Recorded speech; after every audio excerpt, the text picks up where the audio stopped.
Rich Dad, Poor Dad. What the rich teach their kids about money that the poor and middle class do not. By Robert T. Kiyosaki. To parents everywhere, a child's first and most important teachers, and to all those who educate, influence, and lead by example. Acknowledgements. How does a person say thank you when there are so many people to thank? Obviously, this book is a thank you to my two fathers, who were powerful role models, and to my mom, who taught me love and kindness. The person most responsible for this book becoming a reality is my wife, Kim, my partner in marriage, business, and in life. She makes my life complete. Introduction. Rich Dad, Poor Dad. Having two dads offered me the choice of contrasting points of view, one of a rich man and one of a poor man. I had two fathers, a rich one and a poor one. One was highly educated and intelligent. He had a PhD and completed 4 years of undergraduate work in less than 2 years. He then went on to Stanford University, the University of Chicago, and Northwestern University to do his advanced studies, all on full financial scholarships. The other father never finished the 8th grade. Both men were successful in their careers, working hard all their lives. Both earned substantial incomes, yet one always struggled financially. The other would become one of the richest men in Hawaii. One died, leaving tens of millions of dollars to his family, charities, and his church. The other left bills to be paid. Both men were strong, charismatic, and influential. Both men offered me advice, but they did not advise the same things. Both men believed strongly in education, but did not recommend the same course of study. If I had had only one dad, I would have had to accept or reject his advice. Having two dads offered me the choice of contrasting points of view, one of a rich man and one of a poor man. Instead of simply accepting or rejecting one or the other, I found myself thinking more, comparing, and then choosing for myself. The problem was that the rich man was not rich yet, and the poor man was not yet poor. Both were just starting out on their careers, and both were struggling with money and families. But they had very different points of view about money. For example, one dad would say, "The love of money is the root of all evil." The other said, "The lack of money is the root of all evil." As a young boy, having two strong fathers, both influencing me, was difficult. I wanted to be a good son and listen, but the two fathers did not say the same things. The contrast in their points of view, particularly about money, was so extreme that I grew curious and intrigued. I began to start thinking for long periods of time about what each was saying. Much of my private time was spent reflecting, asking myself questions such as, "Why does he say that?" and then asking the same question of the other dad's statement. It would have been much easier to simply say, "Yeah, he's right, I agree with that," or to simply reject the point of view by saying, "The old man doesn't know what he's talking about." Instead, having two dads whom I loved forced me to think and ultimately choose a way of thinking for myself. As a process, choosing for myself turned out to be much more valuable in the long run than simply accepting or rejecting a single point of view. One of the reasons the rich get richer, the poor get poorer, and the middle class struggles in debt is that the subject of money is taught at home, not in school. Most of us learn about money from our parents, so what can poor parents tell their child about money? They simply say, "Stay in school and study hard." The child may graduate with excellent grades, but with a poor person's financial programming and mindset. Sadly, money is not taught in schools. Schools focus on scholastic and professional skills, but not on financial skills. This explains how smart bankers, doctors, and accountants who earned excellent grades may struggle financially all of their lives. Our staggering national debt is due in large part to highly educated politicians and government officials making financial decisions with little or no training in the subject of money. Today, I often wonder what will soon happen when we have millions of people who need financial and medical assistance. They will be dependent upon their families or the government for financial support. What will happen when Medicare and Social Security run out of money? How will a nation survive if teaching children about money continues to be left to parents, most of whom will be, or already are, poor? Because I had two influential fathers, I learned from both of them. I had to think about each dad's advice, and in doing so, I gained valuable insight into the power and effect of one's thoughts on one's life. For example, one dad had a habit of saying, "I can't afford it." The other dad forbade those words to be used. He insisted I ask, "How can I afford it?" One is a statement, and the other is a question. One lets you off the hook, and the other forces you to think. My soon-to-be rich dad would explain that by automatically saying the words, "I can't afford it," your brain stops working. By asking the question, "How can I afford it?" your brain is put to work. He did not mean that you should buy everything you want. He was fanatical about exercising your mind, the most powerful computer in the world. He'd say, "My brain gets stronger every day because I exercise it. The stronger it gets, the more money I can make." He believed that automatically saying, "I can't afford it," was a sign of mental laziness. Although both dads worked hard, I noticed that one dad had a habit of putting his brain to sleep when it came to finances, and the other had a habit of exercising his brain. The long-term result was that one dad grew stronger financially, and the other grew weaker.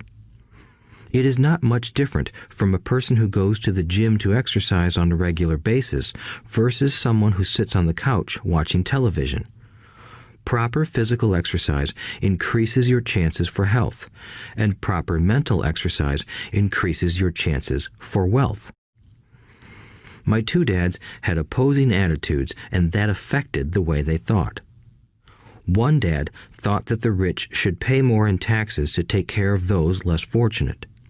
The other said, taxes punish those who produce and reward those who don't produce.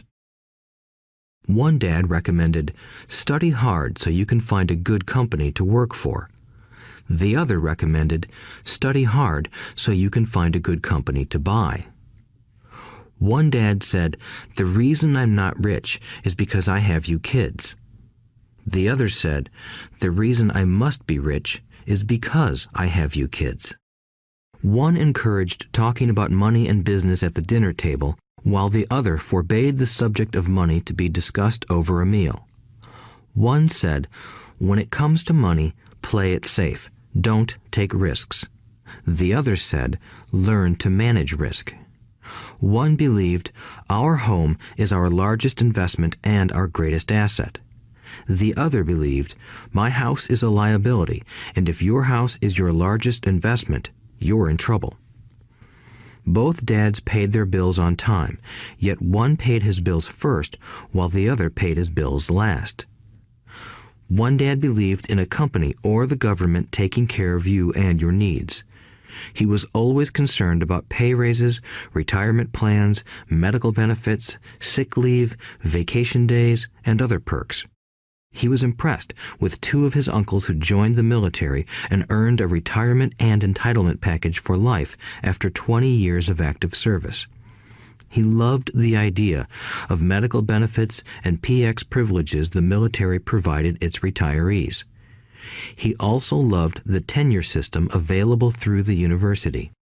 The idea of job protection for life and job benefits seemed more important at times than the job. He would often say, I've worked hard for the government and I'm entitled to these benefits. The other believed in total financial self-reliance. He spoke out against the entitlement mentality and how it created weak and financially needy people. He was emphatic about being financially competent. One dad struggled to save a few dollars. The other created investments. One dad taught me how to write an impressive resume so I could find a good job. The other taught me how to write strong business and financial plans so I could create jobs. Being a product of two strong dads allowed me the luxury of observing the effects different thoughts have on one's life. I noticed that people really do shape their lives through their thoughts. For example, my poor dad always said, "I'll never be rich," and that prophecy became reality. My rich dad, on the other hand, always referred to himself as rich. He would say things like, "I'm a rich man and rich people don't do this." Even when he was flat broke after a major financial setback, he continued to refer to himself as a rich man. He would cover himself by saying, "There is a difference between being poor and being broke. Broke is temporary. Poor is eternal." My poor dad would say, "I'm not interested in money," or "money doesn't matter." My rich dad always said, "Money is power." The power of our thoughts may never be measured or appreciated, but it became obvious to me as a young boy that it was important to be aware of my thoughts and how I expressed myself. I noticed that my poor dad was poor, not because of the amount of money he earned, which was significant, but because of his thoughts and actions. As a young boy having two fathers, I became acutely aware of being careful about which thoughts I chose to adopt as my own. Should I listen to my rich dad or to my poor dad?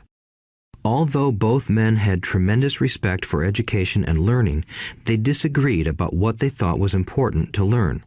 One wanted me to study hard, earn a degree, and get a good job to earn money. He wanted me to study to become a professional, an attorney or an accountant, and to go to business school for my MBA. The other encouraged me to study to be rich, to understand how money works, and to learn how to have it work for me. "I don't work for money" were words he would repeat over and over. "Money works for me."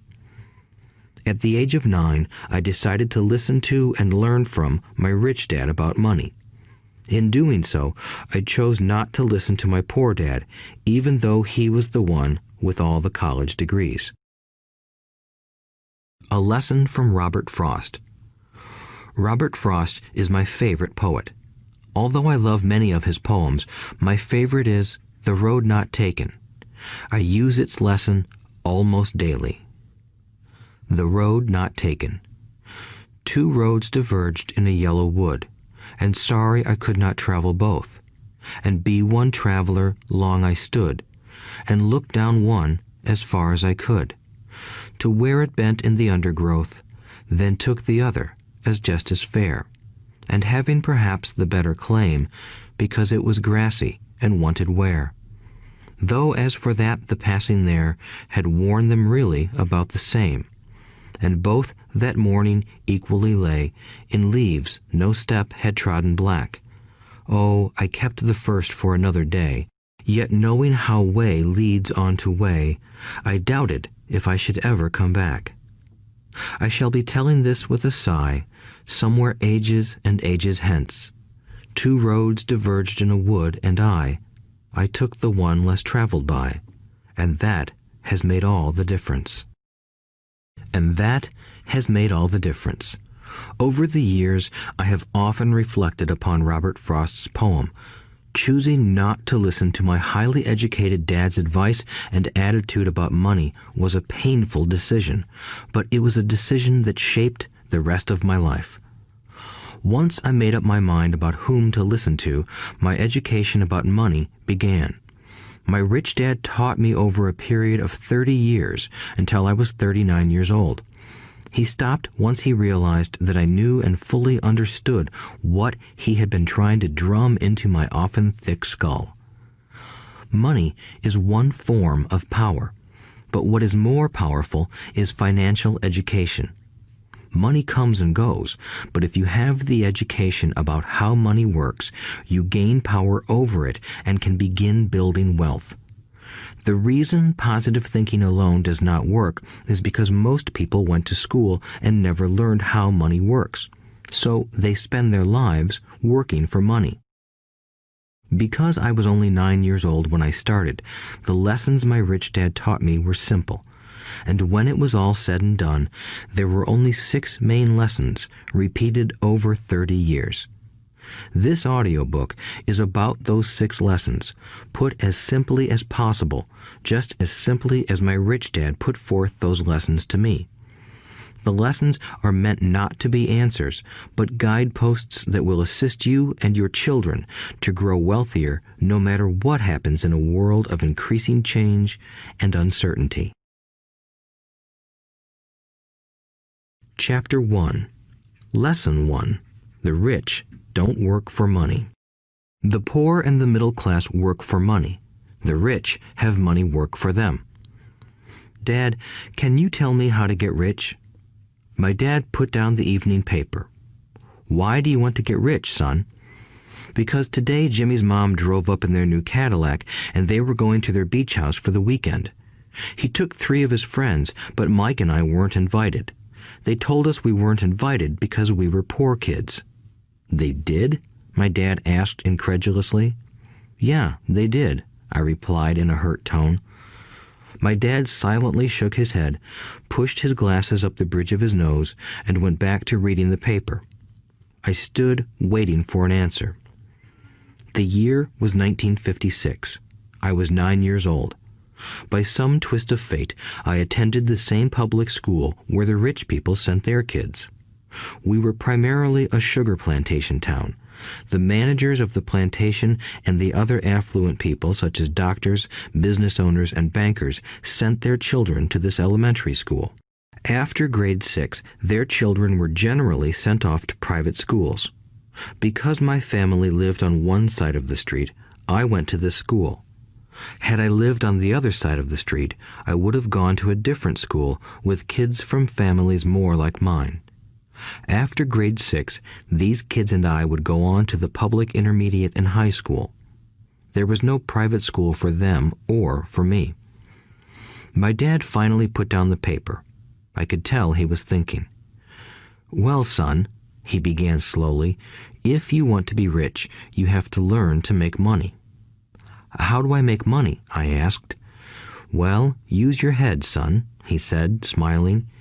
Even then, I knew that really meant, that's all I'm going to tell you, or, I don't know the answer, so don't embarrass me. A partnership is formed. The next morning, I told my best friend, Mike, what my dad had said. As best as I could tell, Mike and I were the only poor kids in this school. Mike was also in this school by a twist of fate. Someone had drawn a jog in the line for the school district, and we wound up in school with the rich kids. We weren't really poor, but we felt as if we were because all the other boys had new baseball gloves, new bicycles, new everything. Mom and Dad provided us with the basics, like food and shelter and clothes, but that was about it. My dad used to say, if you want something, work for it. We wanted things, but there was not much work available for 9-year-old boys. So what do we do to make money? Mike asked. I don't know, I said, but do you want to be my partner? He agreed, and so on that Saturday morning, Mike became my first business partner. We spent all morning coming up with ideas on how to make money. Occasionally, we talked about all the cool guys at Jimmy's beach house having fun. It hurt a little, but that hurt was good, because it inspired us to keep thinking of a way to make money. Finally, that afternoon, a bolt of lightning struck. It was an idea Mike got from a science book he had read. Excitedly, we shook hands, and the partnership now had a business. For the next several weeks, Mike and I ran around our neighborhood, knocking on doors and asking our neighbors if they would save their toothpaste tubes for us. With puzzled looks, most adults consented with a smile. Some asked us what we were doing, to which we replied, "We can't tell you. It's a business secret." My mom grew distressed as the weeks wore on. We had selected a site next to her washing machine as the place we would stockpile our raw materials. In a brown cardboard box that at one time held ketchup bottles, our little pile of used toothpaste tubes began to grow. Finally, my mom put her foot down.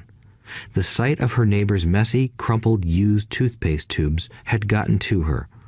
"What are you boys doing?" she asked, "and I don't want to hear again that it's a business secret. Do something with this mess or I'm going to throw it out." Mike and I pleaded and begged, explaining that we would soon have enough and then we would begin production. We informed her that we were waiting on a couple of neighbors to finish their toothpaste so we could have their tubes.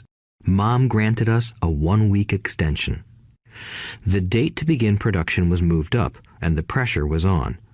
My first partnership was already being threatened with an eviction notice by my own mom. It became Mike's job to tell the neighbors to quickly use up their toothpaste, saying their dentist wanted them to brush more often anyway. I began to put together the production line. One day, my dad drove up with a friend to see 2 9-year-old boys in the driveway with a production line operating at full speed.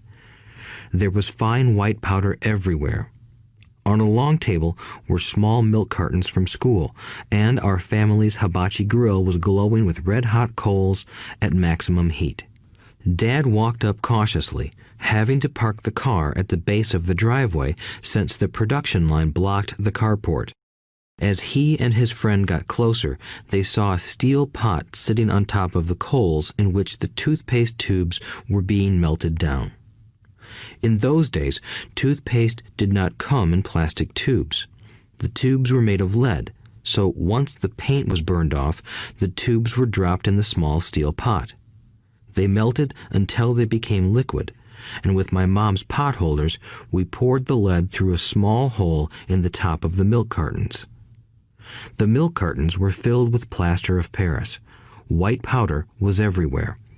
In my haste, I had knocked the bag over, and the entire area looked like it had been hit by a snowstorm. The milk cartons were the outer containers for plaster of Paris molds. My dad and his friend watched as we carefully poured the molten lead through a small hole in the top of the plaster of Paris cube. "Careful," my dad said. I nodded without looking up. Finally, once the pouring was through, I put the steel pot down and smiled at my dad. "What are you boys doing?" he asked with a cautious smile.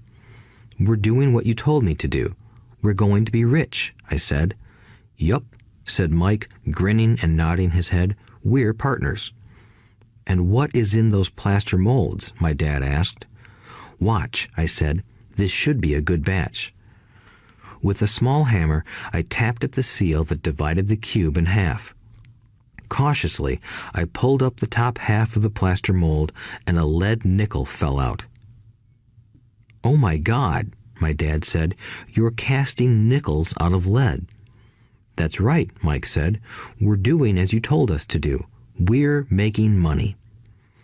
My dad's friend turned and burst into laughter. My dad smiled and shook his head. Along with a fire and a box of spent toothpaste tubes, in front of him were 2 little boys covered with white dust, smiling from ear to ear. He asked us to put everything down and sit with him on the front step of our house. With a smile, he gently explained what the word counterfeiting meant. Our dreams were dashed. "You mean this is illegal?" asked Mike in a quivering voice. "Let them go," my dad's friend said. "They might be developing a natural talent." My dad glared at him. "Yes, it is illegal," my dad said gently, "but you boys have shown great creativity and original thought. Keep going. I'm really proud of you." Disappointed, Mike and I sat in silence for about 20 minutes before we began cleaning up our mess. The business was over on opening day. Sweeping the powder up, I looked at Mike and said, "I guess Jimmy and his friends are right. We are poor." My father was just leaving as I said that. "Boys," he said, "you're only poor if you give up. The most important thing is that you did something. Most people only talk and dream of getting rich. You've done something. I'm very proud of the two of you. I will say it again. Keep going.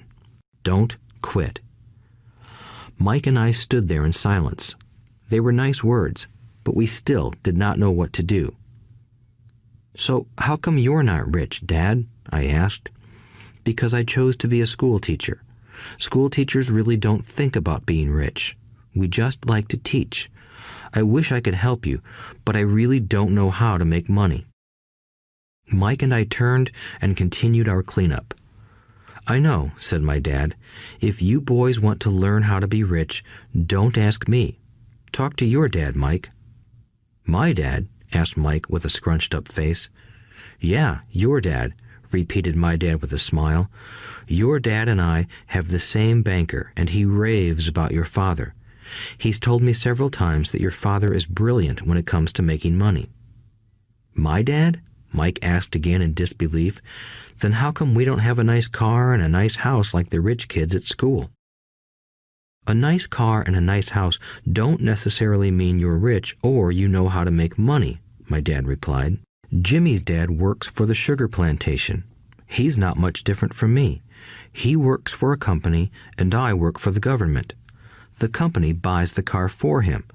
The sugar company is in financial trouble, and Jimmy's dad may soon have nothing. Your dad is different, Mike. He seems to be building an empire, and I suspect in a few years he will be a very rich man." With that, Mike and I got excited again. With new vigor, we began cleaning up the mess caused by our now defunct first business. As we were cleaning, we made plans for how and when to talk to Mike's dad. The problem was that Mike's dad worked long hours and often did not come home until late. His father owned warehouses, a construction company, a chain of stores, and 3 restaurants. It was the restaurants that kept him out late. Mike caught the bus home after we had finished cleaning up. He was going to talk to his dad when he got home that night and ask him if he would teach us how to become rich. Mike promised to call as soon as he had talked to his dad, even if it was late. The phone rang at 8:30 p.m. "Okay," I said, "next Saturday." I put the phone down. Mike's dad had agreed to meet with us.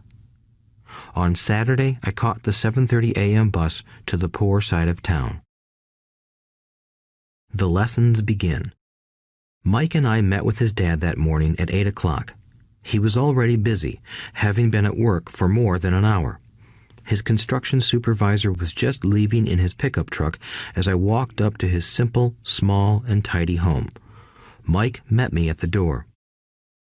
"Dad's on the phone, and he said to wait on the back porch," Mike said as he opened the door. The old wooden floor creaked as I stepped across the threshold of the aging house. There was a cheap mat just inside the door. The mat was there to hide the years of wear from countless footsteps that the floor had supported. Although clean, it needed to be replaced. I felt claustrophobic as I entered the narrow living room that was filled with old, musty, overstuffed furniture that today would be collector's items. Sitting on the couch were 2 women, both a little older than my mom. Across from the women sat a man in workman's clothes. He wore khaki slacks and a khaki shirt, neatly pressed but without starch, and polished work boots. He was about 10 years older than my dad. They smiled as Mike and I walked past them toward the back porch. I smiled back shyly. "Who are those people?" I asked. "Oh, they work for my dad. The older man runs his warehouses, and the women are the managers of the restaurants. And as you arrived, you saw the construction supervisor who was working on a road project about 50 miles from here. His other supervisor, who was building a track of houses, left before you got here." "Does this go on all the time?" I asked. "Not always, but quite often," said Mike, smiling as he pulled up a chair to sit down next to me. "I asked my dad if he would teach us to make money," Mike said. "Oh, and what did he say to that?" I asked with cautious curiosity. "Well, he had a funny look on his face at first, and then he said he would make us an offer." "Oh," I said, rocking my chair back against the wall. I sat there, perched on two rear legs of the chair. Mike did the same thing. "Do you know what the offer is?" I asked. "No, but we'll soon find out." Suddenly, Mike's dad burst through the rickety screen door and onto the porch.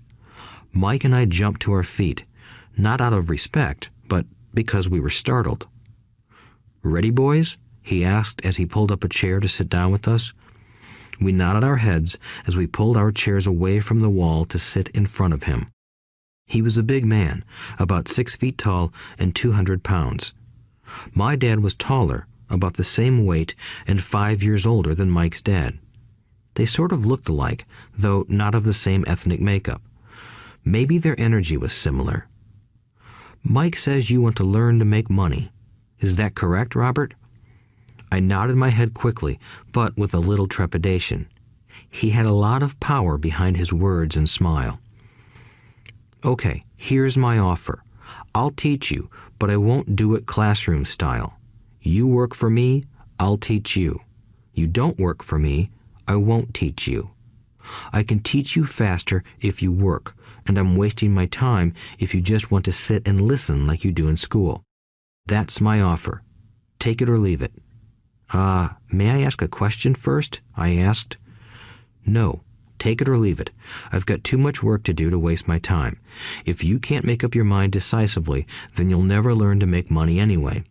Opportunities come and go. Being able to know when to make quick decisions is an important skill. You have the opportunity that you asked for. School is beginning, or it's over in 10 seconds, Mike's dad said with a teasing smile. "Take it," I said. "Take it," said Mike. "Good," said Mike's dad. "Mrs. Martin will be by in 10 minutes. After I'm through with her, you'll ride with her to my superette and you can begin working. I'll pay you 10 cents an hour and you'll work 3 hours every Saturday."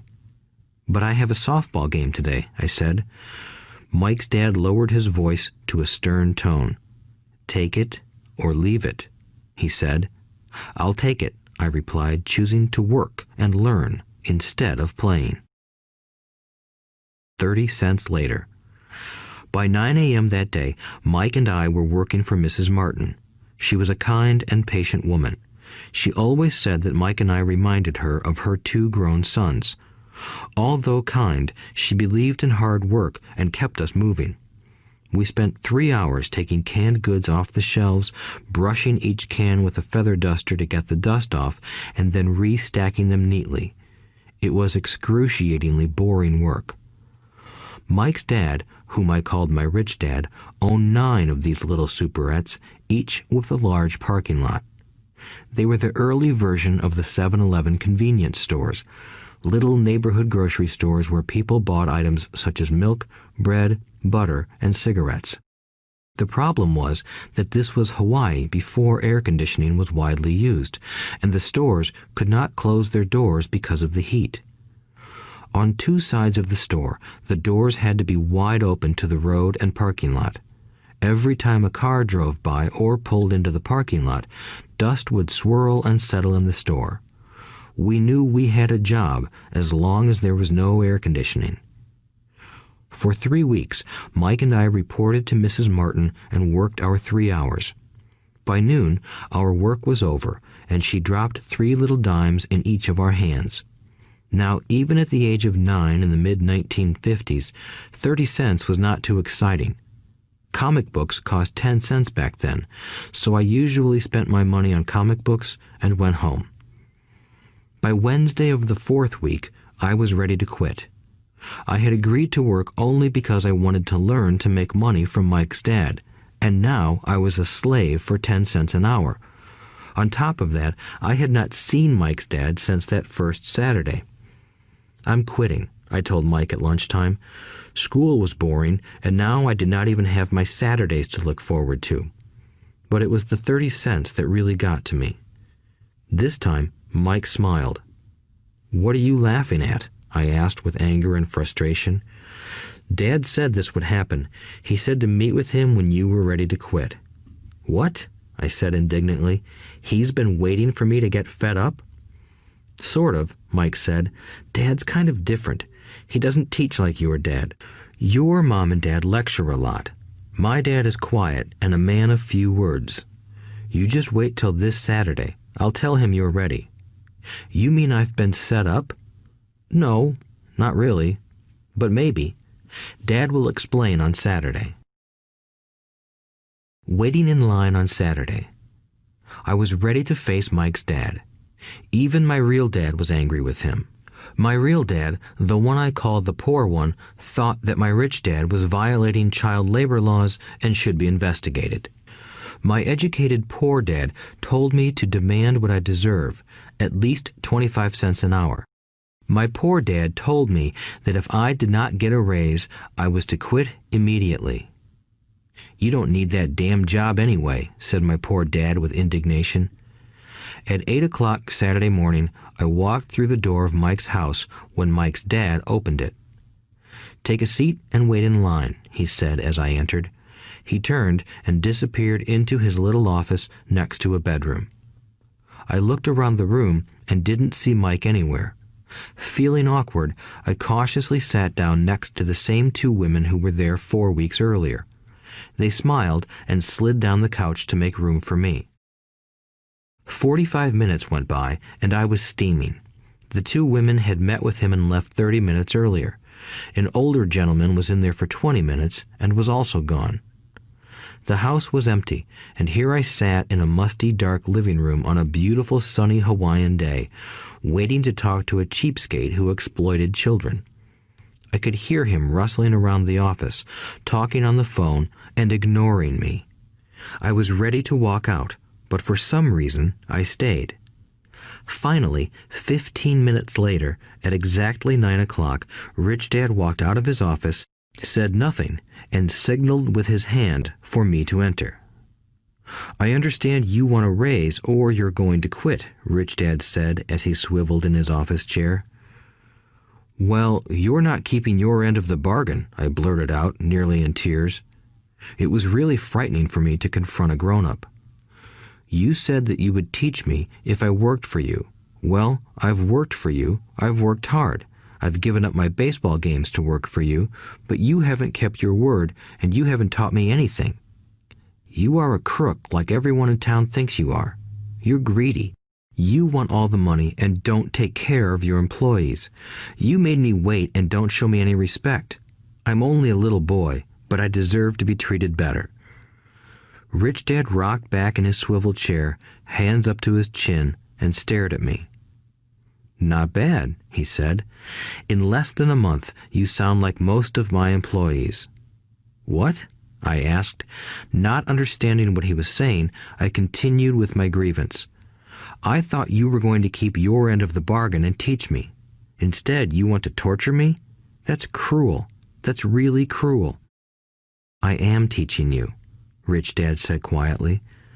What have you taught me? Nothing, I said angrily. You haven't even talked to me once since I agreed to work for peanuts. 10 cents an hour. Ha! I should notify the government about you. We have child labor laws, you know. My dad works for the government, you know. Wow, said Rich Dad. Now you sound just like most of the people who used to work for me. People I've either fired or who have quit. So, what do you have to say? I demanded, feeling pretty brave for a little kid. You lied to me. I've worked for you, and you have not kept your word. You haven't taught me anything. How do you know that I've not taught you anything? Asked Rich Dad calmly. Well, you've never talked to me. I've worked for 3 weeks, and you have not taught me anything, I said with a pout. Does teaching mean talking or a lecture? Rich Dad asked. Well, yes, I replied. That's how they teach you in school, he said, smiling. But that is not how life teaches you, and I would say that life is the best teacher of all. Most of the time, life does not talk to you. It just sort of pushes you around. Each push is life saying, wake up, there's something I want you to learn. What is this man talking about? I asked myself silently. Life pushing me around was life talking to me? Now I knew I had to quit my job. I was talking to someone who needed to be locked up. If you learn life's lessons, you will do well. If not, life will just continue to push you around. People do two things. Some just let life push them around. Others get angry and push back. But they push back against their boss, or their job, or their husband or wife. They do not know it's life that's pushing. I had no idea what he was talking about. Life pushes all of us around. Some people give up and others fight. A few learn the lesson and move on. They welcome life pushing them around. To these few people, it means they need and want to learn something. They learn and move on. Most quit, and a few, like you, fight. Rich Dad stood and shut the creaky old wooden window that needed repair. If you learn this lesson, you will grow into a wise, wealthy, and happy young man. If you don't, you will spend your life blaming a job, low pay, or your boss for your problems. You'll live life always hoping for that big break that will solve all your money problems. Rich Dad looked over at me to see if I was still listening. His eyes met mine. We stared at each other, communicating through our eyes. Finally, I looked away once I had absorbed his message. I knew he was right. I was blaming him, and I did ask to learn. I was fighting. Rich Dad continued, "Or, if you are the kind of person who has no guts, you just give up every time life pushes you. If you are that kind of person, you'll live all your life playing it safe, doing the right things, saving yourself for some event that never happens. Then you die a boring old man. You'll have lots of friends who really like you because you were such a nice, hard-working guy. But the truth is that you let life push you into submission. Deep down, you were terrified of taking risks. You really wanted to win, but the fear of losing was greater than the excitement of winning. Deep inside, you and only you will know you didn't go for it. You chose to play it safe." Our eyes met again. "You've been pushing me around?" I asked. "Some people might say that," smiled Rich Dad. "I would say that I just gave you a taste of life." "What taste of life?" I asked, still angry, but now curious and ready to learn. "You boys are the first people that have ever asked me to teach them how to make money. I have more than 150 employees, and not one of them has asked me what I know about money. They ask me for a job and a paycheck, but never to teach them about money. So most will spend the best years of their lives working for money, not really understanding what it is they are working for." I sat there listening intently. "So when Mike told me you wanted to learn how to make money, I decided to design a course that mirrored real life. I could talk until I was blue in the face, but you wouldn't hear a thing. So I decided to let life push you around a bit so you could hear me. That's why I only paid you 10 cents. "So what is the lesson I learned from working for only 10 cents an hour?" I asked. "That you're cheap and exploit your workers?" Rich Dad rocked back and laughed heartily. Finally, he said, "You'd best change your point of view. Stop blaming me and thinking I'm the problem. If you think I'm the problem, then you have to change me. If you realize that you're the problem, then you can change yourself, learn something, and grow wiser. Most people want everyone else in the world to change but themselves. Let me tell you, it's easier to change yourself than everyone else." "I don't understand," I said. "Don't blame me for your problems," Rich Dad said, growing impatient. "But you only pay me 10 cents. "So what are you learning?" Rich Dad asked, smiling. "That you're cheap," I said with a sly grin. "See, you think I'm the problem," said Rich Dad. "But you are. Well, keep that attitude and you'll learn nothing. Keep the attitude that I'm the problem, and what choices do you have?" "Well, if you don't pay me more or show me more respect and teach me, I'll quit." "Well put," Rich Dad said, "and that's exactly what most people do. They quit and go looking for another job, a better opportunity and higher pay, actually thinking that this will solve the problem. In most cases, it won't. So what should I do? I asked. Just take this measly 10 cents an hour and smile? Rich Dad smiled.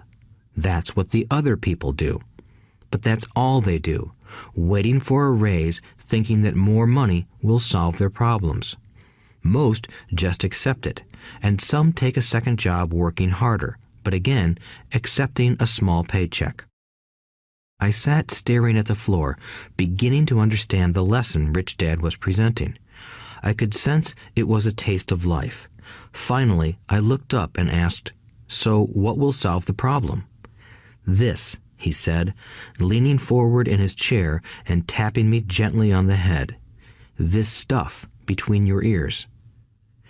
It was at that moment that Rich Dad shared the pivotal point of view that separated him from his employees and my poor dad, and led him to eventually become one of the richest men in Hawaii, while my highly educated but poor dad struggled financially all his life.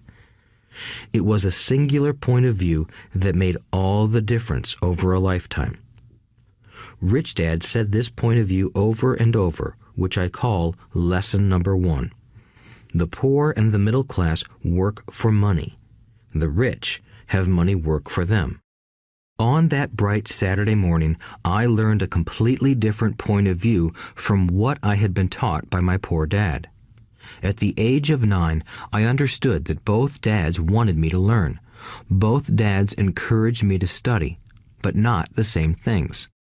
My highly educated dad recommended that I do what he did. "Son, I want you to study hard, get good grades so you can find a safe, secure job with a big company, and make sure it has excellent benefits." My rich dad wanted me to learn how money works so I could make it work for me. These lessons I would learn through life with his guidance, not because of a classroom. My rich dad continued my first lesson. "I'm glad you got angry about working for 10 cents an hour.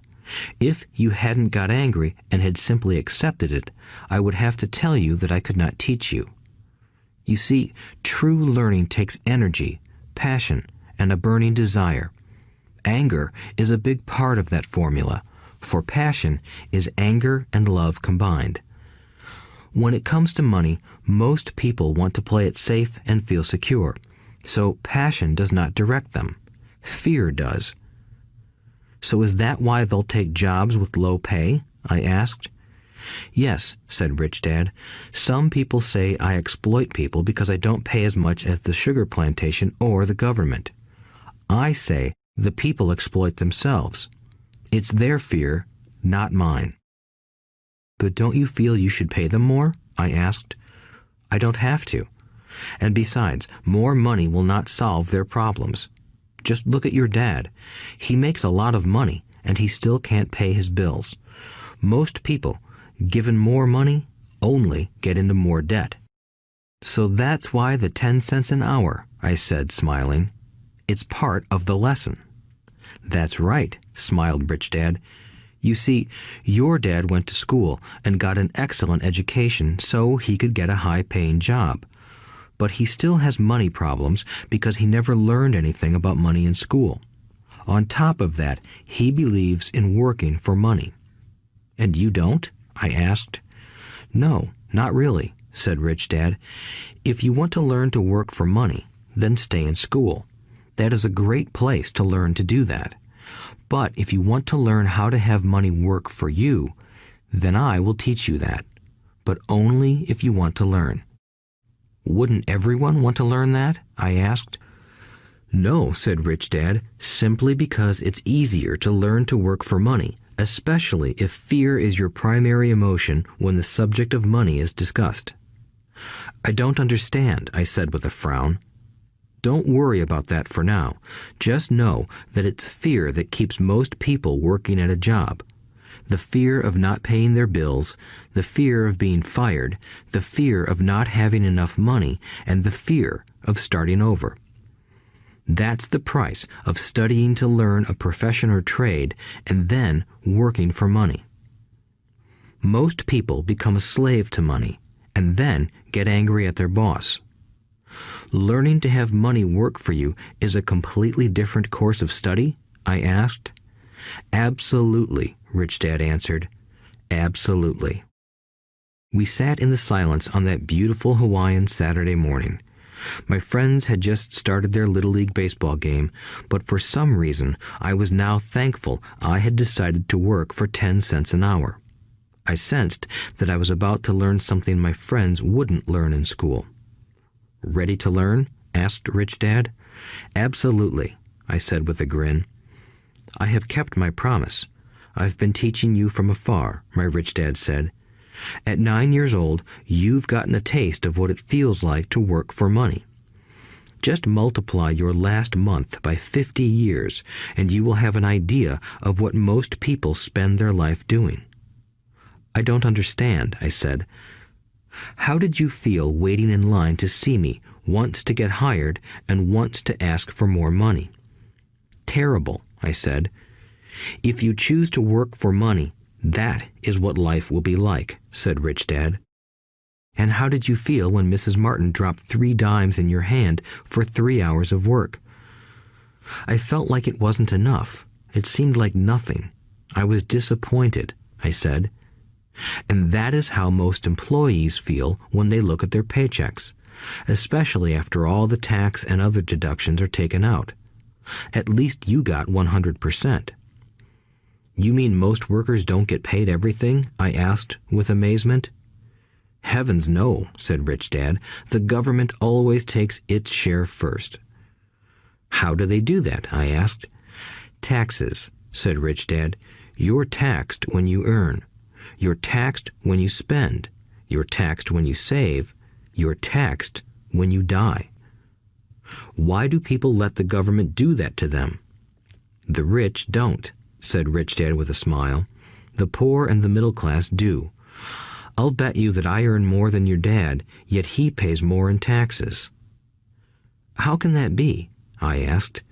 At my age, that made no sense to me. Why would someone let the government do that to them? Rich Dad rocked slowly and silently in his chair, just looking at me. Ready to learn? He asked. I nodded my head slowly. As I said, there is a lot to learn. Learning how to have money work for you is a lifetime study. Most people go to college for 4 years and their education ends. I already know that my study of money will continue over my lifetime, simply because the more I find out I need to know. Most people never study the subject. They go to work, get their paycheck, balance their checkbooks, and that's it. Then they wonder why they have money problems. They think that more money will solve the problem, and don't realize that it's their lack of financial education that is the problem. So my dad has tax problems because he doesn't understand money? I asked, confused.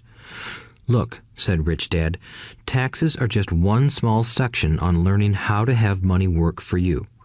Today, I just wanted to find out if you still have the passion to learn about money. Most people don't. They want to go to school, learn a profession, have fun at their work, and earn lots of money. One day they wake up with big money problems, and then they can't stop working. That's the price of only knowing how to work for money instead of studying how to have money work for you. So, do you still have the passion to learn? Asked Rich Dad. I nodded my head. Good, said Rich Dad. Now get back to work. This time, I will pay you nothing. What? I asked in amazement. You heard me. Nothing. You will work the same 3 hours every Saturday, but this time you will not be paid 10 cents per hour.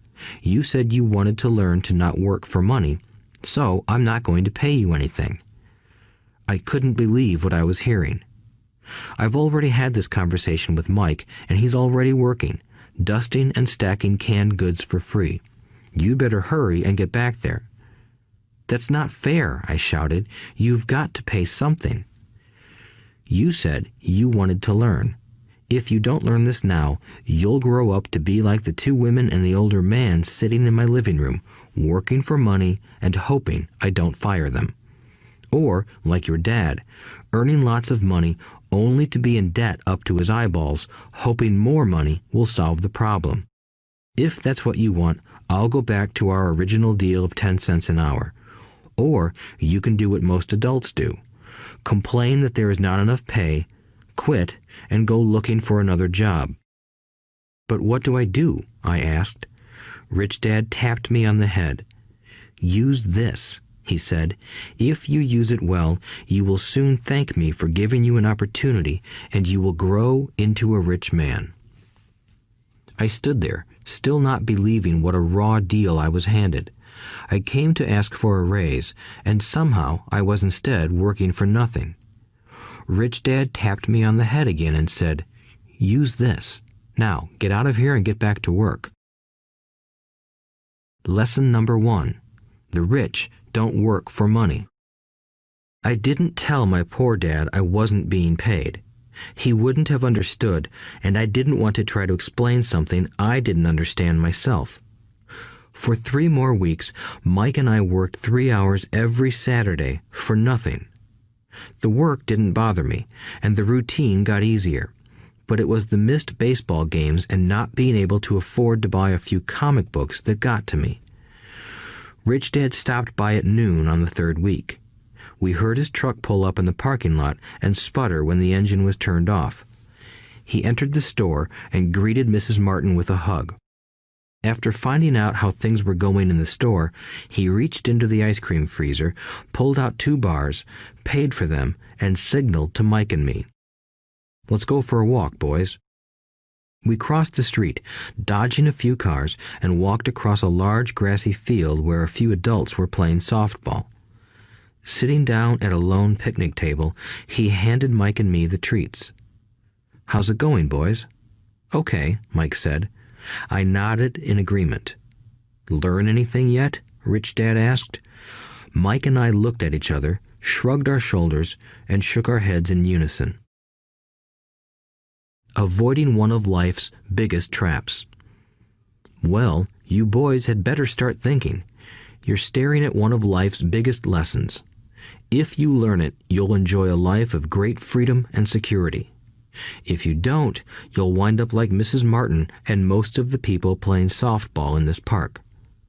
They work very hard for little money, clinging to the illusion of job security and looking forward to a 3-week vacation each year and maybe a skimpy pension after 45 years of service. If that excites you, I'll give you a raise to 25 cents an hour. But these are good, hard-working people. Are you making fun of them? I demanded. A smile came over Rich Dad's face. Mrs. Martin is like a mother to me. I would never be that cruel. I may sound unkind because I'm doing my best to point something out to the 2 of you. I want to expand your point of view so you can see something most people never have the benefit of seeing because their vision is too narrow. Most people never see the trap they are in. Mike and I sat there, uncertain of his message. He sounded cruel, yet we could sense he was trying to drive home a point. With a smile, Rich Dad said, "Doesn't that 25 cents an hour sound good? Doesn't it make your heart beat a little faster?" I shook my head no, but it really did. 25 cents an hour would be big bucks to me. "Okay, I'll pay you $1 an hour," Rich Dad said, with a sly grin. Now my heart started to race. My brain was screaming, "Take it, take it." I could not believe what I was hearing. Still, I said nothing. "Okay, $2 an hour." My little brain and heart nearly exploded. After all, it was 1956, and being paid $2 an hour would have made me the richest kid in the world. I couldn't imagine earning that kind of money. I wanted to say yes. I wanted the deal. I could picture a new bicycle, new baseball glove, and the adoration of my friends when I flashed some cash. On top of that, Jimmy and his rich friends could never call me poor again. But somehow, my mouth stayed shut. The ice cream had melted and was running down my hand. Rich Dad was looking at two boys staring back at him, eyes wide open and brains empty. He was testing us, and he knew there was a part of our emotions that wanted to take the deal. He understood that every person has a weak and needy part of their soul that can be bought, and he knew that every individual also had a part of their soul that was resilient and could never be bought. It was only a question of which one was stronger. Okay, $5 an hour. Suddenly, I was silent. Something had changed. The offer was too big and ridiculous. Not many grown-ups in 1956 made more than that, but quickly my temptation disappeared and calm set in. Slowly, I turned to my left to look at Mike. He looked back at me. The part of my soul that was weak and needy was silenced. The part of me that had no price took over. I knew Mike had gotten to that point too. "Good," said Rich Dad softly. "Most people have a price, and they have a price because of human emotions named fear and greed. First, the fear of being without money motivates us to work hard, and then, once we get that paycheck, greed or desire starts us thinking about all the wonderful things money can buy. The pattern is then set." "What pattern?" I asked. "The pattern of get up, go to work, pay bills, get up, go to work, pay bills." People's lives are forever controlled by two emotions, fear and greed. Offer them more money, and they continue the cycle by increasing their spending. This is what I call the rat race. "There is another way?" Mike asked. "Yes," said Rich Dad slowly, "but only a few people find it." "And what is that way?" Mike asked. "That's what I hope you boys will learn as you work and study with me. That is why I took away all forms of pay." "Any hints?" Mike asked. "We're kind of tired of working hard, especially for nothing." "Well, the first step is telling the truth," said Rich Dad. "We haven't been lying," I said. "I did not say you were lying. I said to tell the truth," Rich Dad retorted. "The truth about what?" I asked. "How you're feeling," Rich Dad said. "You don't have to say it to anyone else. Just admit it to yourself." "You mean the people in this park, the people who work for you, Mrs. Martin, they don't do that?" I asked. "I doubt it," said Rich Dad. "Instead, they feel the fear of not having money. They don't confront it logically. They react emotionally instead of using their heads," Rich Dad said. "Then they get a few bucks in their hands, and again, the emotions of joy, desire, and greed take over. And again they react instead of think." "So their emotions control their brain," Mike said. "That's correct," said Rich Dad. "Instead of admitting the truth about how they feel, they react to their feelings and fail to think. They feel the fear, so they go to work, hoping that money will soothe the fear, but it doesn't. It continues to haunt them, and they return to work, hoping again that money will calm their fears, and again it doesn't. Fear keeps them in this trap of working, earning money, hoping the fear will go away. But every day they get up, and that old fear wakes up with them. For millions of people, that old fear keeps them awake all night, causing a night of turmoil and worry. So they get up and go to work, hoping that a paycheck will kill that fear gnawing at their souls. Money is running their lives, and they refuse to tell the truth about that.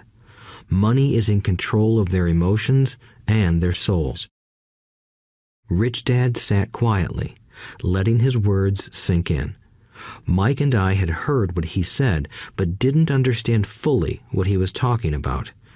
I just knew that I often wondered why grown-ups hurried off to work. It did not seem like much fun, and they never looked that happy, but something kept them going. Realizing we had absorbed as much as possible of what he was talking about, Rich Dad said, "I want you boys to avoid that trap. That is really what I want to teach you.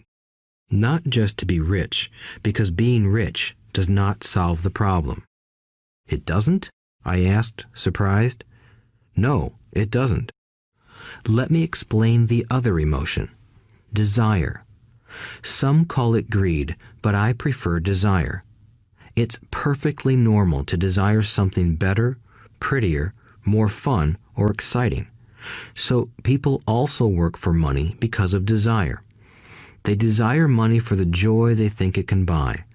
But the joy that money brings is often short-lived, and they soon need more money for more joy, more pleasure, more comfort, and more security. So they keep working, thinking money will soothe their souls that are troubled by fear and desire. But money can't do that. Even rich people do this? Mike asked.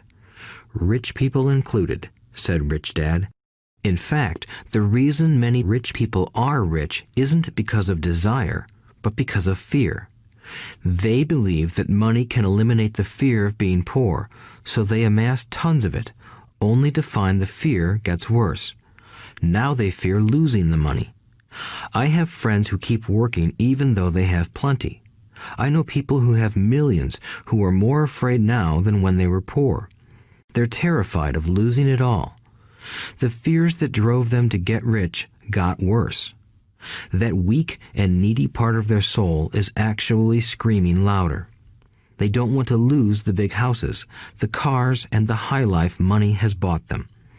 They worry about what their friends would say if they lost all their money. Many are emotionally desperate and neurotic, although they look rich and have more money. So, is a poor man happier? I asked. No, I don't think so, replied Rich Dad. The avoidance of money is just as psychotic as being attached to money. As if on cue, the town derelict went past our table, stopping by the large rubbish can and rummaging around in it. The three of us watched him with great interest, when before we probably would have just ignored him. Rich Dad pulled $1 out of his wallet and gestured to the older man. Seeing the money, the derelict came over immediately, took the bill, thanked Rich Dad profusely, and hurried off, ecstatic with his good fortune. He's not much different from most of my employees, said Rich Dad. I've met so many people who say, "Oh, I'm not interested in money," yet they'll work at a job for 8 hours a day. That's a denial of truth. If they weren't interested in money, then why are they working? That kind of thinking is probably more psychotic than a person who hoards money. As I sat there listening to my Rich Dad, my mind flashed back to the countless times my own dad said, "I'm not interested in money." He said those words often. He also covered himself by always saying, "I work because I love my job." So, what do we do? I asked. Not work for money until all traces of fear and greed are gone? No, that would be a waste of time, said Rich Dad. Emotions are what make us human. The word emotion stands for energy in motion. Be truthful about your emotions and use your mind and emotions in your favor, not against yourself. Whoa, said Mike. Don't worry about what I just said. It will make more sense in years to come. Just be an observer, not a reactor to your emotions. Most people do not know that it's their emotions that are doing the thinking. Your emotions are your emotions, but you have got to learn to do your own thinking. Can you give me an example? I asked. Sure, replied Rich Dad. When a person says, "I need to find a job," it's most likely an emotion doing the thinking. Fear of not having money generates that thought. But people do need money if they have bills to pay, I said. Sure they do, smiled Rich Dad. All I'm saying is that it's fear that is all too often doing the thinking. I don't understand, said Mike. For example, said Rich Dad, if the fear of not having enough money arises, instead of immediately running out to get a job, they instead might ask themselves this question. Will a job be the best solution to this fear over the long run? In my opinion, the answer is no. A job is really a short-term solution to a long-term problem. But my dad is always saying, stay in school and get good grades so you can find a safe, secure job, I interjected, somewhat confused. Yes, I understand he says that, said Rich Dad, smiling. Most people recommend that, and it's a good path for most people. But people make that recommendation primarily out of fear. You mean my dad says that because he's afraid? Yes, said Rich Dad. He's terrified that you won't earn enough money and won't fit into society. Don't get me wrong. He loves you and wants the best for you. I, too, believe an education and a job are important, but it won't handle the fear. You see, that same fear that makes him get up in the morning to earn a few bucks is the fear that is causing him to be so fanatical about your going to school. So what do you recommend? I asked. I want to teach you to master the power of money instead of being afraid of it. They don't teach that in school, and if you don't learn it, you become a slave to money. It was finally making sense. He wanted us to widen our views and to see what the Mrs. Martins of this world couldn't see. He used examples that sounded cruel at the time, but I've never forgotten them. My vision widened that day, and I began to see the trap that lay ahead for most people. You see, we're all employees ultimately. We just work at different levels, said Rich Dad. I just want you boys to have a chance to avoid the trap caused by those two emotions, fear and desire. Use them in your favor, not against you. That's what I want to teach you. I'm not interested in just teaching you to make a pile of money. That won't handle the fear or desire. If you don't first handle fear and desire, and you get rich, you'll only be a highly paid slave. So how do we avoid the trap? I asked. The main cause of poverty or financial struggle is fear and ignorance, not the economy or the government or the rich. It's self-inflicted fear and ignorance that keep people trapped. So you boys go to school and get your college degrees, and I'll teach you how to stay out of the trap. The pieces of the puzzle were appearing. My highly educated dad had a great education and a great career, but school never told him how to handle money or his fear of it. It became clear that I could learn different and important things from two fathers. So you've been talking about the fear of not having money. How does the desire for money affect our thinking? Mike asked. How did you feel when I tempted you with a pay raise? Did you notice your desires rising? We nodded our heads. By not giving in to your emotions, you were able to delay your reactions and think.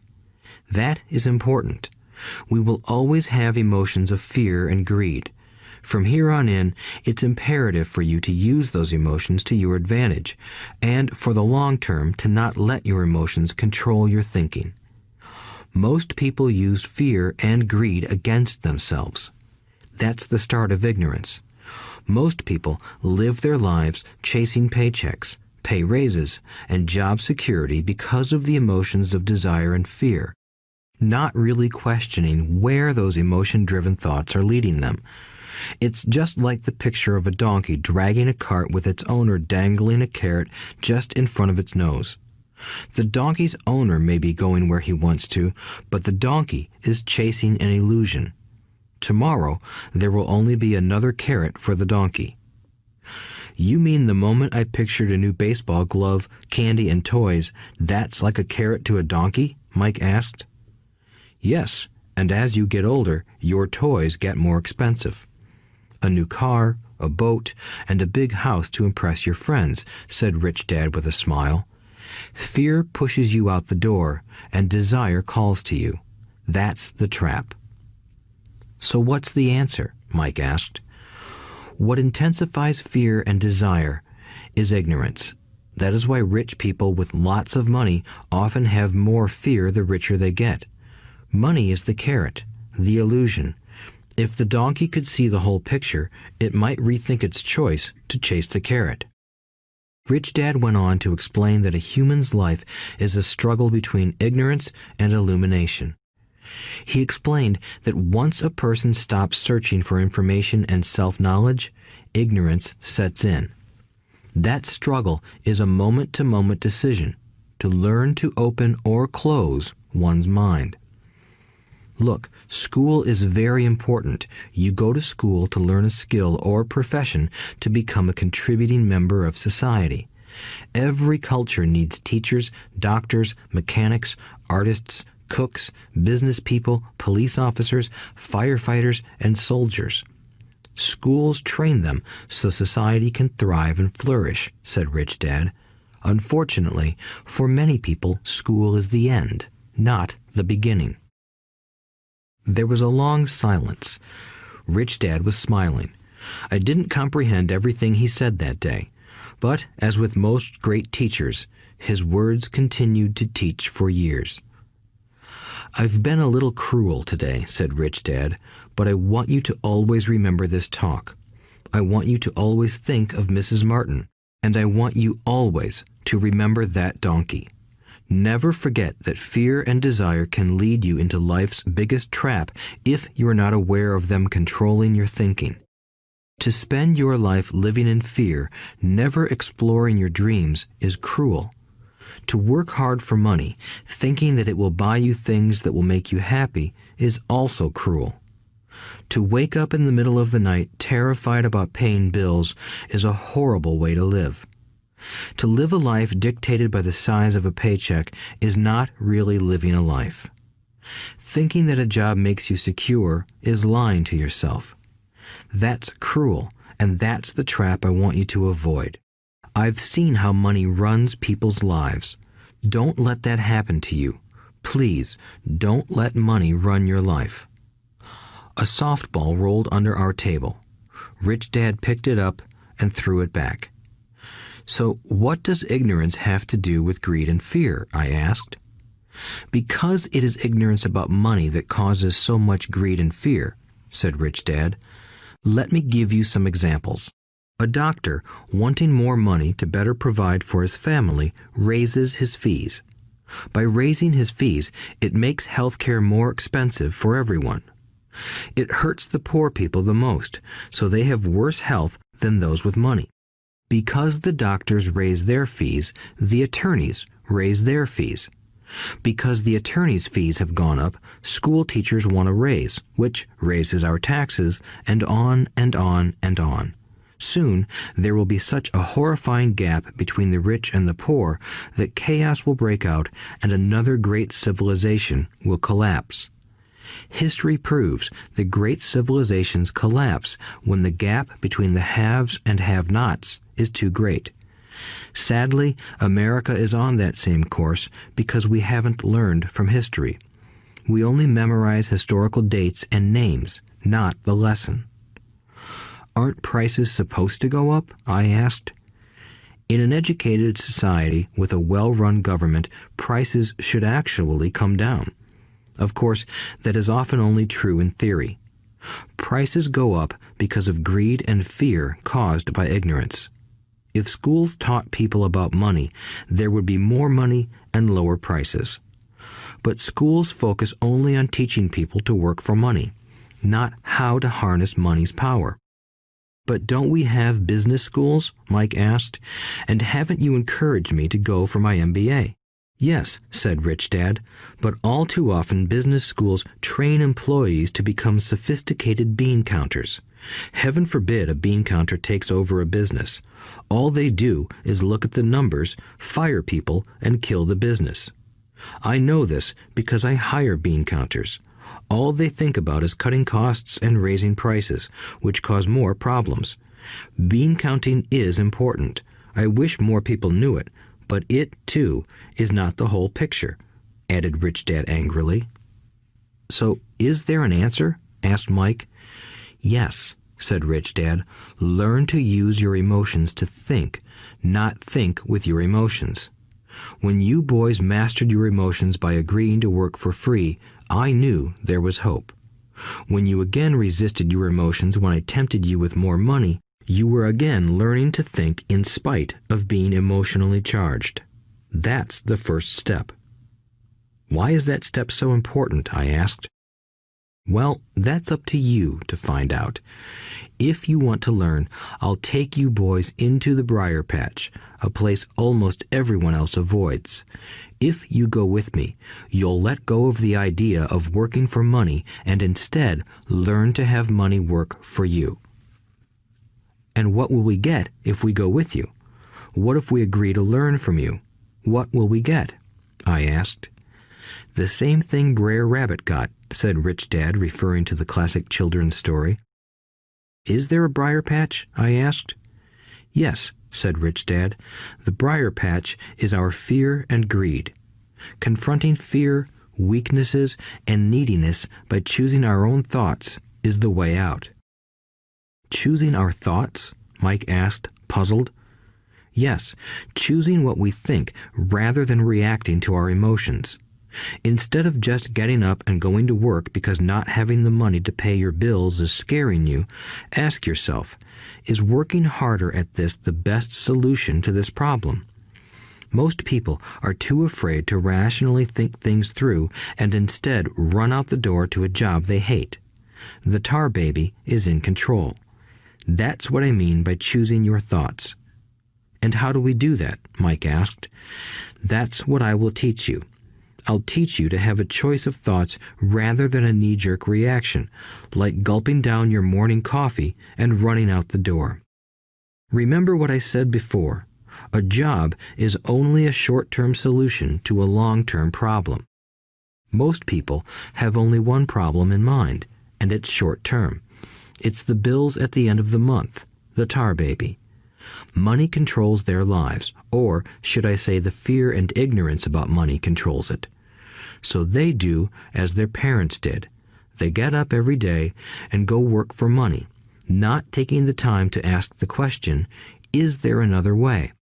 Their emotions now control their thinking, not their heads. Can you tell the difference between emotions thinking and the head thinking? Mike asked. Oh yes, I hear it all the time, said Rich Dad. I hear things like, well, everyone has to work, or the rich are crooks, or I'll get another job, I deserve this raise, you can't push me around, or I like this job because it's secure. No one asks, is there something I'm missing here? Which would break through the emotional thought and give you time to think clearly. As we headed back to the store, Rich Dad explained that the rich really did make money. They did not work for it. He went on to explain that when Mike and I were casting 5-cent pieces out of lead, thinking we were making money, we were very close to thinking the way the rich think. The problem was that creating money is legal for the government and banks to do, but illegal for us to do. There are legal ways to create money from nothing, he told us. Rich Dad went on to explain that the rich know that money is an illusion, truly like the carrot for the donkey. It's only out of fear and greed that the illusion of money is held together by billions of people who believe that money is real. It's not. Money is really made up. It is only because of the illusion of confidence and the ignorance of the masses that this house of cards stands. He talked about the gold standard that America was on, and that each dollar bill was actually a silver certificate. What concerned him was the rumor that we would someday go off the gold standard and our dollars would no longer be backed by something tangible. If that happens, boys, all hell will break loose.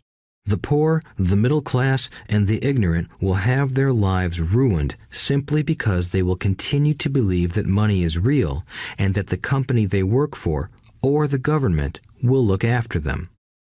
We really did not understand what he was saying that day, but over the years, it made more and more sense. Seeing what others miss. As he climbed into his pickup truck outside his convenience store, Rich Dad said, "Keep working, boys, but the sooner you forget about needing a paycheck, the easier your adult life will be. Keep using your brain, work for free, and soon your mind will show you ways of making money far beyond what I could ever pay you. You will see things that other people never see. Most people never see these opportunities because they're looking for money and security, so that's all they get. The moment you see one opportunity, you'll see them for the rest of your life. The moment you do that, I'll teach you something else. Learn this, and you'll avoid one of life's biggest traps. Mike and I picked up our things from the store and waved goodbye to Mrs. Martin. We went back to the park, to the same picnic bench, and spent several more hours thinking and talking. We spent the next week at school thinking and talking too. For 2 more weeks, we kept thinking, talking, and working for free. At the end of the second Saturday, I was again saying goodbye to Mrs. Martin and looking at the comic book stand with a longing gaze. The hard thing about not even getting 30 cents every Saturday was that I didn't have any money to buy comic books. Suddenly, as Mrs. Martin said goodbye to Mike and me, I saw her do something I'd never seen her do before. Mrs. Martin was cutting the front page of the comic book in half. She kept the top half of the comic book cover and threw the rest of the book into a large cardboard box. When I asked her what she did with the comic books, she said, "I throw them away. I give the top half of the cover back to the comic book distributor for credit when he brings in the new comics. He's coming in an hour." Mike and I waited for an hour. Soon the distributor arrived, and I asked him if we could have the comic books. To my delight, he said, "You can have them if you work for this store and do not resell them." Remember our old business partnership? Well, Mike and I revived it. Using a spare room in Mike's basement, we began piling hundreds of comic books in that room. Soon, our comic book library was open to the public. We hired Mike's younger sister, who loved to study, to be head librarian. She charged each child 10 cents admission to the library, which was open from 2:30 p.m. to 4:30 p.m. every day after school. The customers, the children of the neighborhood, could read as many comics as they wanted in 2 hours. It was a bargain for them since a comic cost 10 cents each, and they could read 5 or 6 in 2 hours. Mike's sister would check the kids as they left to make sure they weren't borrowing any comic books. She also kept the books, logging in how many kids showed up each day, who they were, and any comments they might have. Mike and I averaged $9.50 per week over a 3-month period. We paid his sister $1 a week and allowed her to read the comics for free, which she rarely did since she was always studying. Mike and I kept our agreement by working in the store every Saturday and collecting all the comic books from the different stores. We kept our agreement to the distributor by not selling any comic books. We burned them once they got too tattered.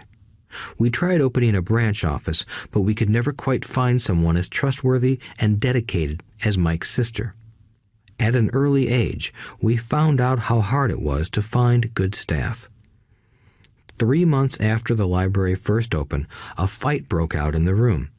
Some bullies from another neighborhood pushed their way in, and Mike's dad suggested we shut down the business.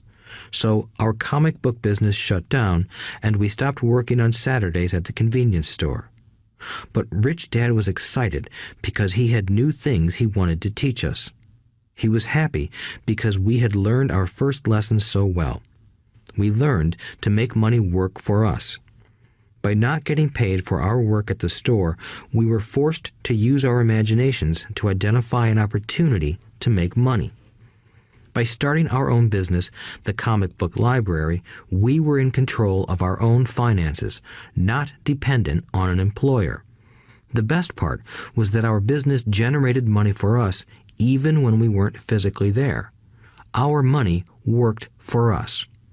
Instead of paying us money, Rich Dad had given us so much more. Chapter 2. Lesson 2. Why teach financial literacy? It's not how much money you make, it's how much money you keep. In 1990, Mike took over his father's empire and is, in fact, doing a better job than his dad did. We see each other once or twice a year on the golf course. He and his wife are wealthier than you can imagine. Rich Dad's empire is in great hands, and Mike is now grooming his son to take his place, as his dad had groomed us. In 1994, I retired at the age of 47, and my wife Kim was 37.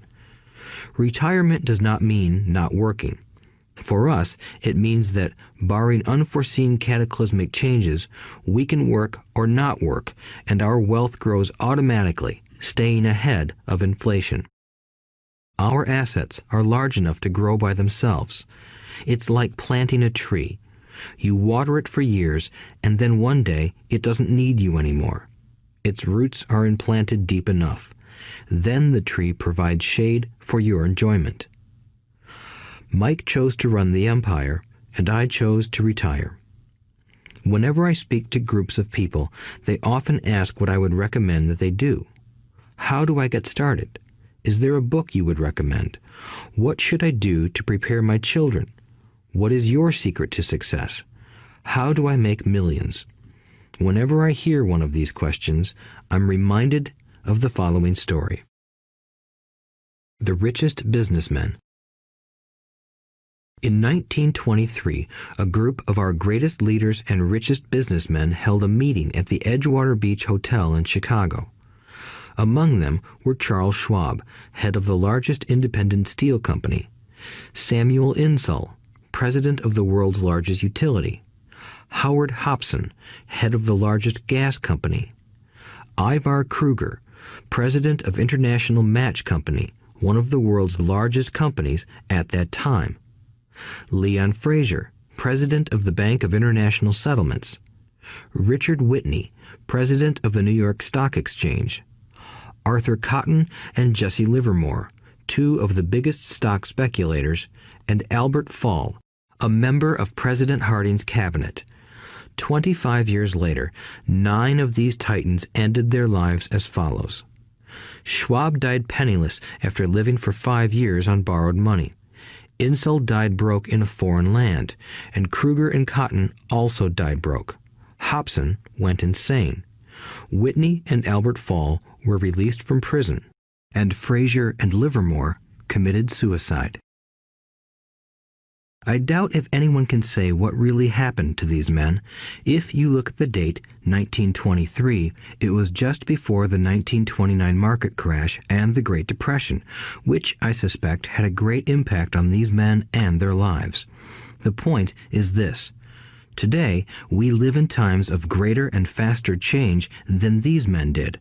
I suspect there will be many booms and busts in the coming years that will parallel the ups and downs these men faced. I am concerned that too many people are too focused on money and not on their greatest wealth, their education.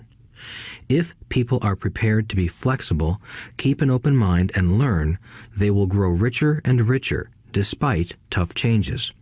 If they think money will solve problems, they will have a rough ride. Intelligence solves problems and produces money. Money without financial intelligence is money soon gone. Most people fail to realize that in life, it's not how much money you make, it's how much money you keep. We've all heard stories of lottery winners who are poor, then suddenly rich, and then poor again. They win millions, yet are soon back where they started. Or stories of professional athletes who at the age of 24 are earning millions but are sleeping under a bridge 10 years later. I remember a story of a young basketball player who a year ago had millions.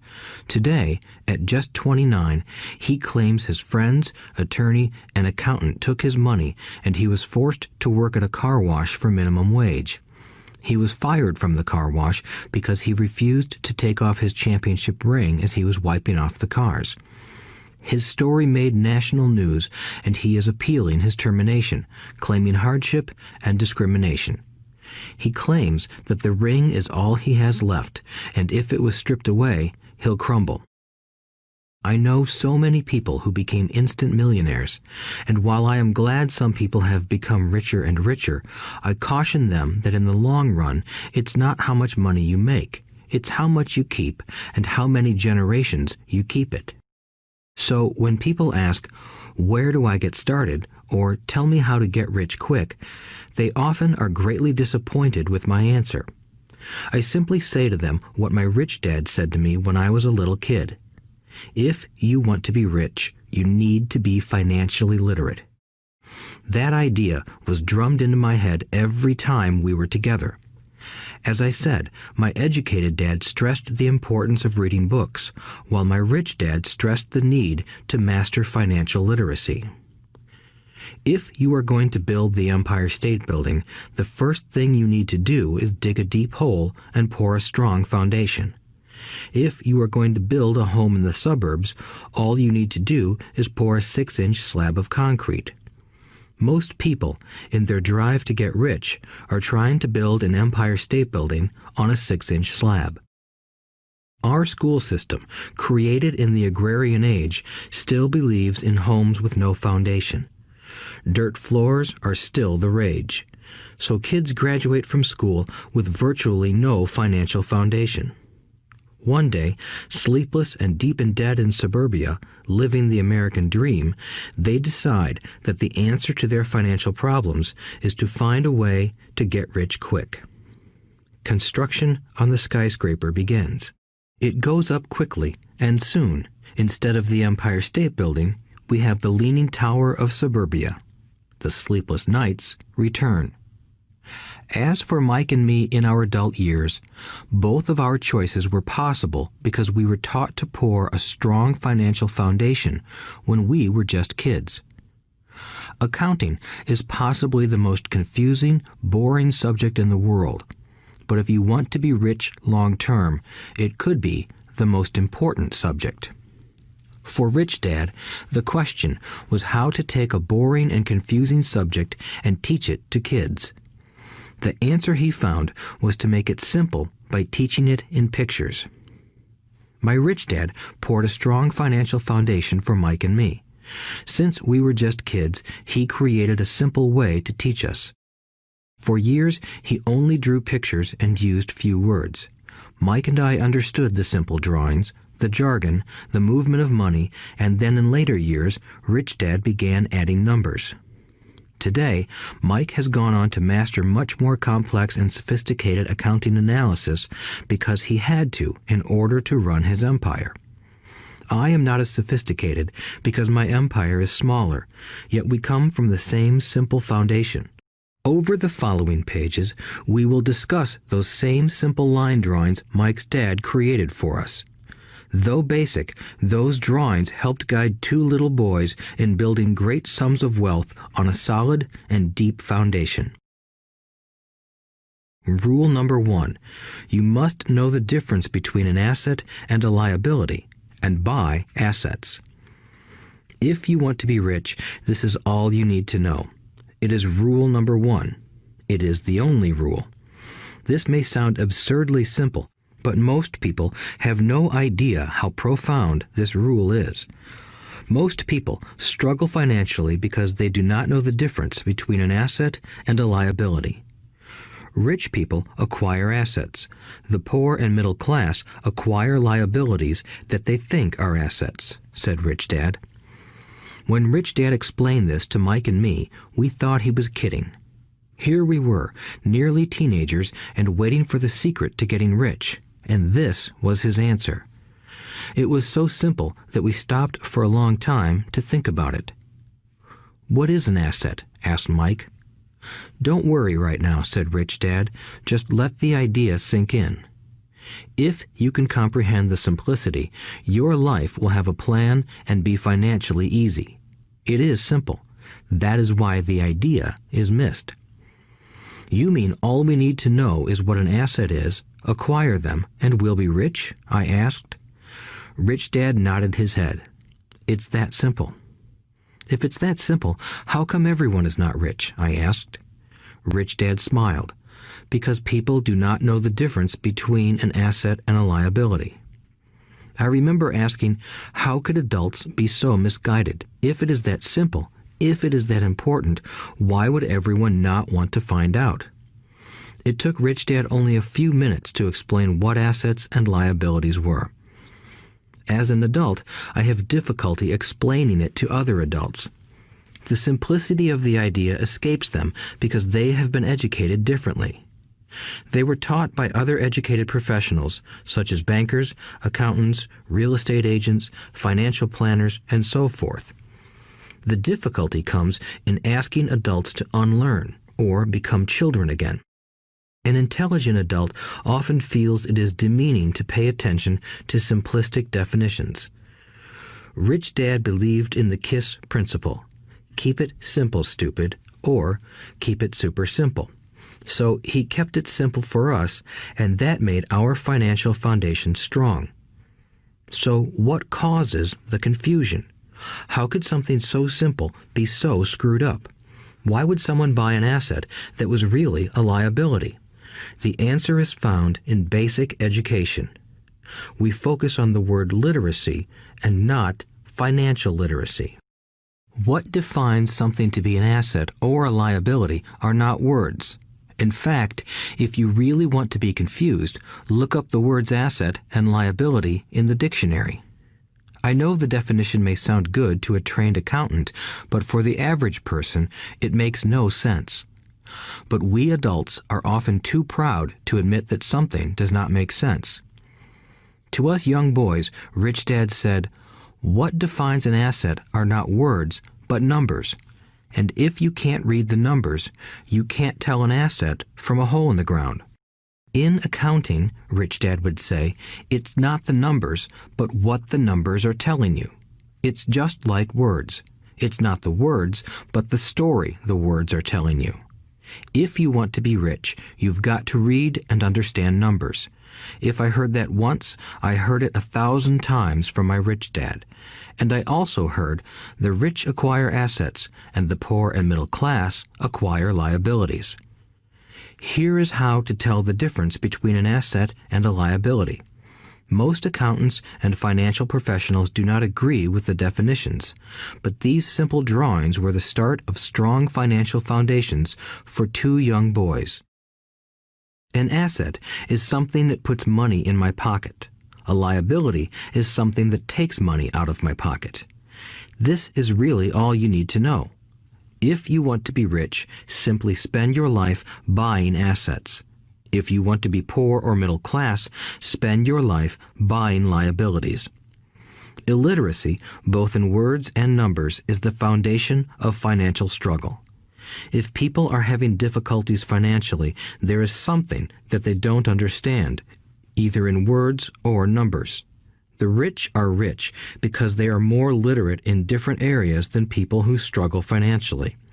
So if you want to be rich and maintain your wealth, it's important to be financially literate in words as well as numbers. Numbers alone mean little, just as words out of context mean little. It's the story that counts. In financial reporting, reading numbers is looking for the plot, the story of where the cash is flowing. In 80% of most families, the financial story paints a picture of hard work to get ahead. However, this effort is for naught because they spend their lives buying liabilities instead of assets. Everyone has living expenses, the need for food, shelter, and clothing. It is the cash flow that tells the story of how a person handles their money. The reason I started with the story of the richest men in America is to illustrate the flaw in believing that money will solve all problems. That is why I cringe whenever I hear people ask me how to get rich quicker or where they should start. I often hear, "I'm in debt, so I need to make more money." But more money will often not solve the problem. In fact, it may compound the problem. Money often makes obvious our tragic human flaws, putting a spotlight on what we don't know. That is why, all too often, a person who comes into a sudden windfall of cash, let's say an inheritance, a pay raise, or lottery winnings, soon returns to the same financial mess, if not worse than the mess they were in before. Money only accentuates the cash flow pattern running in your head. If your pattern is to spend everything you get, most likely an increase in cash will just result in an increase in spending. Thus the saying, "A fool and his money is one big party." I have said many times that we go to school to gain scholastic and professional skills, both of which are important. We learn to make money with our professional skills. In the 1960s, when I was in high school, if someone did well academically, people assumed this bright student would go on to be a medical doctor because it was the profession with the promise of the greatest financial reward. Today, doctors face financial challenges I wouldn't wish on my worst enemy. Insurance companies taking control of the business, managed health care, government intervention, and malpractice suits. Today, kids want to be famous athletes, movie stars, rock stars, beauty queens, or CEOs because that is where the fame, money, and prestige are. That is the reason it is so hard to motivate kids in school today. They know that professional success is no longer solely linked to academic success, as it once was. Because students leave school without financial skills, millions of educated people pursue their profession successfully, but later find themselves struggling financially. They work harder, but don't get ahead. What is missing from their education is not how to make money, but how to manage money. It's called financial aptitude, what you do with the money once you make it, how to keep people from taking it from you, how to keep it longer, and how to make that money work hard for you.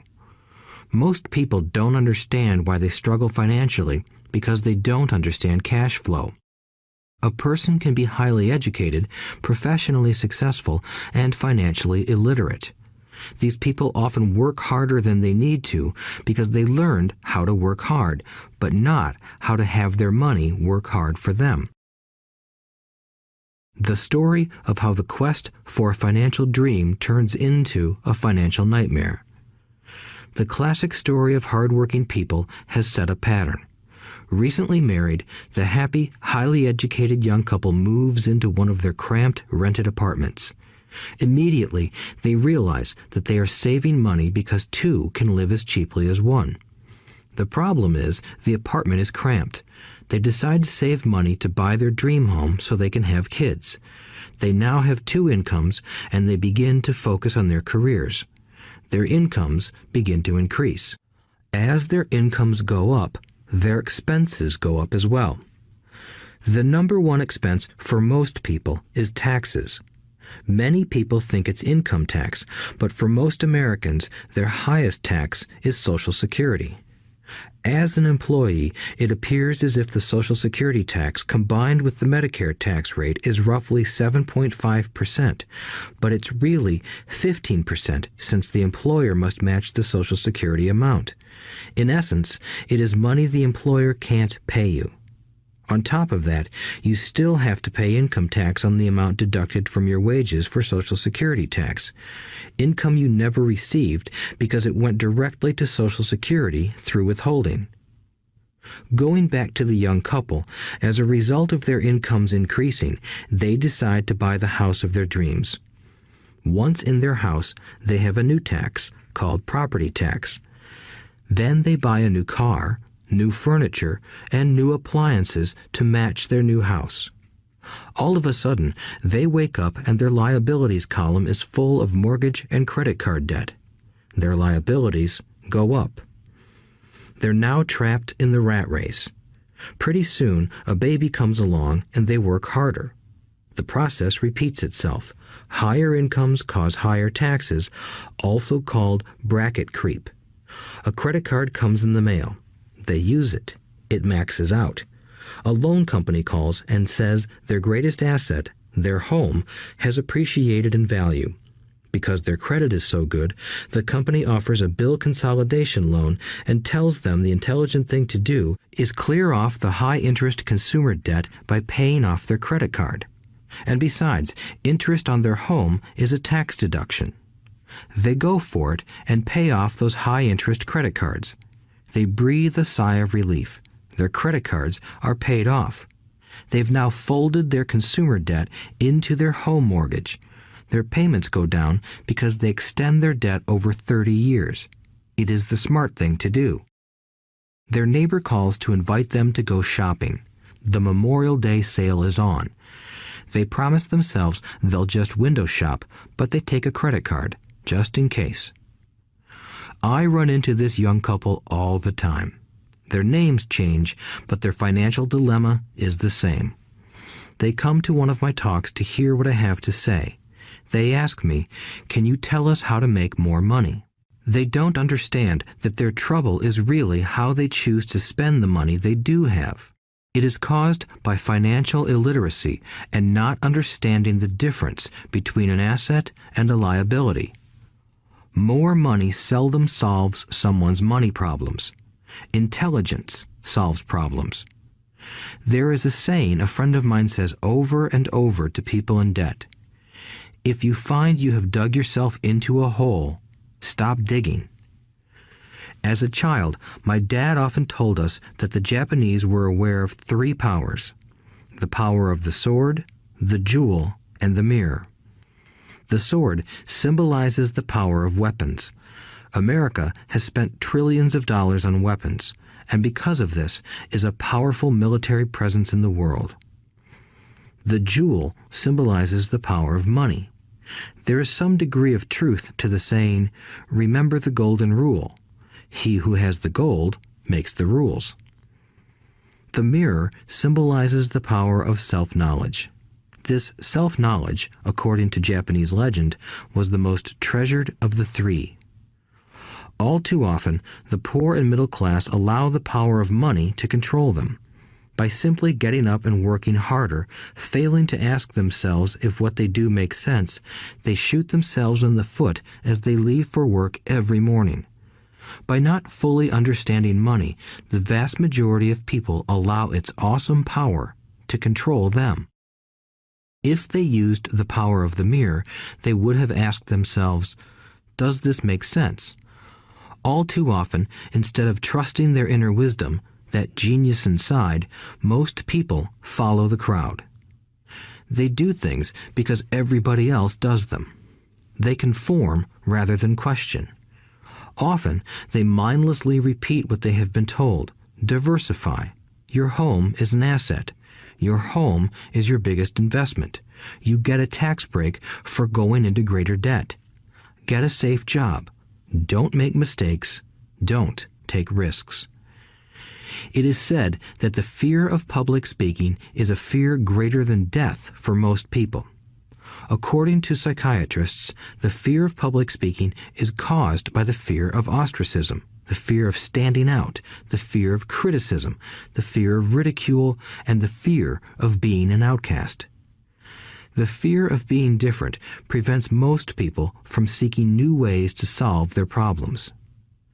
That is why my educated dad said the Japanese valued the power of the mirror the most, for it is only when we look into it that we find truth. Fear is the main reason that people say, "Play it safe." That goes for anything, be it sports, relationships, careers, or money. It is that same fear, the fear of ostracism, that causes people to conform to, and not question, commonly accepted opinions or popular trends. Your home is an asset. Get a bill consolidation loan and get out of debt. Work harder. It's a promotion. Someday I'll be a vice president. Save money. When I get a raise, I'll buy us a bigger house. Mutual funds are safe. Many financial problems are caused by trying to keep up with the Joneses. Occasionally, we all need to look in the mirror and be true to our inner wisdom rather than our fears. By the time Mike and I were 16 years old, we began to have problems in school. We were not bad kids. We just began to separate from the crowd. We worked for Mike's dad after school and on weekends. Mike and I often spent hours after work just sitting at a table with his dad while he held meetings with his bankers, attorneys, accountants, brokers, investors, managers, and employees. Here was a man who had left school at 13 who was now directing, instructing, ordering, and asking questions of educated people. They came at his beck and call and cringed when he didn't approve of them. Here was a man who had not gone along with the crowd. He was a man who did his own thinking and detested the words, "We have to do it this way because that's the way everyone else does it." He also hated the word can't. If you wanted him to do something, just say, "I don't think you can do it." Mike and I learned more sitting in on his meetings than we did in all our years of school, college included. Mike's dad was not book smart, but he was financially educated and successful as a result. He told us over and over again, an intelligent person hires people who are more intelligent than he is. So Mike and I had the benefit of spending hours listening to and learning from intelligent people. But because of this, Mike and I couldn't go along with the standard dogma our teachers preached, and that caused problems.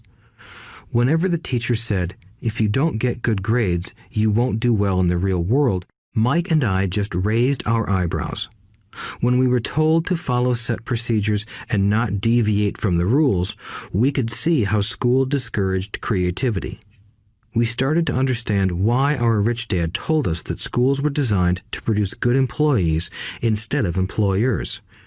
Occasionally, Mike or I would ask our teachers how what we studied was applicable to the real world, or why we never studied money and how it worked. To the latter question, we often got the answer that money was not important, that if we excelled in our education, the money would follow. The more we knew about the power of money, the more distant we grew from the teachers and our classmates. My highly educated dad never pressured me about my grades, but we did begin to argue about money. By the time I was 16, I probably had a far better foundation with money than both my parents. I could keep books, I listened to tax accountants, corporate attorneys, bankers, real estate brokers, investors, and so forth. By contrast, my dad talked to other teachers. One day, my dad told me that our home was his greatest investment. A not too pleasant argument took place when I showed him why I thought a house was not a good investment. I showed him the ancillary expenses that went along with owning the home. A bigger home meant bigger expenses, and the cash flow kept going out through the expense column. Today, people still challenge me on the idea of a house not being an asset. I know that for many people, it is their dream as well as their largest investment. And owning your own home is better than nothing. I simply offer an alternative way of looking at this popular dogma. If my wife and I were to buy a bigger, flashier house, we realize it wouldn't be an asset. It would be a liability since it would take money out of our pocket. So here is the argument I put forth. I really don't expect most people to agree with it because your home is an emotional thing, and when it comes to money, high emotions tend to lower financial intelligence. I know from personal experience that money has a way of making every decision emotional. 1. When it comes to houses, most people work all their lives paying for a home they never own. In other words, most people buy a new house every few years, each time incurring a new 30-year loan to pay off the previous one. 2. Even though people receive a tax deduction for interest on mortgage payments, they pay for all their other expenses with after-tax dollars, even after they pay off their mortgage. 3. My wife's parents were shocked when the property taxes on their home increased to $1,000 a month. This was after they had retired, so the increase put a strain on their retirement budget and they felt forced to move. 4. Houses do not always go up in value. I have friends who owe $1 million for a home that today would sell for far less. 5. The greatest losses of all are those from missed opportunities. If all your money is tied up in your house, you may be forced to work harder because your money continues blowing out of the expense column instead of adding to the asset column, the classic middle-class cash flow pattern. If a young couple would put more money into their asset column early on, their later years would be easier. Their assets would have grown and would be available to help cover expenses. All too often, a house only serves as a vehicle for incurring a home equity loan to pay for mounting expenses. In summary, the end result in making a decision to own a house that is too expensive in lieu of starting an investment portfolio impacts an individual in at least the following 3 ways. 1. Loss of time during which other assets could have grown in value. 2. Loss of additional capital which could have been invested instead of paying for high maintenance expenses related directly to the home. 3. Loss of education. Too often, people count their house and savings and retirement plans as all they have in their asset column. Because they have no money to invest, they simply don't invest. This costs them investment experience. Most never become what the investment world calls a sophisticated investor. And the best investments are usually first sold to sophisticated investors, who then turn around and sell them to the people playing it safe. I am not saying don't buy a house. What I'm saying is that you should understand the difference between an asset and a liability. When I want a bigger house, I first buy assets that will generate the cash flow to pay for the house. My educated dad's personal financial statement best demonstrates the life of someone caught in the rat race. His expenses match his income, never allowing him enough left over to invest in assets. As a result, his liabilities are larger than his assets. Why the rich get richer. A review of my rich dad's financial statement shows why the rich get richer. The asset column generates more than enough income to cover expenses, with the balance reinvested into the asset column. The asset column continues to grow, and therefore the income it produces grows with it. The result is that the rich get richer. Why the middle class struggle. The middle class finds itself in a constant state of financial struggle. Their primary income is through their salary. As their wages increase, so do their taxes. Their expenses tend to increase in proportion to their salary increase, hence the phrase, the rat race. They treat their home as their primary asset instead of investing in income-producing assets. This pattern of treating your home as an investment and the philosophy that a pay raise means you can buy a larger home or spend more is the foundation of today's debt-ridden society. Increased spending throws families into greater debt and into more financial uncertainty, even though they may be advancing in their jobs and receiving raises on a regular basis. This is high-risk living caused by weak financial education. The massive loss of jobs in recent times proves how shaky the middle class really is financially. Company pension plans are being replaced by 401k plans. Social Security is obviously in trouble and can't be relied upon as a source for retirement. Panic has set in for the middle class. Today, mutual funds are popular because they supposedly represent safety. Average mutual fund buyers are too busy working to pay taxes and mortgages, save for their children's college, and pay off credit cards. They do not have time to study investing, so they rely on the expertise of the manager of a mutual fund. Also, because the mutual fund includes many different types of investments, they feel their money is safer because it is diversified. This educated middle class subscribes to the dogma put out by mutual fund brokers and financial planners. Play it safe, avoid risk. The real tragedy is that the lack of early financial education is what creates the risk faced by average middle class people. The reason they have to play it safe is because their financial positions are tenuous at best. Their balance sheets are not balanced. Instead, they are loaded with liabilities and have no real assets that generate income. Typically, their only source of income is their paycheck. Their livelihood becomes entirely dependent on their employer. So when genuine deals of a lifetime come along, these people can't take advantage of them because they are working so hard, are taxed to the max, and are loaded with debt. As I said at the start of this section, the most important rule is to know the difference between an asset and a liability. Once you understand the difference, concentrate your efforts on buying income-generating assets. That's the best way to get started on a path to becoming rich. Keep doing that and your asset column will grow.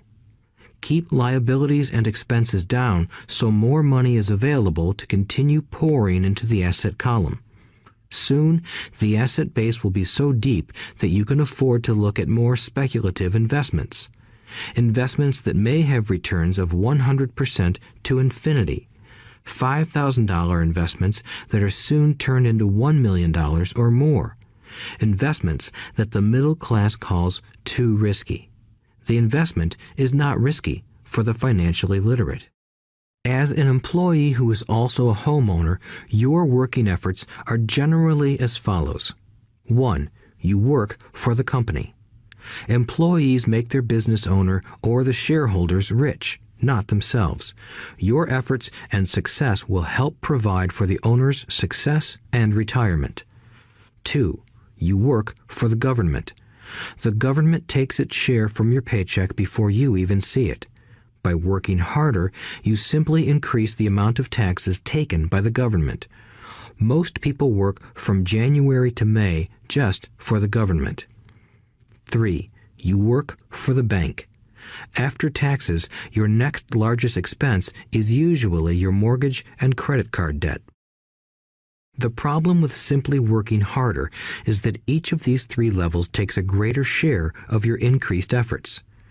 You need to learn how to have your increased efforts benefit you and your family directly. Once you have decided to concentrate on minding your own business, focusing your efforts on acquiring assets instead of a bigger paycheck, how do you set your goals? Most people must keep their job and rely on their wages to fund their acquisition of assets. As their assets grow, how do they measure the extent of their success? When does someone know that they are rich, that they have wealth? As well as having my own definitions for assets and liabilities, I also have my own definition for wealth. Actually, I borrowed it from a man named R. Buckminster Fuller. Some call him a quack, and others call him a genius. Years ago, he got architects buzzing because he applied for a patent for something he called a geodesic dome. But in the application, Fuller also said something about wealth. It was pretty confusing at first, but after reading it, it began to make some sense. Wealth is a person's ability to survive so many number of days forward, or, if I stopped working today, how long could I survive? Unlike net worth, the difference between your assets and liabilities, which is often filled with a person's expensive junk and opinions of what things are worth, this definition creates the possibility for developing a truly accurate measurement. I could now measure and know where I was in terms of my goal to become financially independent. Although net worth often includes non-cash producing assets, like stuff you bought that now sits in your garage, wealth measures how much money your money is making and, therefore, your financial survivability. Wealth is the measure of the cash flow from the asset column compared with the expense column. Let's use an example. Let's say I have cash flow from my asset column of $1,000 a month, and I have monthly expenses of $2,000 a month. What is my wealth? Let's go back to Buckminster Fuller's definition.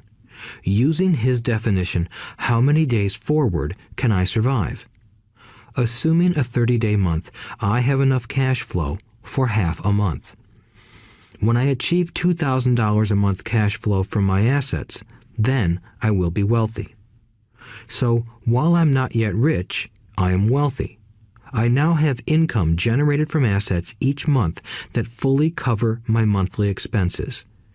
If I want to increase my expenses, I first must increase my cash flow to maintain this level of wealth. Also note that it is at this point that I'm no longer dependent on my wages. I have focused on and been successful in building an asset column that has made me financially independent. If I quit my job today, I would be able to cover my monthly expenses with the cash flow from my assets. My next goal would be to have the excess cash flow from my assets reinvested into the asset column. The more money that goes into my asset column, the more my asset column grows. The more my assets grow, the more my cash flow grows. And as long as I keep my expenses less than the cash flow from these assets, I grow richer with more and more income from sources other than my physical labor. As this reinvestment process continues, I am well on my way to becoming rich. Just remember this simple observation. The rich buy assets. The poor only have expenses. The middle class buy liabilities they think are assets. So how do I start minding my own business? What is the answer? Listen to the founder of McDonald's in the next chapter. Chapter 3. Lesson 3. Mind your own business.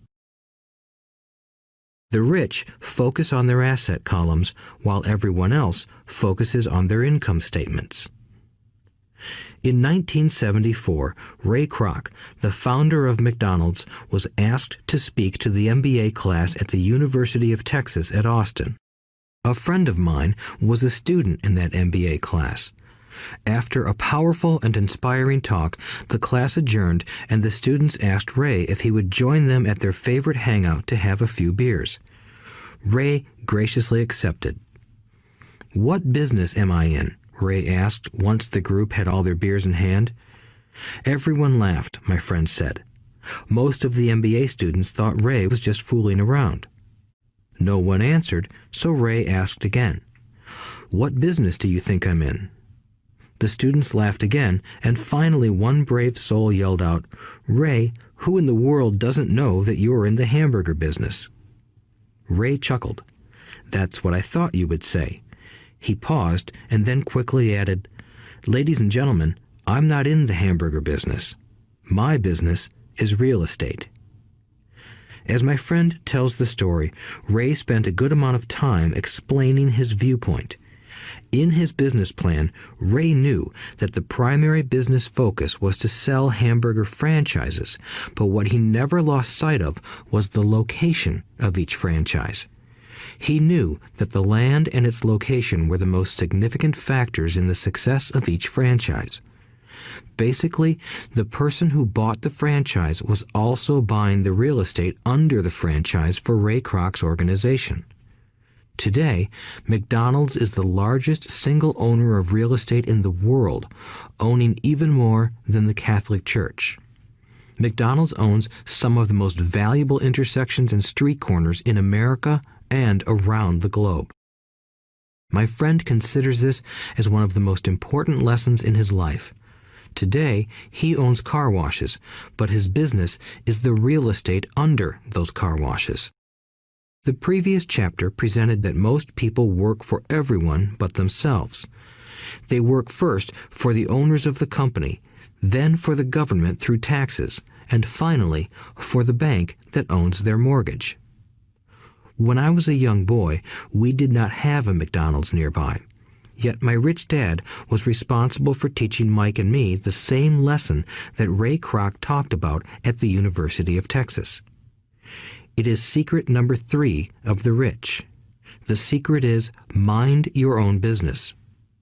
Financial struggle is often directly the result of people working all their lives for someone else. Many people will simply have nothing at the end of their working days to show for their efforts. Our current educational system focuses on preparing today's youth to get good jobs by developing scholastic skills. Their lives will revolve around their wages or, as described earlier, their income column.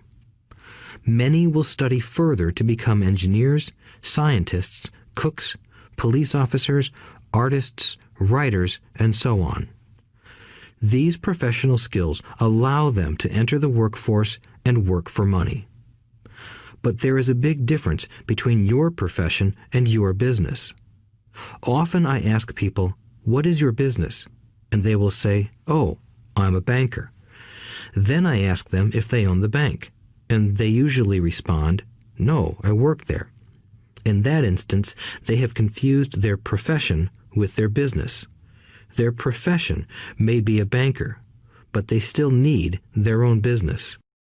A problem with school is that you often become what you study. So if you study cooking, you become a chef.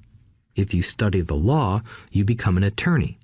And a study of auto mechanics makes you a mechanic. The mistake in becoming what you study is that too many people forget to mind their own business. They spend their lives minding someone else's business and making that person rich. To become financially secure, a person needs to mind their own business. Your business revolves around your asset column, not your income column. As stated earlier, the number one rule is to know the difference between an asset and a liability and to buy assets. The rich focus on their asset columns, while everyone else focuses on their income statements. That is why we hear so often, "I need a raise. If only I had a promotion. I am going back to school to get more training so I can get a better job. I am going to work overtime. Maybe I can get a second job." In some circles, these are sensible ideas, but you are still not minding your own business. These ideas all still focus on the income column and will only help a person become more financially secure if the additional money is used to purchase income-generating assets. The primary reason the majority of the poor and middle class are fiscally conservative, which means I can't afford to take risks, is that they have no financial foundation. They have to cling to their jobs and play it safe. When downsizing became the in thing to do, millions of workers found out their largest so-called asset, their home, was eating them alive. Their asset was costing them money every month. Their car, another asset, was eating them alive. The golf clubs in the garage that cost $1,000 were not worth $1,000 anymore. Without job security, they had nothing to fall back on. What they thought were assets could not help them survive in a time of financial crisis. I assume most of us have filled out a credit application to buy a house or a car. It's always interesting to look at the net worth section because of what accepted banking and accounting practices allow a person to count as assets. One day when I wanted a loan, my financial position did not look too good. So I added my new golf clubs, my art collection, books, electronics, Armani suits, wristwatches, shoes, and other personal effects to boost the number in the asset column. But I was turned down because I had too much investment real estate. The loan committee didn't like that I made so much money from rent. They wanted to know why I did not have a normal job with a salary. They did not question the Armani suits, golf clubs, or art collection. Life is sometimes tough when you do not fit the standard profile. I cringe every time I hear someone say to me that their net worth is $1 million or $100,000 or whatever. One of the main reasons net worth is not accurate is simply because the moment you begin selling your assets, you are taxed for any gains. So many people have put themselves in deep financial trouble when they run short of income. To raise cash, they sell their assets, but their personal assets can generally be sold for only a fraction of the value that is listed on their personal balance sheet. Or, if there is a gain on the sale of the assets, they are taxed on the gain. So again, the government takes its share, thus reducing the amount available to help them out of debt. That is why I say someone's net worth is often worth less than they think. Start minding your own business. Keep your daytime job, but start buying real assets, not liabilities or personal effects that have no real value once you get them home. A new car loses nearly 25% of the price you pay for it the moment you drive it off the lot. It is not a true asset even if your banker lets you list it as one. My $400 new titanium driver was worth $150 the moment I teed off. Keep expenses low. reduce liabilities, and diligently build a base of solid assets. For young people who have not yet left home, it is important for parents to teach them the difference between an asset and a liability. Get them to start building a solid asset column before they leave home, get married, buy a house, have kids, and get stuck in a risky financial position, clinging to a job and buying everything on credit. I see so many young couples who get married and trap themselves into a lifestyle that will not let them get out of debt for most of their working years. For many people, just as the last child leaves home, the parents realize they have not adequately prepared for retirement and they begin to scramble to put some money away. Then their own parents become ill and they find themselves with new responsibilities. So what kind of assets am I suggesting that you or your children acquire? In my world, real assets fall into the following categories. Businesses that do not require my presence. I own them, but they are managed or run by other people. If I have to work there, it's not a business. It becomes my job. Stocks, bonds, income-generating real estate, notes, IOUs, royalties from intellectual property such as music, scripts, and patents. Anything else that has value, produces income, or appreciates, and has a ready market. As a young boy, my educated dad encouraged me to find a safe job, but my rich dad encouraged me to begin acquiring assets that I loved. If you don't love it, you won't take care of it. I collect real estate simply because I love buildings and land. I love shopping for them, and I could look at them all day long. When problems arise, the problems aren't so bad that it changes my love for real estate. For people who hate real estate, they shouldn't buy it. I also love stocks of small companies, especially startups, because I am an entrepreneur, not a corporate person. In my early years, I worked in large organizations such as Standard Oil of California, the U.S. Marine Corps, and Xerox Corporation. I enjoyed my time with those organizations and have fond memories, but I know deep down I am not a company man. I like starting companies, not running them. So my stock buys are usually of small companies. Sometimes I even start the company and take it public. Fortunes are made in new stock issues, and I love the game. Many people are afraid of small cap companies and call them risky, and they are. But that risk is diminished if you love what the investment is, understand it, and know the game. With small companies, my investment strategy is to be out of the stock in a year. On the other hand, my real estate strategy is to start small and keep trading up for bigger properties, and, therefore, delay paying taxes on the gain. This allows the value to increase dramatically. I generally hold real estate less than 7 years. For years, even while I was with the Marine Corps and Xerox, I did what my rich dad recommended. I kept my day job, but I still minded my own business. I was active in my asset column trading real estate and small stocks. Rich Dad always stressed the importance of financial literacy. The better I was at understanding the accounting and cash management, the better I would be at analyzing investments and eventually starting and building my own company. I don't encourage anyone to start a company unless they really want to. Knowing what I know about running a company, I wouldn't wish that task on anyone.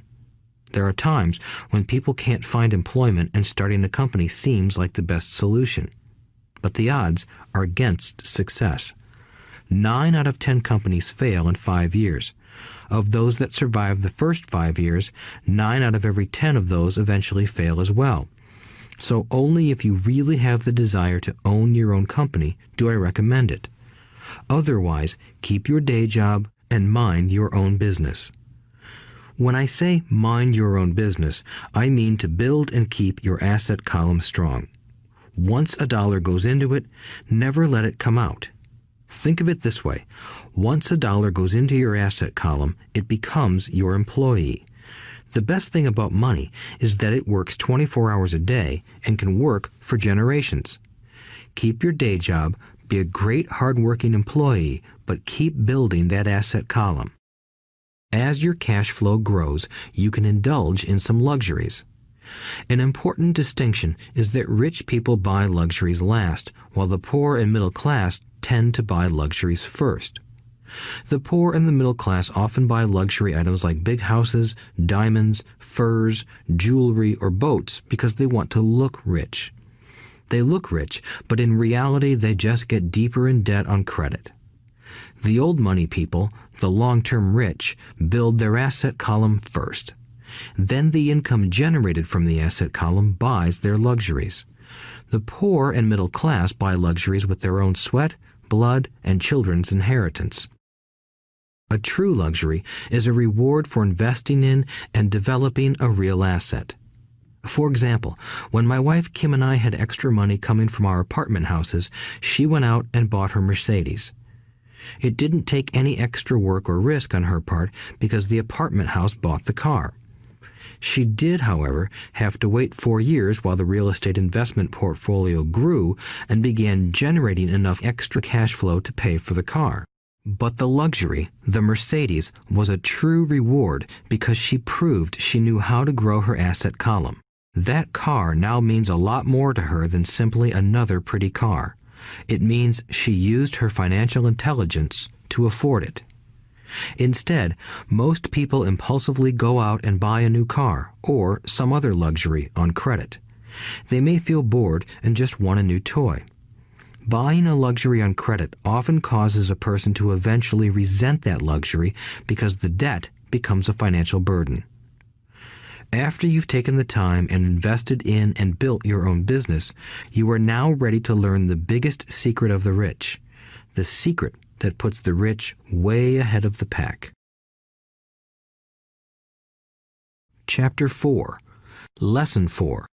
The History of Taxes and the Power of Corporations. My rich dad just played the game smart, and he did it through corporations, the biggest secret of the rich. I remember in school being told the story of Robin Hood and his merry men. My teacher thought it was a wonderful story of a romantic hero who robbed from the rich and gave to the poor. My rich dad did not see Robin Hood as a hero. He called Robin Hood a crook.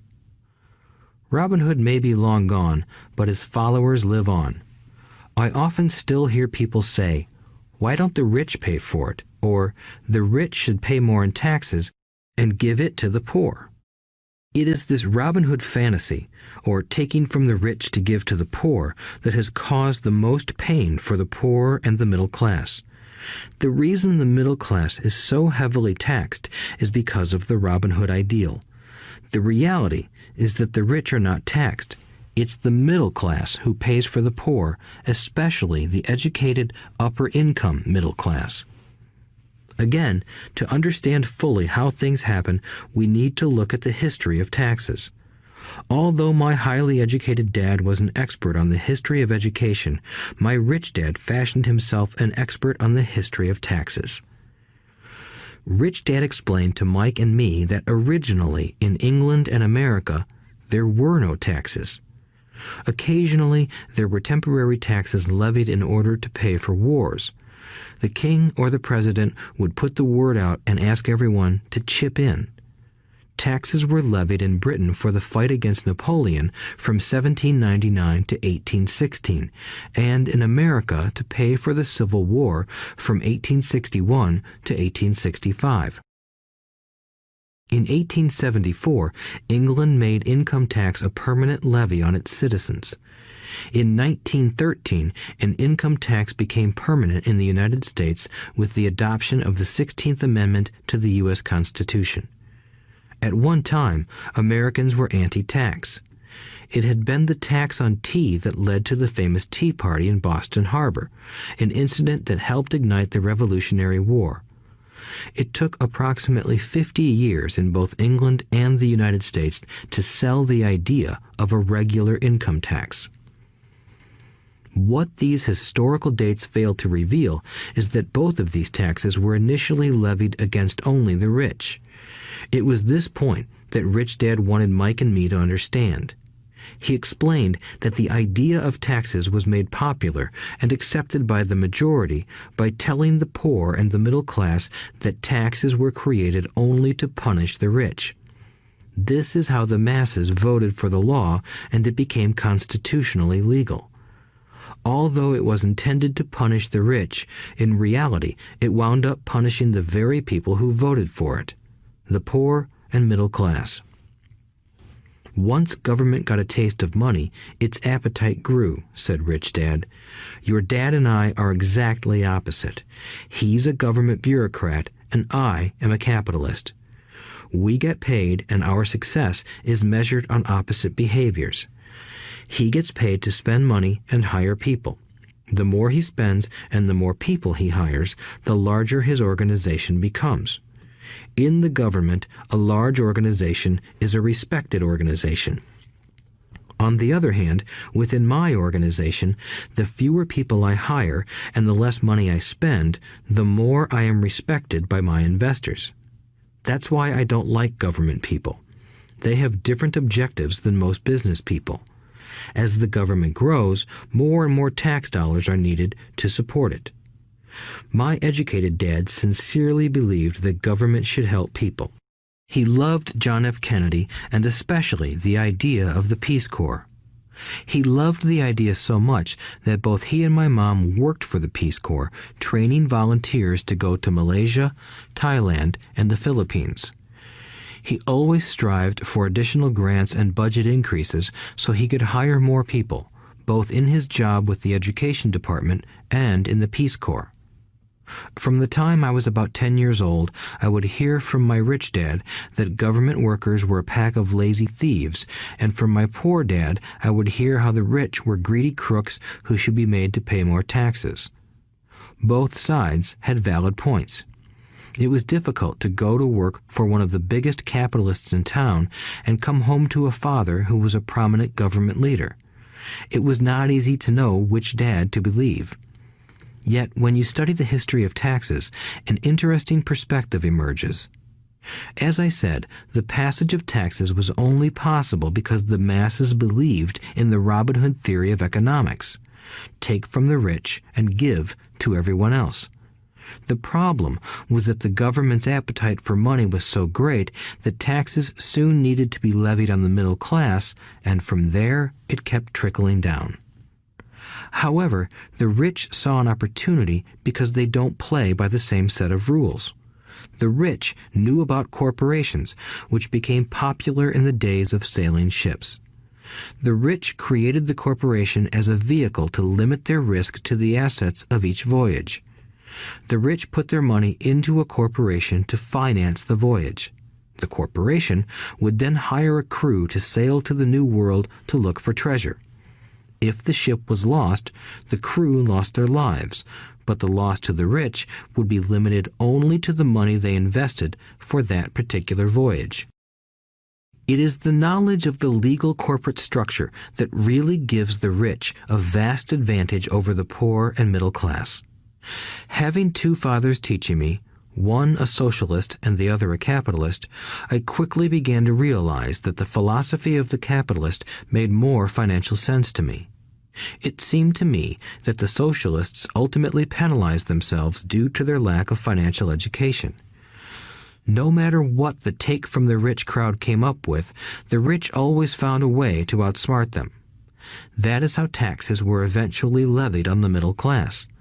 The rich outsmarted the intellectuals solely because they understood the power of money, a subject not taught in schools.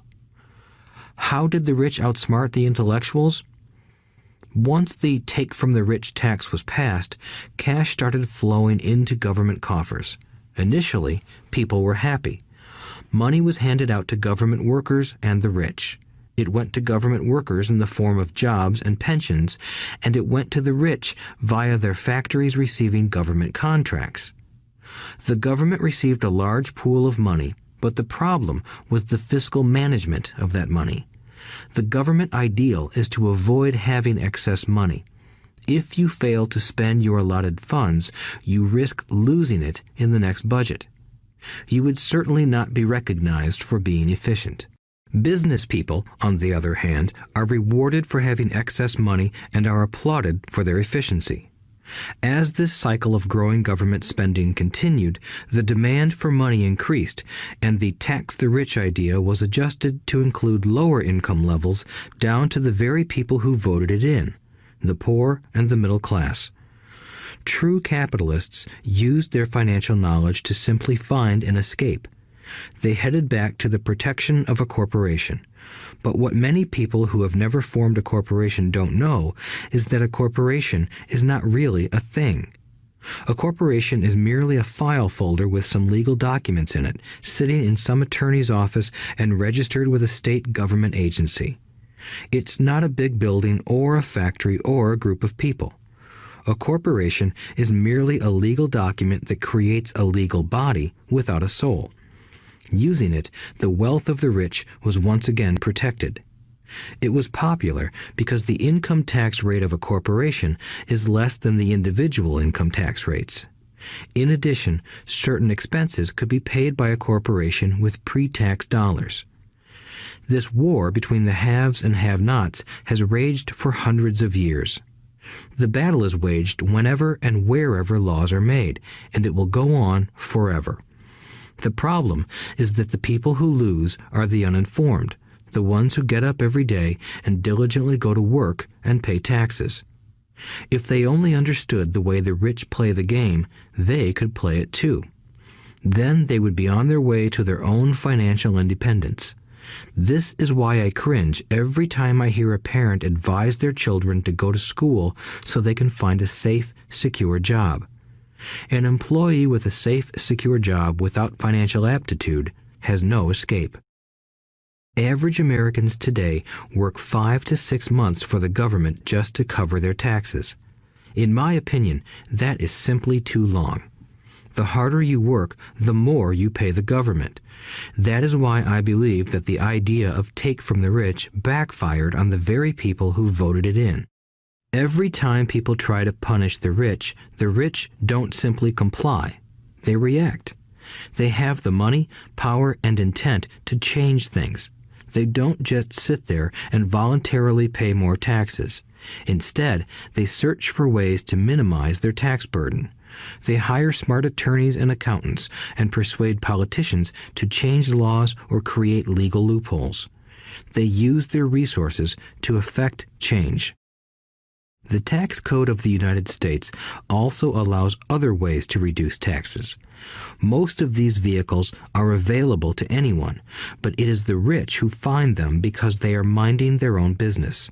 For example, 1031 is jargon for Section 1031 of the Internal Revenue Code, which allows a seller to delay paying taxes on a piece of real estate that is sold for a capital gain through an exchange for a more expensive piece of real estate. Real estate is one investment vehicle that has a great tax advantage. As long as you keep trading up in value, you will not be taxed on the gains until you liquidate. People who don't take advantage of these legal tax savings are missing a great opportunity to build their asset columns. The poor and middle class don't have the same resources. They sit there and let the government's needles enter their arm and allow the blood donation to begin. Today, I am constantly shocked at the number of people who pay more taxes or take fewer deductions simply because they are afraid of the government. I have friends who have had their businesses shut down and destroyed, only to find out it was a mistake on the part of the government.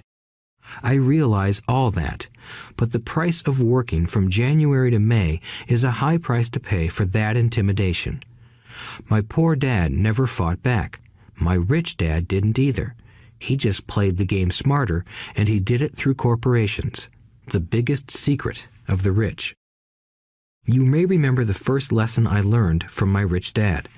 I was a little boy of 9 who had to sit and wait for him to choose to talk to me. I sat in his office waiting for him to get to me. He was ignoring me on purpose. He wanted me to recognize his power and to desire to have that power for myself one day. During all the years I studied and learned from him, he always reminded me that knowledge is power. and with money comes great power that requires the right knowledge to keep it and make it multiply. Without that knowledge, the world pushes you around. Rich Dad constantly reminded Mike and me that the biggest bully was not the boss or the supervisor, but the tax man. The tax man will always take more if you let him. The first lesson of having money work for you, as opposed to you working for money, is all about power. If you work for money, you give the power to your employer. If money works for you, you keep the power and control it. Once we had this knowledge of the power of money working for us, he wanted us to be financially smart and not let anyone or anything push us around. If you're ignorant, it's easy to be bullied. If you know what you're talking about, you have a fighting chance. That is why he paid so much for smart tax accountants and attorneys. It was less expensive to pay them than to pay the government. His best lesson to me was, be smart and you won't be pushed around as much. He knew the law because he was a law-abiding citizen and because it was expensive to not know the law. If you know you're right, you're not afraid of fighting back, even if you are taking on Robin Hood and his band of merry men. My highly educated dad always encouraged me to land a good job with a strong corporation. He spoke of the virtues of working your way up the corporate ladder. He didn't understand that by relying solely on a paycheck from a corporate employer, I would be a docile cow ready for milking. When I told my rich dad of my father's advice, he only chuckled. "Why not own the ladder?" was all he said. As a young boy, I did not understand what Rich Dad meant by owning my own corporation. It was an idea that seemed impossible and intimidating. Although I was excited by the idea, my inexperience wouldn't let me envision the possibility that grown-ups would someday work for a company I would own. The point is that, if not for my rich dad, I would have probably followed my educated dad's advice. It was merely the occasional reminder of my rich dad that kept the idea of owning my own corporation alive and kept me on a different path. By the time I was 15 or 16, I knew I wasn't going to continue down the path my educated dad recommended. I didn't know how I was going to do it, but I was determined not to head in the direction most of my classmates were heading. That decision changed my life. It was not until my mid-20s that my rich dad's advice began to make more sense to me. I was just out of the Marine Corps and working for Xerox. I was making a lot of money, but every time I looked at my paycheck, I was disappointed. The deductions were so large, and the more I worked, the greater they became. As I became more successful, my bosses talked about promotions and raises. It was flattering, but I could hear my rich dad asking in my ear, "Who are you working for? Who are you making rich?" In 1974, while still an employee for Xerox, I formed my first corporation and began minding my own business. There were already a few assets in my asset column, but now I was determined to focus on making it bigger. Those paychecks, with all the deductions, made all the years of my rich dad's advice make total sense. I could see the future if I followed my educated dad's advice. Many employers feel that advising their workers to mind their own business is bad for business. But for me, focusing on my own business and developing assets made me a better employee because I now had a purpose. I came in early and worked diligently, amassing as much money as possible so I could invest in real estate. Hawaii was just set to boom, and there were fortunes to be made. The more I realized that we were in the beginning stages of a boom, the more Xerox machines I sold. The more I sold, the more money I made, and, of course, the more deductions came out of my paycheck. It was inspiring. I wanted out of the employee trap so badly that I worked even harder so I could invest more. By 1978, I was consistently one of the top 5 salespeople at the company. I badly wanted out of the rat race. In less than 3 years, I was making more in my real estate holding corporation than I was making at Xerox, and the money I was making in my asset column in my own corporation was money working for me, not me pounding on doors selling copiers.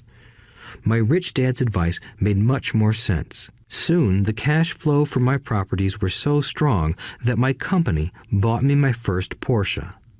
My fellow Xerox salespeople thought I was spending my commissions. I wasn't.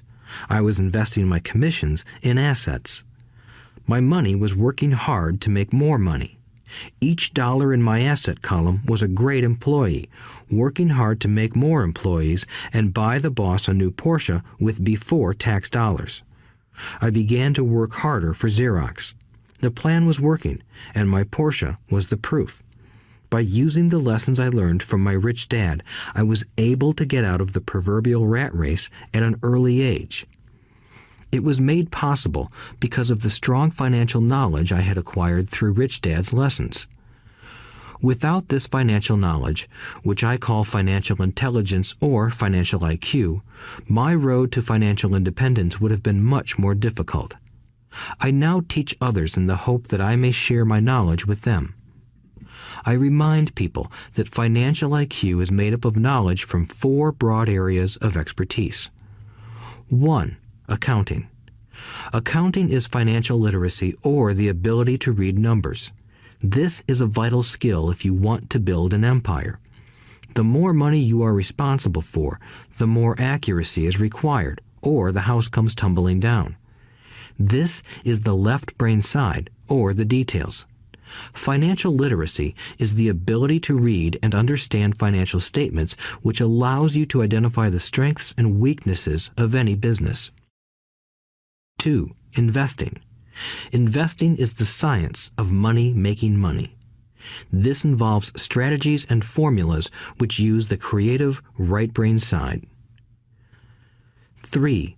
Understanding markets. Understanding markets is the science of supply and demand. You need to know the technical aspects of the market, which are emotion-driven, in addition to the fundamental or economic aspects of an investment. Does an investment make sense or does it not make sense based on current market conditions? 4. The law.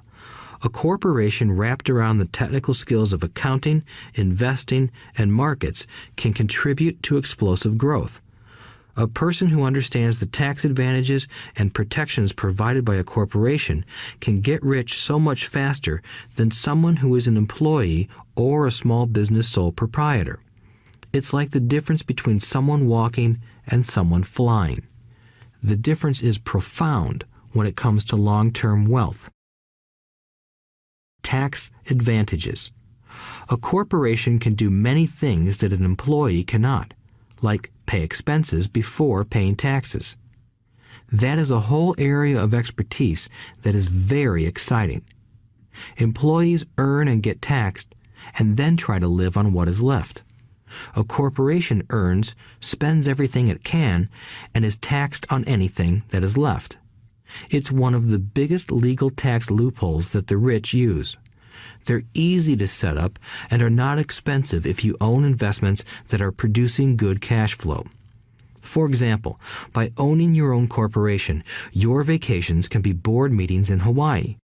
Car payments, insurance, repairs, and health club memberships are company expenses. Most restaurant meals are partial expenses and on. But it's done legally with pre-tax dollars. Protection from lawsuits. We live in a litigious society. Everybody wants a piece of your action. The rich hide much of their wealth using vehicles such as corporations and trusts to protect their assets from creditors. When someone sues a wealthy individual, they are often met with layers of legal protection and often find that the wealthy person actually owns nothing. They control everything, but own nothing. The poor and middle class try to own everything and lose it to the government or to fellow citizens who like to sue the rich. They learned it from the Robin Hood story. Take from the rich and give it to the poor. It is not the purpose of this audiobook to go into the specifics of owning a corporation. But I will say that if you own any kind of legitimate assets, I would consider finding out more about the benefits and protection offered by a corporation as soon as possible. There are many books written on the subject that will detail the benefits and even walk you through the steps necessary to set up a corporation. Garrett Sutton's books on corporations provide wonderful insight into the power of personal corporations. Financial IQ is actually the synergy of many skills and talents. I would say it is the combination of the 4 technical skills listed above that make up basic financial intelligence. If you aspire to great wealth, it is the combination of these skills that will greatly amplify your financial intelligence. In summary, business owners with corporations 1. Earn, 2. Spend, 3. Pay taxes.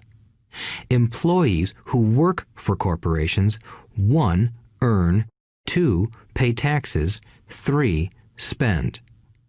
As part of your overall financial strategy, I recommend that you learn about the protection that legal entities can provide for businesses and assets.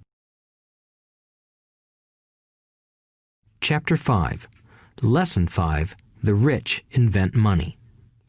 Often in the real world, it's not the smart who get ahead, but the bold. Last night, I took a break from writing and watched a TV program on the history of a young man named Alexander Graham Bell. Bell had just patented his telephone and was having growing pains because the demand for his new invention was so strong. Needing a bigger company, he then went to the giant at that time, Western Union, and asked them if they would buy his patent and his tiny company. He wanted $100,000 for the whole package. The president of Western Union scoffed at him and turned him down, saying the price was ridiculous. The rest is history. A multi-billion-dollar industry emerged, and AT&T was born. The evening news came on right after the story of Alexander Graham Bell. On the news was a story of another downsizing at a local company. The workers were angry and complained that the company ownership was unfair. A terminated manager of about 45 years of age had his wife and 2 babies at the plant and was begging the guards to let him talk to the owners to ask if they would reconsider his termination. He had just bought a house and was afraid of losing it. The camera focused in on his pleading for all the world to see. Needless to say, it held my attention. I have been teaching professionally since 1984. It has been a great experience and a rewarding one.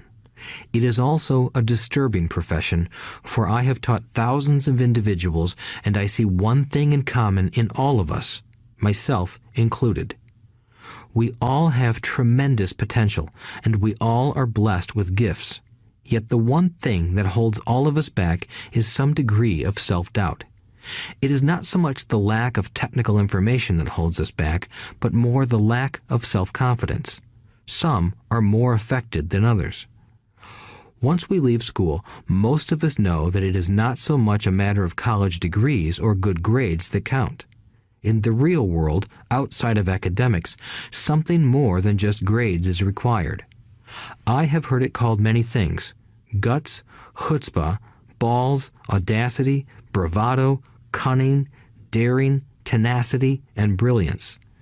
This factor, whatever it is labeled, ultimately decides one's future much more than school grades do. Inside each of us is one of these brave, brilliant, and daring characters. There is also the flip side of that character, people who could get down on their knees and beg if necessary. After a year in Vietnam as a Marine Corps pilot, I got to know both of those characters inside of me intimately.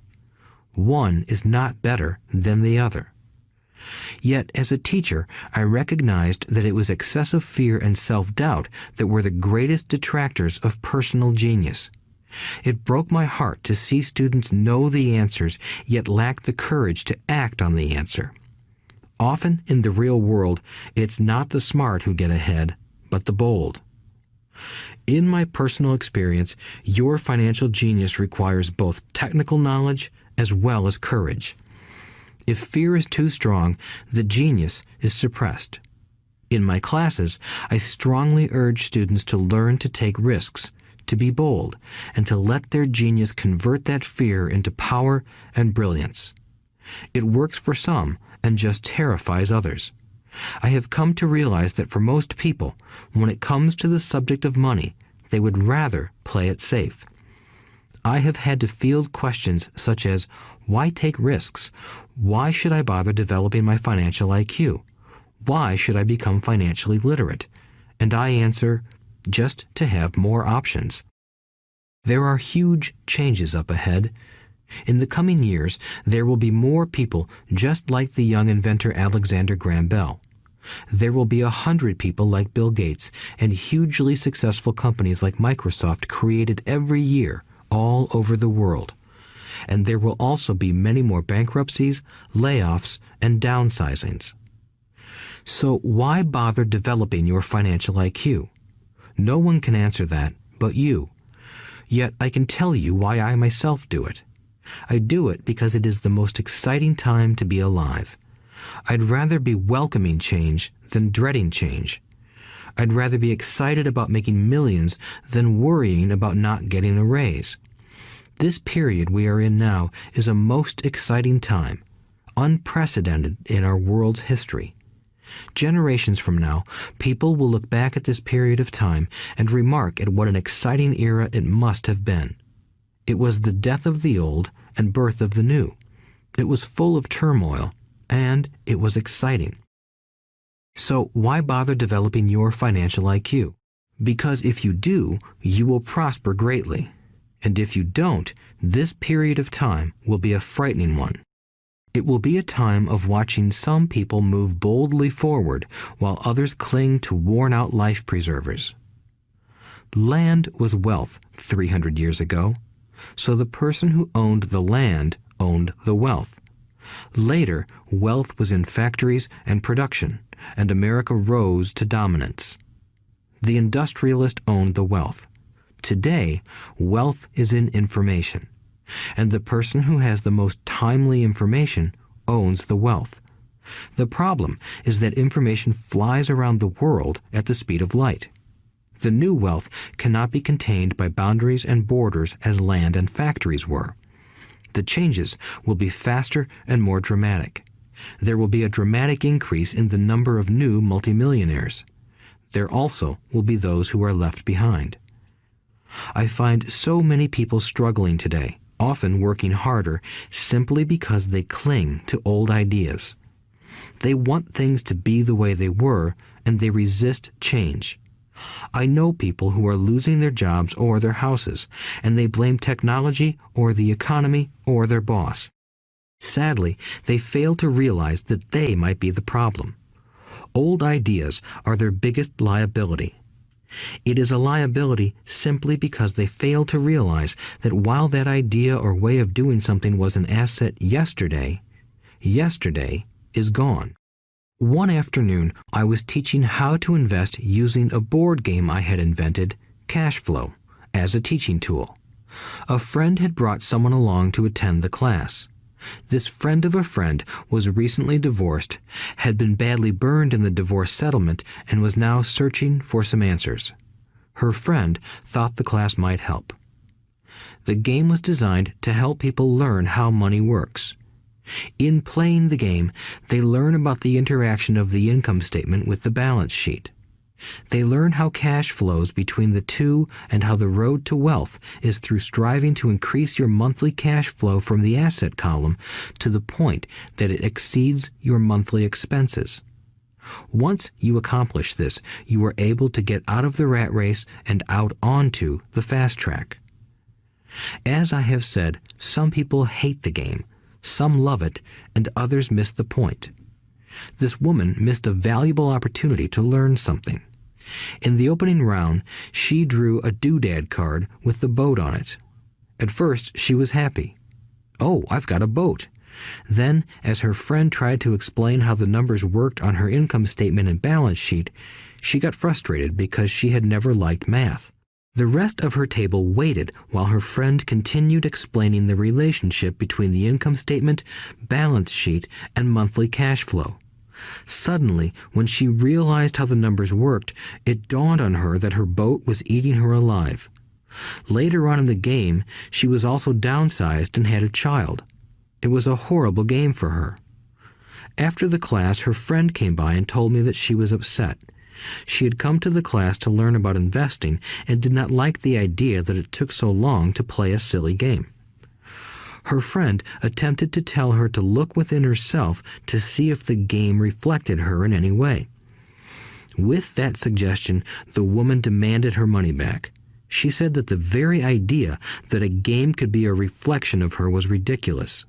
Her money was promptly refunded, and she left. Since 1984, I have made millions simply by doing what the school system does not do. In school, most teachers lecture. I hated lectures as a student. I was soon bored, and my mind would drift. In 1984, I began teaching via games and simulations, and I still rely on these tools today. I always encourage adult students to look at games as reflecting back to them what they know and what they need to learn. Most importantly, games reflect behavior. They are instant feedback systems. Instead of the teacher lecturing you, the game is giving you a personalized lecture, one that is custom-made just for you. The friend of the woman who left later called to give me an update. She said her friend was fine and had calmed down. In her cooling off period, she could see some slight relationship between the game and her life. Although she and her husband did not own a boat, they did own everything else imaginable. She was angry after their divorce, both because he had run off with a younger woman and because, after 20 years of marriage, they had accumulated little in the way of assets. There was virtually nothing for them to split. Their 20 years of married life had been incredible fun, but all they had accumulated was a ton of doodads. She realized that her anger at doing the numbers, the income statement and balance sheet, came from her embarrassment about not understanding them. She believed that finances were the man's job. She maintained the house and did the entertaining, and he handled the finances.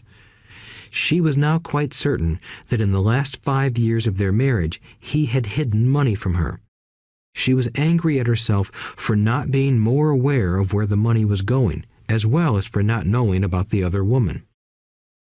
Just like a board game, the world is always providing us with instant feedback. We could learn a lot if we tuned in more.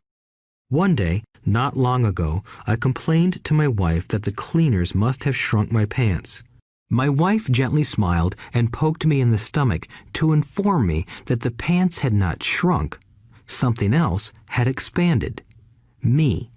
The cash flow game was designed to give every player personal feedback. Its purpose is to give you options. If you draw the boat card and it puts you into debt, the question is, now what can you do? How many different financial options can you come up with? That is the purpose of the game, to teach players to think and create new and various financial options. Thousands of people throughout the world have played this game. The players who get out of the rat race the quickest are the people who understand numbers and have creative financial minds. They recognize different financial options. Rich people are often creative and take calculated risks.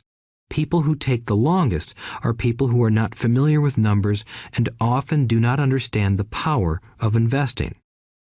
Some people playing cash flow gain lots of money in the game, but they don't know what to do with it. Even though they have money, everyone else seems to be getting ahead of them.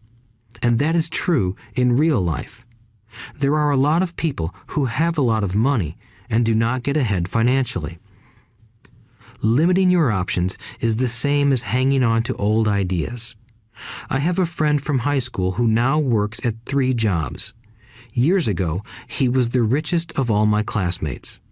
When the local sugar plantation closed, the company he worked for went down with the plantation. In his mind, he had but one option, and that was the old option: work hard. The problem was that he couldn't find an equivalent job that recognized his seniority from the old company. As a result, he is overqualified for the jobs he currently has. so his salary is lower. He now works 3 jobs to earn enough to survive. I have watched people playing cash flow complain that the right opportunity cards are not coming their way, so they sit there. I know people who do that in real life. They wait for the right opportunity. I have watched people get the right opportunity card and then not have enough money. Then they complain that they would have gotten out of the rat race if they had had more money. So they sit there. I know people in real life who do that also. They see all the great deals, but they have no money. And I have seen people pull a great opportunity card, read it out loud, and have no idea that it is a great opportunity. They have the money, the time is right, they have the card, but they can't see the opportunity staring them in the face. They fail to see how it fits into their financial plan for escaping the rat race. And I know more people like that than all the others combined. Most people have an opportunity of a lifetime flash right in front of them, and they fail to see it. A year later, they find out about it, after everyone else got rich. Financial intelligence is simply having more options. If the opportunities aren't coming your way, what else can you do to improve your financial position? If an opportunity lands in your lap and you have no money and the bank won't talk to you, what else can you do to get the opportunity to work in your favor? If your hunch is wrong and what you've been counting on doesn't happen, how can you turn a lemon into millions? That is financial intelligence. It is not so much what happens, but how many different financial solutions you can think of to turn a lemon into millions. It is how creative you are in solving financial problems. Most people only know one solution: work hard, save, and borrow. So why would you want to increase your financial intelligence? Because you want to be the kind of person who creates your own luck. You take whatever happens and make it better. Few people realize that luck is created, just as money is. And if you want to be luckier and create money instead of working hard, then your financial intelligence is important. If you are the kind of person who is waiting for the right thing to happen, you might wait for a long time. It's like waiting for all the traffic lights to be green for 5 miles before you'll start your trip. As young boys, Mike and I were constantly told by my rich dad that money is not real. Rich Dad occasionally reminded us of how close we came to the secret of money on that first day we got together and began making money out of plaster of Paris. The poor and middle class work for money, he would say. The rich make money. The more real you think money is, the harder you will work for it. If you can grasp the idea that money is not real, you will grow richer faster. What is it? Was a question Mike and I often came back with. What is money if it is not real? What we agree it is, was all Rich Dad would say. The single most powerful asset we all have is our mind. If it is trained well, it can create enormous wealth seemingly instantaneously. An untrained mind can also create extreme poverty that can crush a family for generations. In the information age, money is increasing exponentially. A few individuals are getting ridiculously rich from nothing, just ideas and agreements. If you ask many people who trade stocks or other investments for a living, they see it done all the time. Often, millions can be made instantaneously from nothing. And by nothing, I mean no money was exchanged. It is done via agreement, a hand signal in a trading pit, a blip on a trader's screen in Lisbon from a trader's screen in Toronto and back to Lisbon, a call to my broker to buy and a moment later to sell. Money did not change hands. Agreements did. So why develop your financial genius? Only you can answer that. I can tell you why I have been developing this area of my intelligence. I do it because I want to make money fast. Not because I need to, but because I want to. It is a fascinating learning process. I develop my financial IQ because I want to participate in the fastest game and biggest game in the world. And, in my own small way, I would like to be part of this unprecedented evolution of humanity, the era where humans work purely with their minds and not with their bodies. Besides, it is where the action is. It is what is happening. It's hip, it's scary, and it's fun. That is why I invest in my financial intelligence, developing the most powerful asset I have. I want to be with people moving boldly forward. I do not want to be with those left behind. I will give you a simple example of creating money. In the early 1990s, the economy of Phoenix, Arizona was horrible. I was watching a TV show when a financial planner came on and began forecasting doom and gloom. His advice was to save money.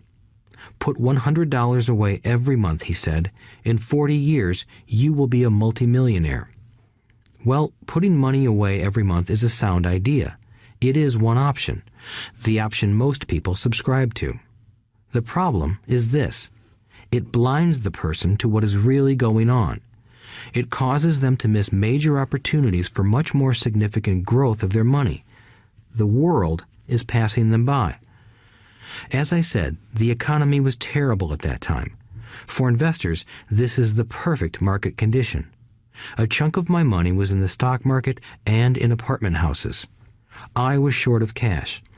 Because people were giving properties away, I was buying. I was not saving money. I was investing. Kim and I had more than $1 million in cash working in a market that was rising fast. It was the best opportunity to invest. The economy was terrible. I just could not pass up these small deals. Houses that were once $100,000 were now $75,000. But instead of shopping with local real estate agents, I began shopping at the bankruptcy attorney's office or the courthouse steps. In these shopping places, a $75,000 house could sometimes be bought for $20,000 or less. For $2,000, which was loaned to me from a friend for 90 days for $200, I gave an attorney a cashier's check as a down payment. While the acquisition was being processed, I ran an ad advertising a $75,000 house for only $60,000 and no money down. The phone rang hard and heavy. Prospective buyers were screened, and once the property was legally mine, all the prospective buyers were allowed to look at the house. It was a feeding frenzy. The house sold in a few minutes. I asked for a $2,500 processing fee, which they gladly handed over, and the escrow and title company took over from there. I returned the $2,000 to my friend with an additional $200. He was happy, the home buyer was happy, the attorney was happy, and I was happy. I had sold a house for $60,000 that cost me $20,000. The $40,000 was created from money in my asset column in the form of a promissory note from the buyer. Total working time, 5 hours. So, now that you are on your way to becoming more financially literate and skilled at reading numbers, I will tell you why this is an example of money being invented. During this depressed market, Kim and I were able to do 6 of these simple transactions in our spare time. While the bulk of our money was in larger properties and the stock market, we were able to create more than $190,000 in assets, notes at 10% interest, in those 6 buy, create, and sell transactions. That comes to approximately $19,000 a year income, much of it sheltered through our private corporation. Much of that $19,000 a year goes to pay for our company cars, gas, trips, insurance, dinners with clients, and other things. By the time the government gets a chance to tax that income, it's been spent on legally allowed pre-tax expenses. This was a simple example of how money is invented, created, and protected using financial intelligence. Ask yourself, how long would it take to save $190,000? Would the bank pay you 10% interest on your money? And the promissory note is good for 30 years. I hope they never pay me the $190,000. I have to pay a tax if they pay me the principal, and besides, $19,000 paid over 30 years is a little over $500,000 in income. I have people ask what happens if the person doesn't pay. That does happen, and it's good news. That $60,000 home could be taken back and resold for $70,000 and another $2,500 collected as a loan processing fee. It would still be a zero-down transaction in the mind of the new buyer, and the process would go on. The first time I sold the house, I paid back the $2,000, so technically I have no money in the transaction. My return on investment, ROI, is infinity. It's an example of no money making a lot of money. In the second transaction, when resold, I would have put $2,000 in my pocket and re-extended the loan to 30 years. What would my ROI be if I got paid money to make money? I do not know, but it sure beats saving $100 a month, which actually starts out as $150 because it's after-tax income for 40 years earning low interest. And again, you're taxed on the interest. That is not too intelligent. It may be safe, but it's not smart. A few years later, as the Phoenix real estate market strengthened, those houses we sold for $60,000 became worth $110,000. Foreclosure opportunities were still available, but became rare. It cost a valuable asset, my time, to go out looking for them. Thousands of buyers were looking for the few available deals. The market had changed. It was time to move on and look for other opportunities to put in the asset column. You cannot do that here. That is against the law. You're lying. I hear those comments much more often than, "Can you show me how to do that?" The math is simple. You do not need algebra or calculus, and the escrow company handles the legal transaction and the servicing of the payments. I have no roofs to fix or toilets to unplug because the owners do that. It's their house.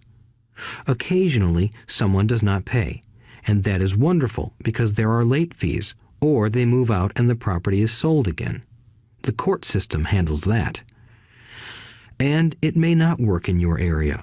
The market conditions may be different, but the example illustrates how a simple financial process can create hundreds of thousands of dollars with little money and low risk. It is an example of money being only an agreement. Anyone with a high school education can do it. Yet most people won't. Most people listen to the standard advice of work hard and save money. For about 30 hours of work, approximately $190,000 was created in the asset column, and no taxes were paid. Which one sounds harder to you? 1. Work hard, pay 50% in taxes, save what is left, your savings, then earn 5%, which is also taxed. Or 2. Take the time to develop your financial intelligence, harness the power of your brain and the asset column. If you use option number 1, be sure to factor in how much time it takes you to save $190,000. Time is one of your greatest assets. Now, you may understand why I silently shake my head when I hear parents say, "My child is doing well in school and receiving a good education." It may be good, but is it adequate? I know the above investment strategy is a small one. It is used to illustrate how small can grow into big. Again, my success reflects the importance of a strong financial foundation, which starts with a strong financial education. I have said it before, but it's worth repeating. Financial intelligence is made up of these 4 main technical skills. 1. Accounting. Accounting is financial literacy, or the ability to read numbers. This is a vital skill if you want to build businesses or investments. 2. Investing. Investing is the science of money making money. 3. Understanding markets. Understanding markets is the science of supply and demand. Alexander Graham Bell gave the market what it wanted. So did Bill Gates. A $75,000 house offered for $60,000 that cost $20,000 was also the result of seizing an opportunity created by the market. Somebody was buying, and someone was selling. 4. The law.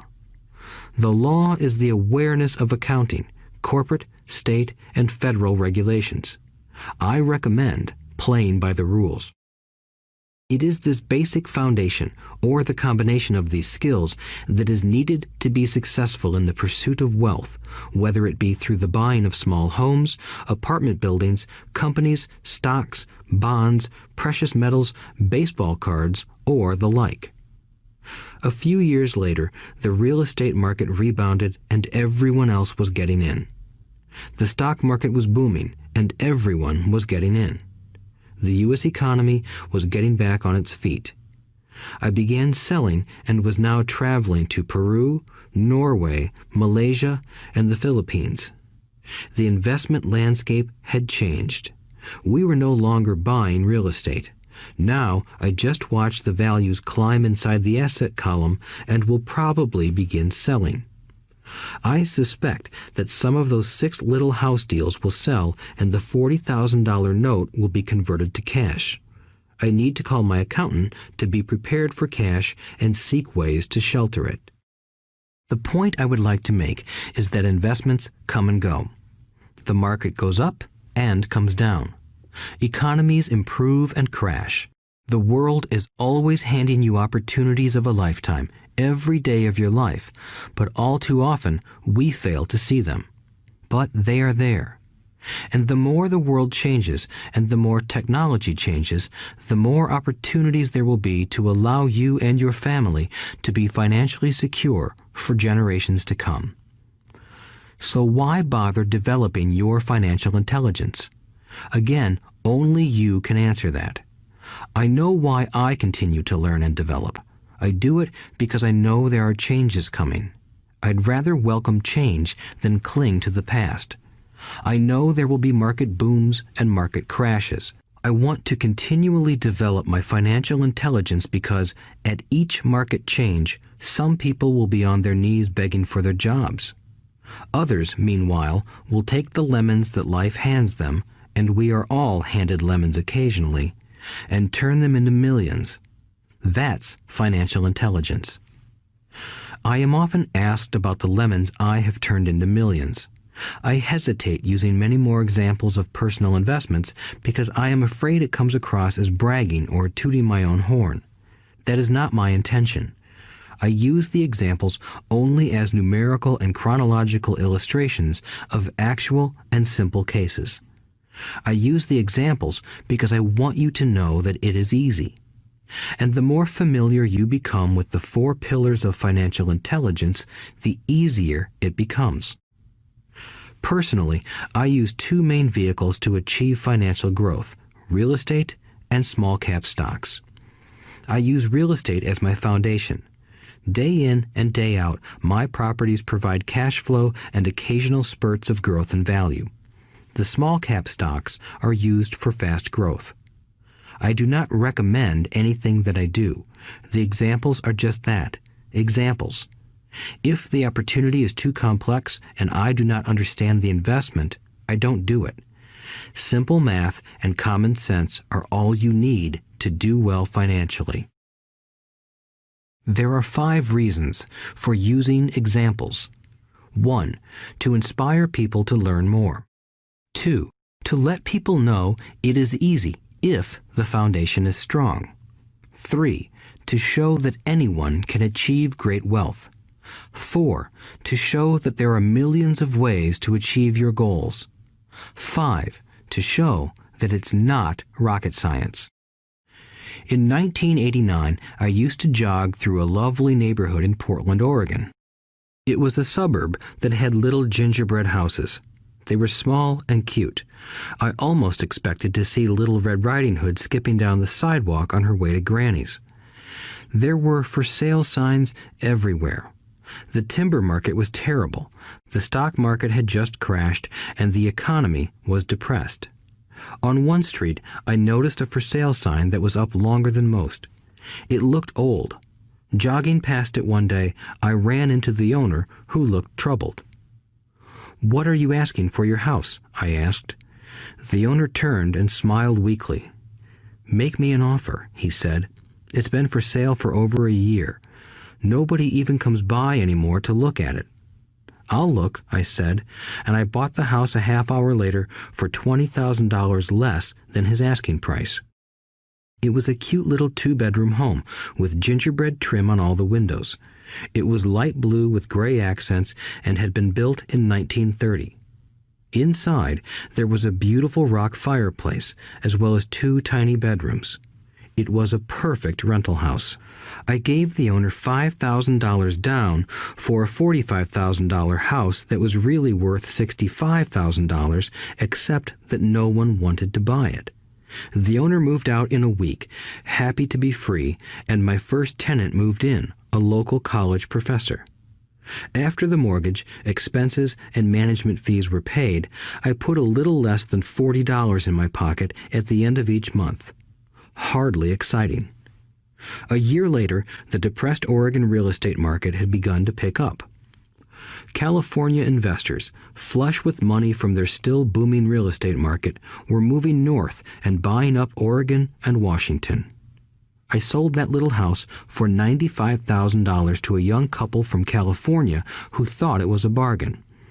My capital gains of approximately $40,000 were placed into a 1031 tax-deferred exchange, and I went shopping for a place to put my money. In about a month, I found a 12-unit apartment house right next to the Intel plant in Beaverton, Oregon. The owners lived in Germany, had no idea what the place was worth, and again, just wanted to get out of it. I offered $275,000 for a $450,000 building. They agreed to $300,000. I bought it and held it for 2 years. Utilizing the same 1031 exchange process, we sold the building for $495,000 and bought a 30-unit apartment building in Phoenix, Arizona. We had moved to Phoenix by then to get out of the rain and needed to sell anyway. Like the former Oregon market, the real estate market in Phoenix was depressed. The price of the 30-unit apartment building in Phoenix was $875,000, with $225,000 down. The cash flow from the 30 units was a little over $5,000 a month. The Arizona market began moving up, and a few years later, a Colorado investor offered us $1.2 million for the property. The point of this example is how a small amount can grow into a large amount. Again, it is a matter of understanding financial statements, investment strategies, a sense of the market, and the laws. If people are not versed in these subjects, then obviously they must follow standard dogma, which is to play it safe, diversify, and only invest in secure investments. The problem with secure investments is that they are often sanitized, that is, made so safe that the gains are less. Most large brokerage houses will not touch speculative transactions in order to protect themselves and their clients, and that is a wise policy. The really hot deals are not offered to people who are novices. Often, the best deals that make the rich even richer are reserved for those who understand the game. It is technically illegal to offer speculative deals to someone who is considered not sophisticated, but of course, it happens. The more sophisticated I get, the more opportunities come my way. Another case for developing your financial intelligence over a lifetime is simply that more opportunities are presented to you. And the greater your financial intelligence, the easier it is to tell whether a deal is good. It's your intelligence that can spot a bad deal or make a bad deal good.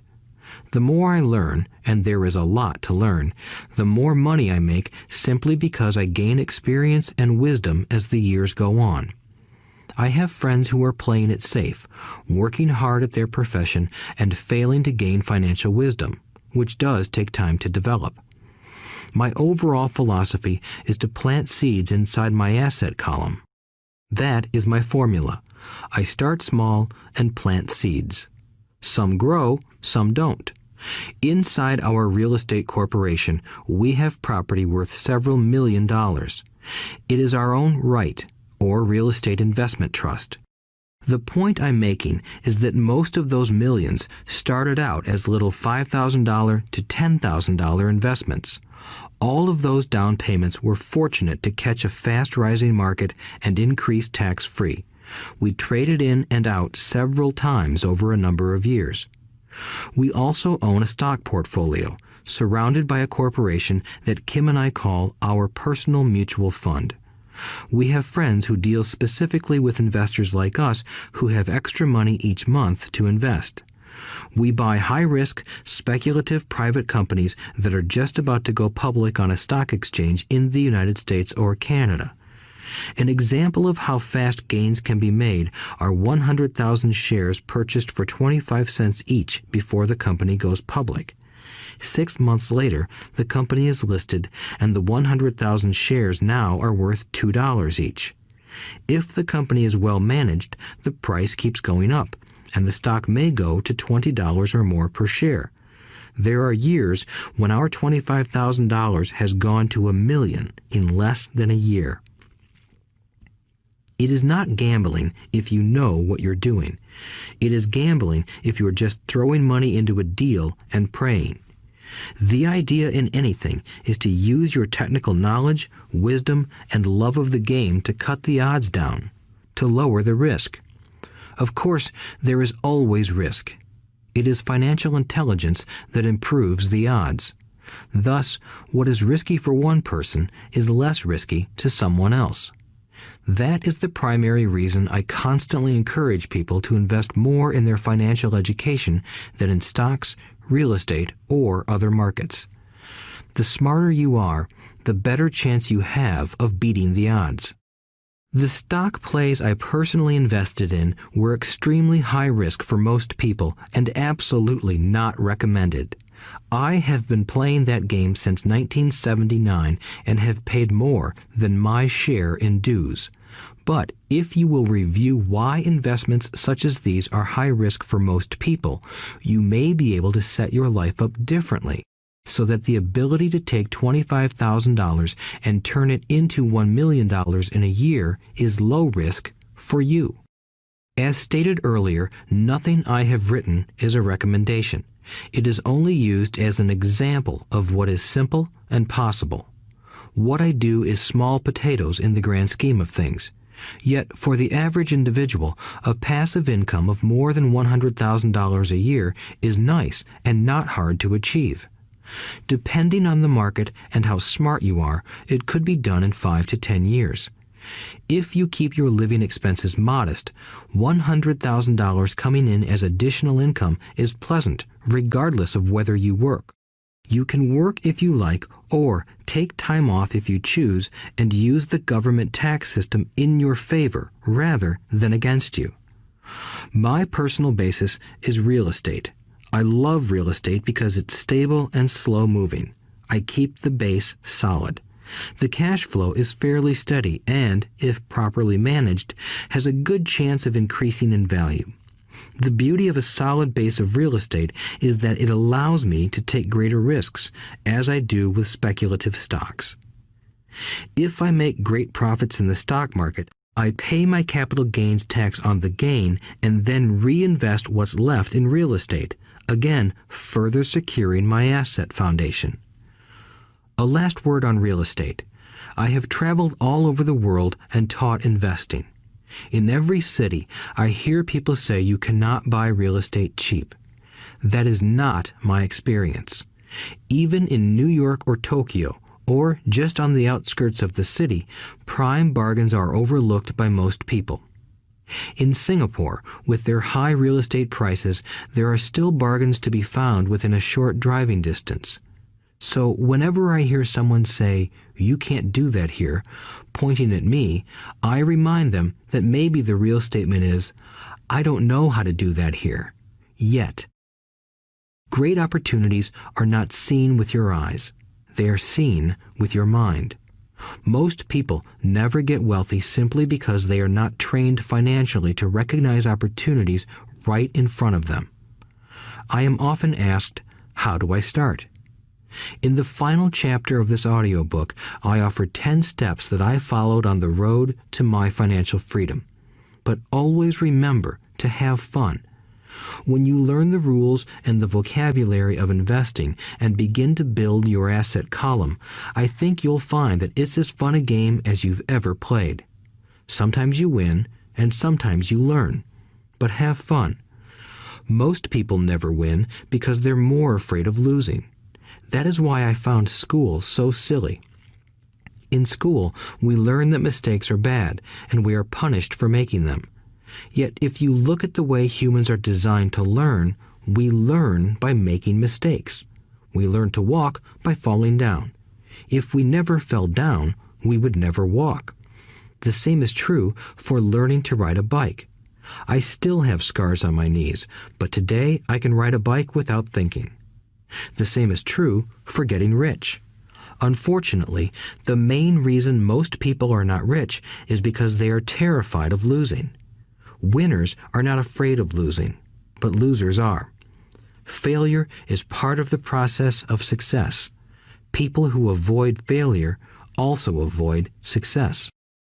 I look at money much like my game of tennis. I play hard, make mistakes, correct, make more mistakes, correct, and I get better. If I lose the game, I reach across the net, shake my opponent's hand, smile, and say, "See you next Saturday." There are two kinds of investors. One, the first and most common type is a person who buys a packaged investment. They call a retail outlet, such as a real estate company, a stockbroker, or a financial planner, and they buy something. It could be a mutual fund, a right, a stock, or bond. It is a clean and simple way of investing. An analogy would be a shopper who goes to a computer store and buys a computer right off the shelf. 2. The second type is an investor who creates investments. This investor usually assembles a deal in the same way a person who buys components builds a computer. I do not know the first thing about putting components of a computer together, but I do know how to put pieces of opportunities together, or know people who know how. It is this second type of investor who is the more professional investor. Sometimes it may take years for all the pieces to come together, and sometimes they never do. It is this second type of investor that my rich dad encouraged me to be. It is important to learn how to put the pieces together, because that is where the huge wins reside, and sometimes some huge losses if the tide goes against you. If you want to be the second type of investor, you need to develop 3 main skills. These skills are in addition to those required to become financially intelligent. 1. Find an opportunity that everyone else missed. You see with your mind what others miss with their eyes. For example, a friend bought this run-down old house. It was spooky to look at. Everyone wondered why he bought it. What he saw that we did not was that the house came with 4 extra empty lots. He discovered that after going to the title company.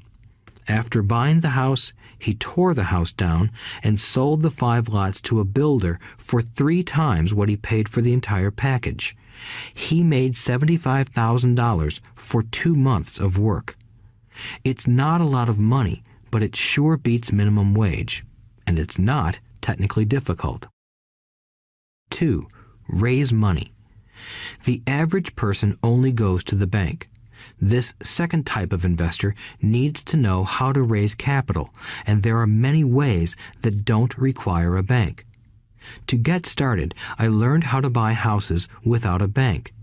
It was the learned skill of raising money more than the houses themselves that was priceless. All too often, I hear people say, "The bank won't lend me money," or "I don't have the money to buy it." If you want to be a Type 2 investor, you need to learn how to do that which stops most people. In other words, a majority of people let their lack of money stop them from making a deal. If you can avoid that obstacle, you will be millions ahead of those who don't learn those skills. There have been many times I have bought a house, a stock, or an apartment building without a penny in the bank. I once bought an apartment house for $1.2 million. I did what is called tying it up with a written contract between seller and buyer. I then raised the $100,000 deposit, which bought me 90 days to raise the rest of the money. Why did I do it? Simply because I knew it was worth $2 million. I never raised the money. Instead, the person who put up the $100,000 gave me $50,000 for finding the deal, took over my position, and I walked away. Total working time? 3 days. Again, it's what you know more than what you buy. Investing is not buying. It's more a case of knowing. 3. Organize smart people. Intelligent people are those who work with or hire a person who is more intelligent than they are. When you need advice, make sure you choose your advisor wisely. There is a lot to learn, but the rewards can be astronomical. If you do not want to learn those skills, then being a Type 1 investor is highly recommended. It is what you know that is your greatest wealth. It is what you do not know that is your greatest risk. There is always risk, so learn to manage risk instead of avoiding it. Chapter 6. Lesson 6. Work to learn, don't work for money. Job security meant everything to my educated dad. Learning meant everything to my rich dad. A few years ago, I granted an interview with a newspaper in Singapore. The young female reporter was on time, and the interview got underway immediately.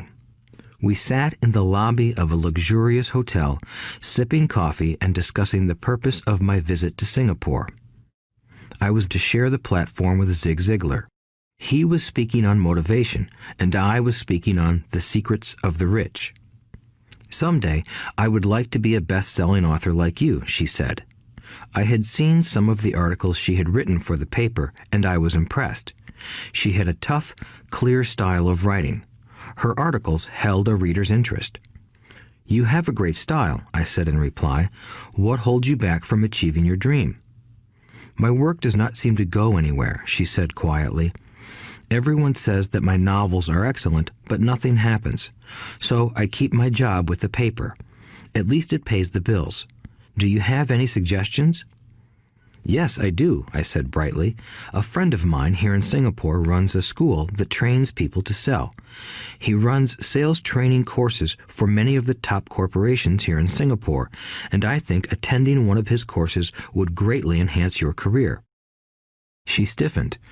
Are you saying I should go to school to learn to sell? I nodded.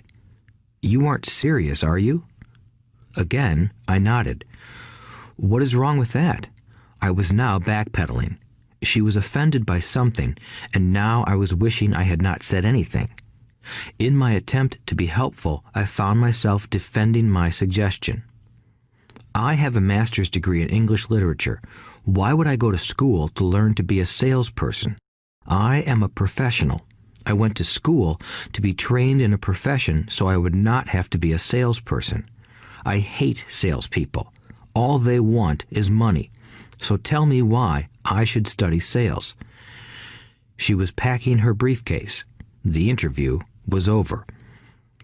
On the coffee table sat a copy of an earlier best-selling book I wrote. I picked it up as well as the notes she had jotted down on her legal pad. Do you see this? I said, pointing to her notes. She looked down at her notes. What? She said, confused. Again, I pointed deliberately to her notes. On her pad she had written, Robert Kiyosaki, best-selling author. It says best-selling author, not best writing author, I said quietly. Her eyes widened. I am a terrible writer, I said. You are a great writer. I went to sales school. You have a master's degree. Put them together, and you get a best-selling author and a best-writing author. Anger flared from her eyes. I'll never stoop so low as to learn how to sell. People like you have no business writing. I'm a professionally trained writer, and you are a salesman. It is not fair, she fumed. She put the rest of her notes away and hurried out through the large glass doors into the humid Singapore morning. At least she gave me a fair and favorable write-up the next morning. The world is filled with smart, talented, educated, and gifted people. We meet them every day. They are all around us. A few days ago, my car was not running well. I pulled into a garage, and the young mechanic had it fixed in just a few minutes. He knew what was wrong by simply listening to the engine. I was amazed. I am constantly shocked at how little talented people earn. I have met brilliant, highly educated people who earn less than $20,000 a year. A business consultant who specializes in the medical trade was telling me how many doctors, dentists, and chiropractors struggle financially. All this time, I thought that when they graduated, the dollars would pour in. It was this business consultant who gave me the phrase, "They are one skill away from great wealth." What this phrase means is that most people need only to learn and master one more skill, and their income would jump exponentially. I have mentioned before that financial intelligence is a synergy of accounting, investing, marketing, and law. Combine those 4 technical skills, and making money with money is easier than most people would believe. When it comes to money, the only skill most people know is to work hard.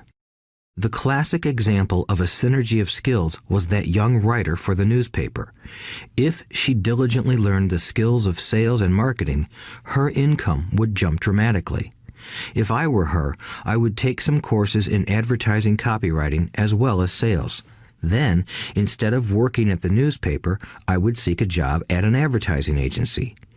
Even if it were a cut in pay, she would learn how to communicate in shortcuts that are used in successful advertising. She also would spend time learning public relations, an important skill. She would learn how to get millions in free publicity. Then, at night and on weekends, she could be writing her great novel. When it was finished, she would be better able to sell her book. Then, in a short while, she could be a best-selling author. When I came out with my first book, If You Want to Be Rich and Happy, Don't Go to School, a publisher suggested I change the title to The Economics of Education.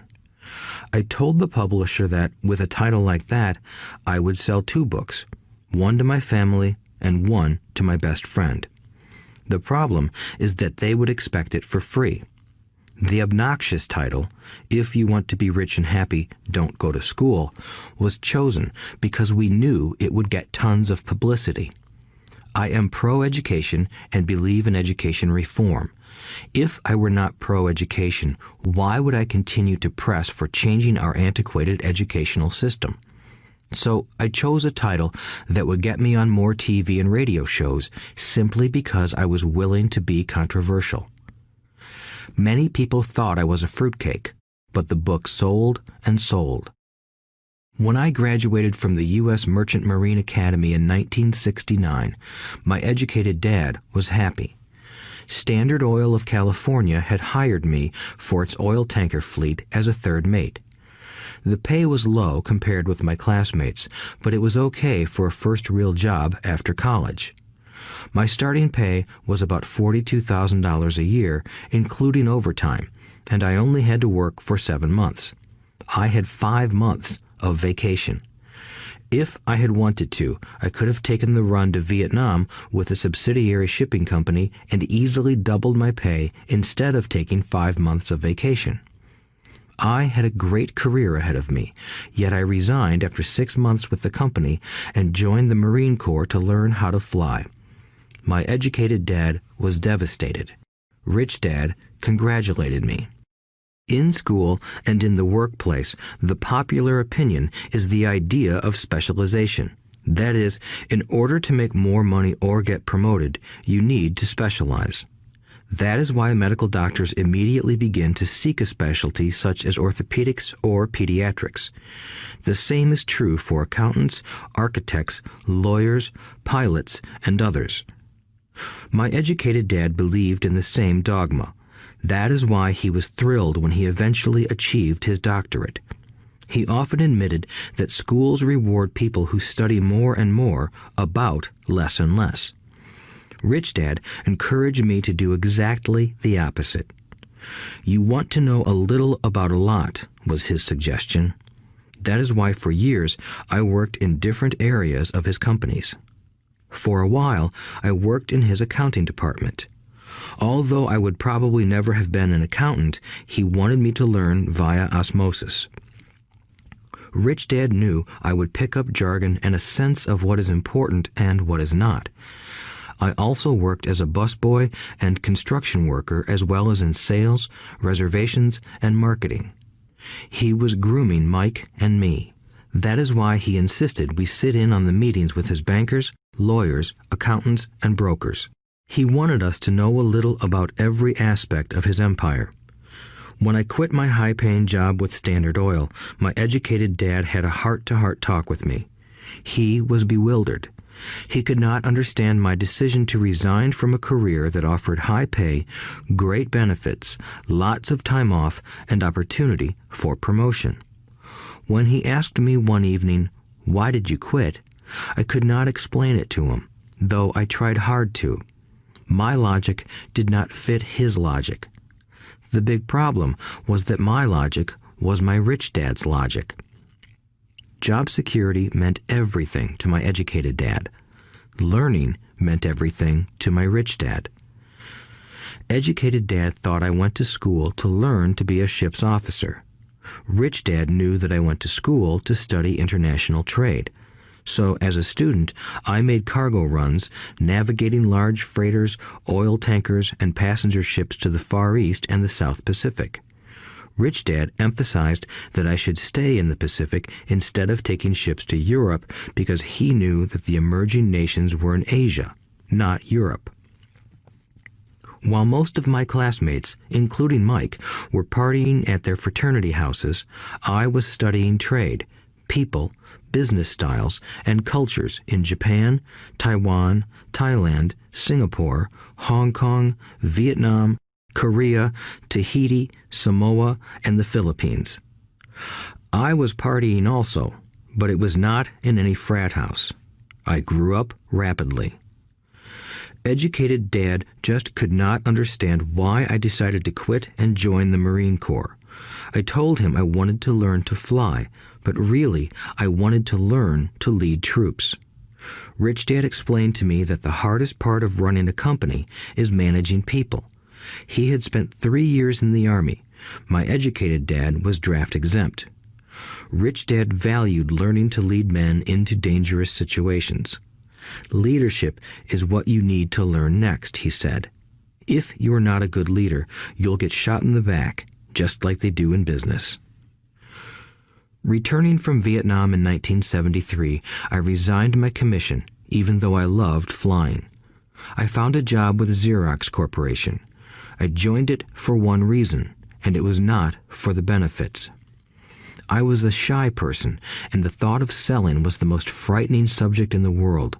Xerox has one of the best sales trainings programs in America.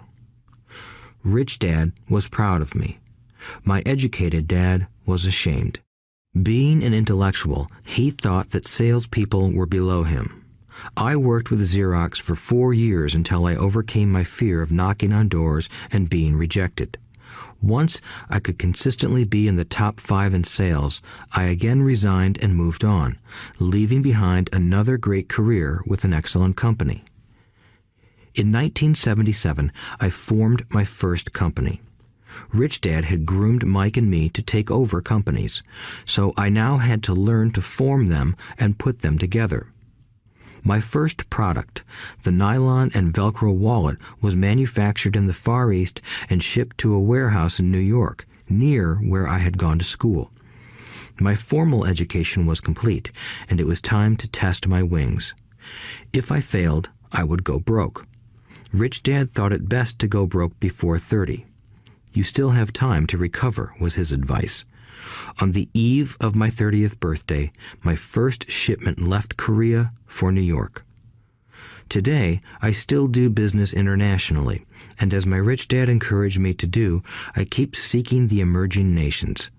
Today, my investment company invests in South American countries and Asian countries, as well as in Norway and Russia. There is an old cliché that goes, "Job is an acronym for just over broke." Unfortunately, I would say that applies to millions of people.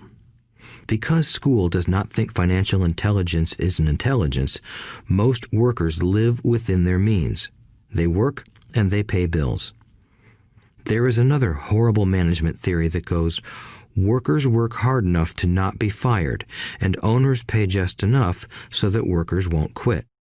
And if you look at the pay scales of most companies, again, I would say there is a degree of truth to that statement.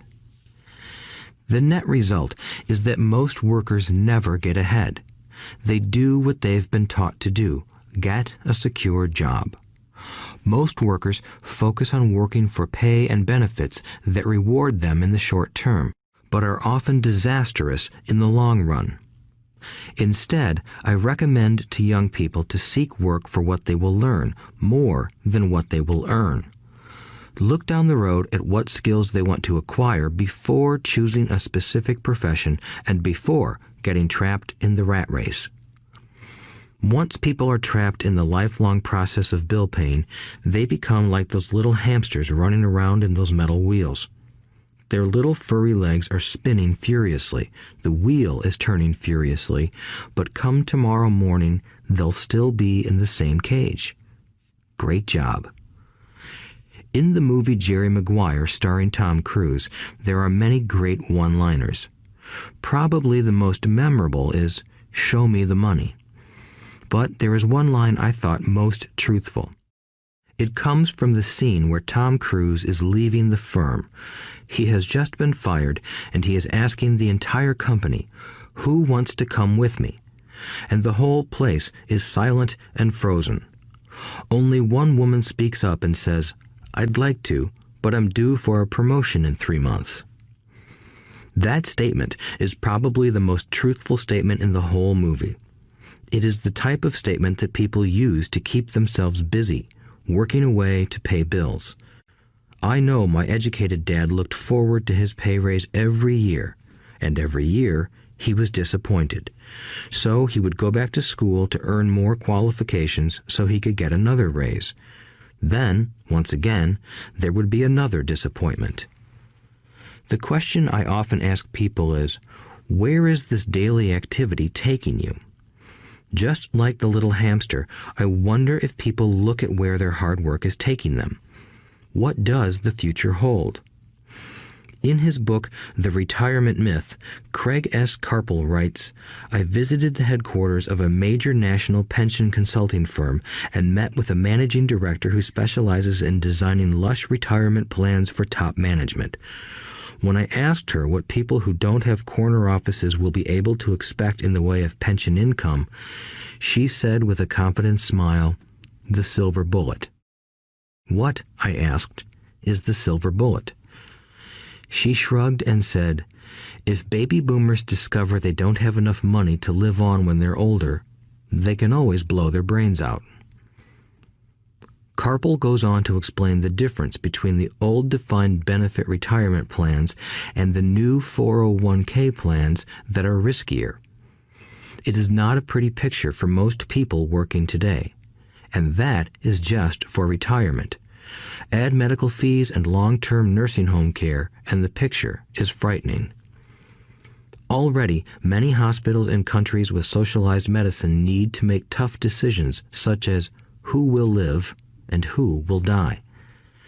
They make those decisions purely on how much money they have and how old the patients are. If the patient is old, they often will give the medical care to someone younger. The older, poor patient gets put to the back of the line. Just as the rich can afford better education, the rich will be able to keep themselves alive, while those who have little wealth will die. So I wonder, are workers looking into the future or just until their next paycheck, never questioning where they are headed? When I speak to adults who want to earn more money, I always recommend the same thing. I suggest taking a long view of their life. Instead of simply working for the money and security, which I admit are important, I suggest they take a second job that will teach them a second skill. Often I recommend joining a network marketing company, also called multi-level marketing, if they want to learn sales skills. Some of these companies have excellent training programs that help people get over their fear of failure and rejection, which are the main reasons people are unsuccessful. Education is more valuable than money in the long run. When I offer this suggestion, I often hear in response, "Oh, that is too much hassle," or "I only want to do what I am interested in." If they say it's too much of a hassle, I ask, so you would rather work all your life giving 50% of what you earn to the government? If they tell me, I only do what I am interested in, I say, I'm not interested in going to the gym, but I go because I want to feel better and live longer. Unfortunately, there is some truth to the old statement, you can't teach an old dog new tricks. Unless a person is used to changing, it's hard to change. But for those of you who might be on the fence when it comes to the idea of working to learn something new, I offer this word of encouragement. Life is much like going to the gym. The most painful part is deciding to go. Once you get past that, it's easy. There have been many days I have dreaded going to the gym, but once I am there and in motion, it is a pleasure. After the workout is over, I am always glad I talked myself into going. If you are unwilling to work to learn something new and instead insist on becoming highly specialized within your field, make sure the company you work for is unionized. Labor unions are designed to protect specialists. My educated dad, after falling from grace with the governor, became the head of the teachers' union in Hawaii. He told me that it was the hardest job he ever held. My rich dad, on the other hand, spent his life doing his best to keep his companies from becoming unionized. He was successful. Although the unions came close, Rich Dad was always able to fight them off. Personally, I take no sides because I can see the need for and the benefits of both sides.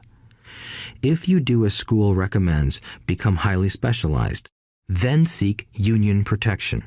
For example, had I continued with my flying career, I would have sought a company that had a strong pilots union. Why? Because my life would be dedicated to learning a skill that was valuable in only one industry. If I were pushed out of that industry, my life's skills would not be as valuable to another industry. A displaced senior pilot with 100,000 hours of heavy airline transport time, earning $150,000 a year, would have a hard time finding an equivalent high-paying job teaching in school. Skills do not necessarily transfer from industry to industry. Skills the pilots are paid for in the airline industry are not as important in, say, the school system. The same is true even for doctors today. With all the changes in medicine, many medical specialists are needing to conform to medical organizations such as HMOs. School teachers definitely need to be union members. Today in America, the teachers' union is the largest and the richest labor union of all. The NEA, the National Education Association, has tremendous political clout. Teachers need the protection of their union because their skills are also of limited value to an industry outside of education. So the rule of thumb is highly specialized, then unionize. It's the smart thing to do. When I ask the classes I teach, how many of you can cook a better hamburger than McDonald's, almost all the students raise their hands. I then ask, so if most of you can cook a better hamburger, how come McDonald's makes more money than you? The answer is obvious. McDonald's is excellent at business systems. The reason so many talented people are poor is because they focus on building a better hamburger and know little to nothing about business systems. A friend of mine in Hawaii is a great artist. He makes a sizable amount of money. One day, his mother's attorney called to tell him that she had left him $35,000. That is what was left of her estate after the attorney and the government took their shares. Immediately, he saw an opportunity to increase his business by using some of this money to advertise. 2 months later, his first 4-color full-page ad appeared in an expensive magazine that targeted the very rich. The ad ran for 3 months. He received no replies from the ad, and all of his inheritance is now gone. He now wants to sue the magazine for misrepresentation. This is a common case of someone who can build a beautiful hamburger but knows little about business. When I asked him what he learned, his only reply was, "Advertising salespeople are crooks." I then asked him if he would be willing to take a course in sales and a course in direct marketing. His reply, "I don't have the time, and I don't want to waste my money." The world is filled with talented poor people. All too often, they're poor or struggle financially or earn less than they are capable of, not because of what they know, but because of what they do not know. They focus on perfecting their skills at building a better hamburger rather than the skills of selling and delivering the hamburger. Maybe McDonald's does not make the best hamburger, but they are the best at selling and delivering a basic average burger. Poor Dad wanted me to specialize. That was his view on how to be paid more. Even after being told by the governor of Hawaii that he could no longer work in state government, my educated dad continued to encourage me to get specialized. Educated Dad then took up the cause of the teachers' union, campaigning for further protection and benefits for these highly skilled and educated professionals. We argued often, but I know he never agreed that over-specialization is what caused the need for union protection.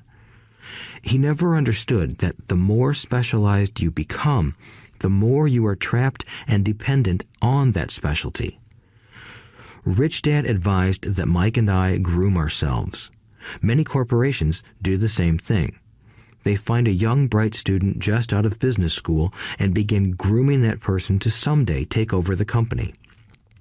So these bright young employees do not specialize in one department. They are moved from department to department to learn all the aspects of business systems. The rich often groom their children or the children of others.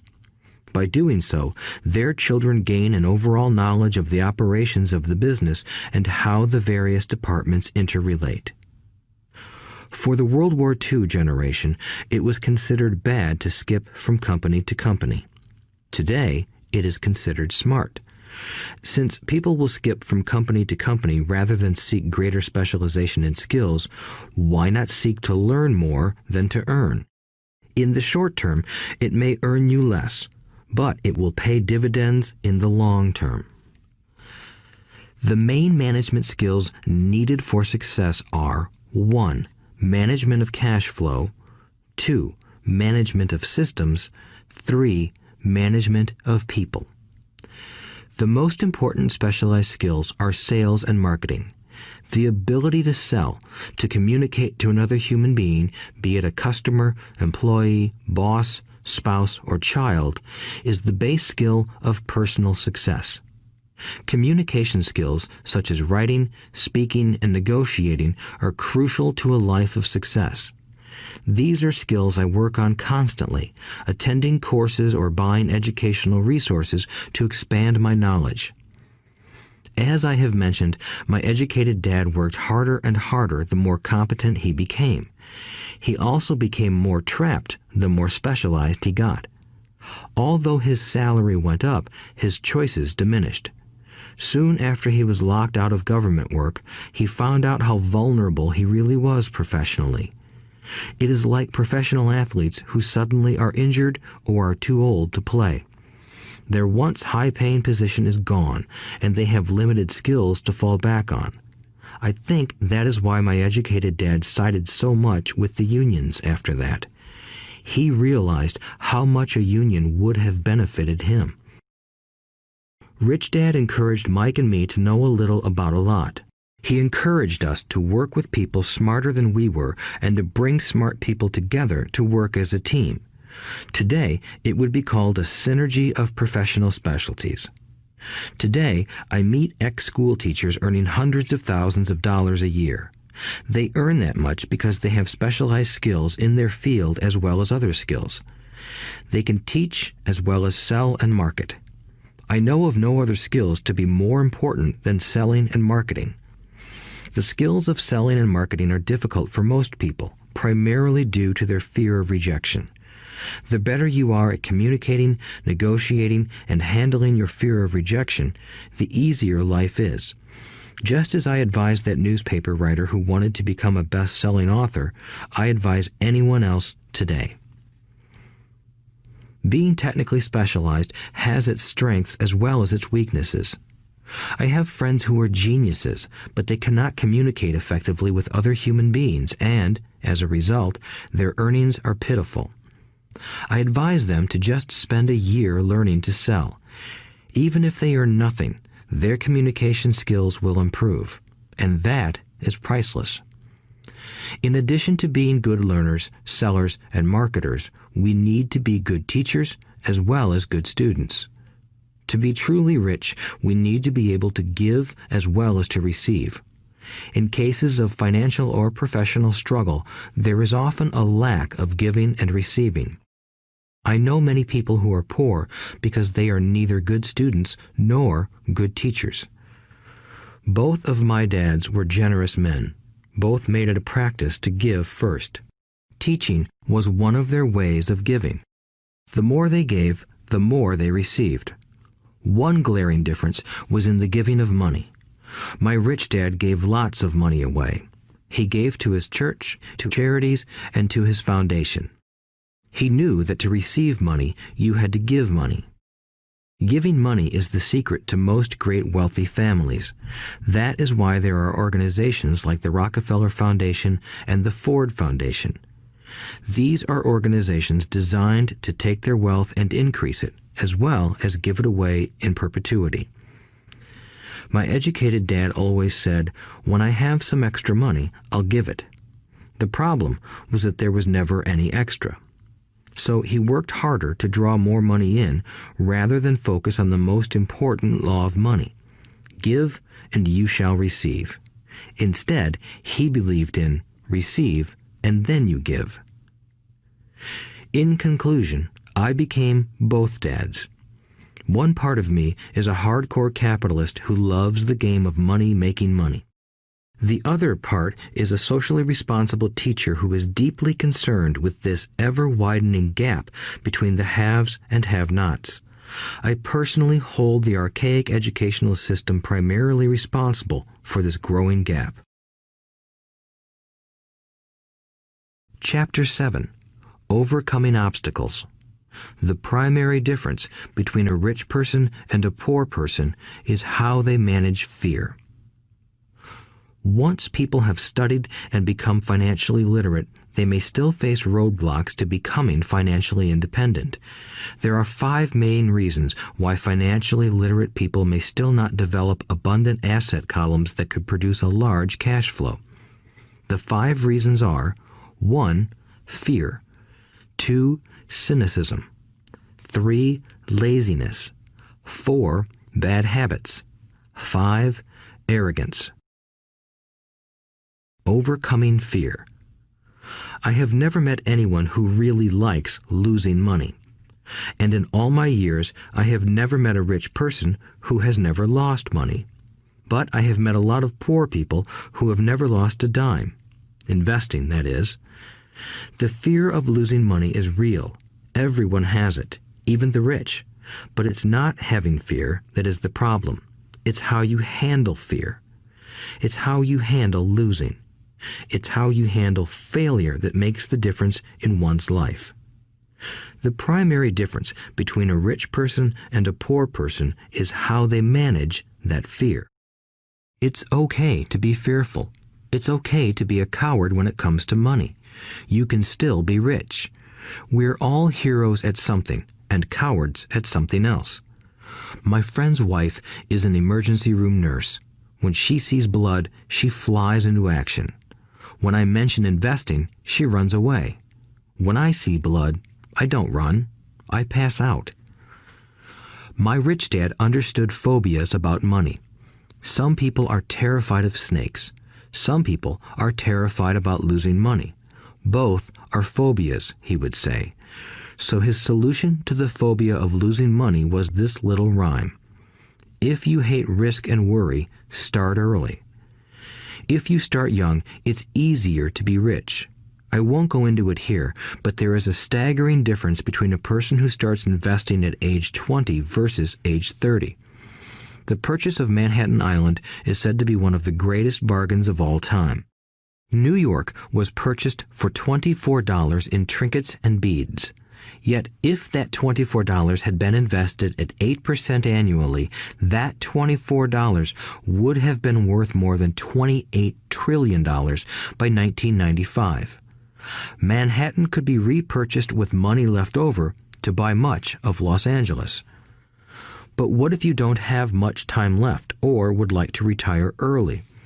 How do you handle the fear of losing money? My poor dad did nothing. He simply avoided the issue, refusing to discuss the subject. My rich dad, on the other hand, recommended that I think like a Texan. I like Texas and Texans, he used to say. In Texas, everything is bigger. When Texans win, they win big. And when they lose, it's spectacular. They like losing? I asked. That's not what I'm saying. Nobody likes losing. Show me a happy loser, and I'll show you a loser, said Rich Dad. It's a Texan's attitude toward risk, reward, and failure I'm talking about. It's how they handle life. They live it big. Not like most of the people around here, living like roaches when it comes to money, terrified that someone will shine a light on them and whimpering when the grocery clerk shortchanges them a quarter. Rich Dad went on, "What I like best is the Texas attitude. They're proud when they win, and they brag when they lose. Texans have a saying, if you're going to go broke, go big. You don't want to admit you went broke over a duplex." He constantly told Mike and me that the greatest reason for lack of financial success was because most people played it too safe. People are so afraid of losing that they lose, were his words. Fran Tarkenton, a one-time great NFL quarterback, says it still another way. Winning means being unafraid to lose. In my own life, I've noticed that winning usually follows losing. Before I finally learned to ride a bike, I first fell down many times. I've never met a golfer who has never lost a golf ball. I've never met people who have fallen in love who have never had their heart broken. And I've never met someone rich who has never lost money. So for most people, the reason they don't win financially is because the pain of losing money is far greater than the joy of being rich. Another saying in Texas is, everyone wants to go to heaven, but no one wants to die. Most people dream of being rich, but are terrified of losing money, so they never get to heaven. Rich Dad used to tell Mike and me stories about his trips to Texas. If you really want to learn the attitude of how to handle risk, losing, and failure, go to San Antonio and visit the Alamo. The Alamo is a great story of brave people who chose to fight, knowing there was no hope of success. They chose to die instead of surrendering. It's an inspiring story worthy of study. Nonetheless, it's still a tragic military defeat. They got their butts kicked. So, how do Texans handle failure? They still shout, "Remember the Alamo." Mike and I heard this story a lot. He always told us this story when he was about to go into a big deal and he was nervous. After he had done all his due diligence and it was time to put up or shut up, he told us this story. Every time he was afraid of making a mistake or losing money, he told us this story. It gave him strength, for it reminded him that he could always turn a financial loss into a financial win. Rich Dad knew that failure would only make him stronger and smarter. It's not that he wanted to lose. He just knew who he was and how he would take a loss. He would take a loss and make it a win. That's what made him a winner and others losers. It gave him the courage to cross the line when others backed out. That's why I like Texans so much, he would say. They took a great failure and turned it into inspiration, as well as a tourist destination that makes them millions. But probably his words that mean the most to me today are these. Texans don't bury their failures. They get inspired by them. They take their failures and turn them into rallying cries. Failure inspires Texans to become winners. But that formula is not just the formula for Texans. It is the formula for all winners. I've said that falling off my bike was part of learning to ride. I remember falling off only made me more determined to learn to ride, not less. I also said that I have never met a golfer who has never lost a ball. For top professional golfers, losing a ball or a tournament provides the inspiration to be better, to practice harder, to study more. That's what makes them better. For winners, losing inspires them. For losers, losing defeats them. I like to quote John D. Rockefeller, who said, "I always tried to turn every disaster into an opportunity." And being Japanese American, I can say this. Many people say that Pearl Harbor was an American mistake. I say it was a Japanese mistake. From the movie Tora, Tora, Tora, a somber Japanese admiral says to his cheering subordinates, "I am afraid we have awakened a sleeping giant." Remember Pearl Harbor became a rallying cry. It turned one of America's greatest losses into the reason to win. This great defeat gave America strength, and America soon emerged as a world power. Failure inspires winners, and failure defeats losers. It is the biggest secret of winners. It's the secret that losers do not know. The greatest secret of winners is that failure inspires winning. Thus, they're not afraid of losing. Repeating Fran Tarkenton's quote, "Winning means being unafraid to lose." People like Fran Tarkenton are not afraid of losing because they know who they are. They hate losing, so they know that losing will only inspire them to become better. There is a big difference between hating losing and being afraid to lose. Most people are so afraid of losing money that they lose. They go broke over a duplex. Financially, they play life too safe and too small. They buy big houses and big cars, but not big investments. The main reason that over 90% of the American public struggles financially is because they play not to lose. They don't play to win. They go to their financial planners or accountants or stockbrokers and buy a balanced portfolio. Most have lots of cash in CDs, low-yield bonds, mutual funds that can be traded within a mutual fund family, and a few individual stocks. It is a safe and sensible portfolio, but it is not a winning portfolio. It is a portfolio of someone playing not to lose. Don't get me wrong, it's probably a better portfolio than more than 70% of the population has, and that's frightening. It's a great portfolio for someone who loves safety. But playing it safe and balanced on your investment portfolio is not the way successful investors play the game. If you have little money and you want to be rich, you must first be focused, not balanced. If you look at any successful person, at the start, they were not balanced. Balanced people go nowhere. They stay in one spot. To make progress, you must first go unbalanced. Just look at how you make progress walking. Thomas Edison was not balanced. He was focused. Bill Gates was not balanced. He was focused. Donald Trump is focused. George Soros is focused. George Patton did not take his tanks wide. He focused them and blew through the weak spots in the German line. The French went wide with the Maginot Line, and you know what happened to them. If you have any desire to be rich, you must focus. Do not do what poor and middle-class people do, put their few eggs in many baskets.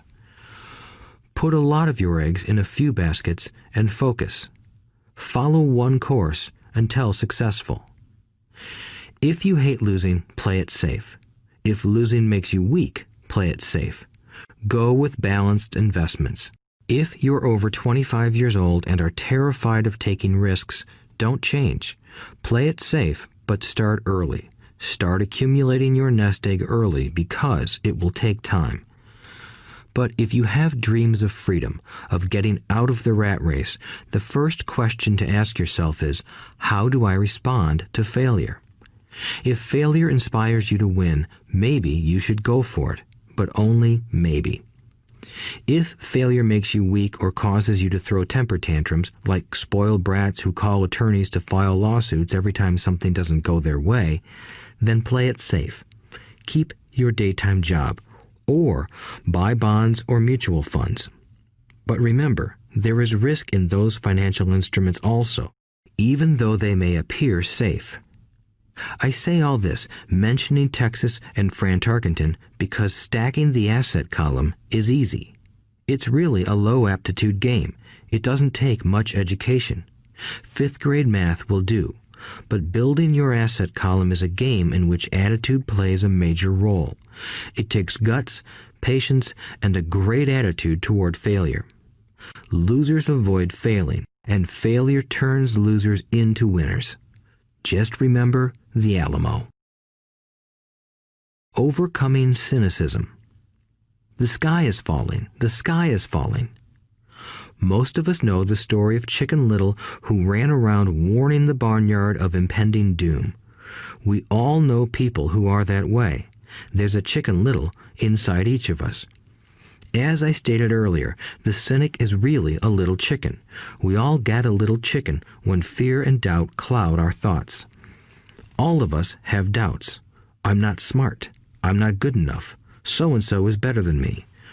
Our doubts often paralyze us.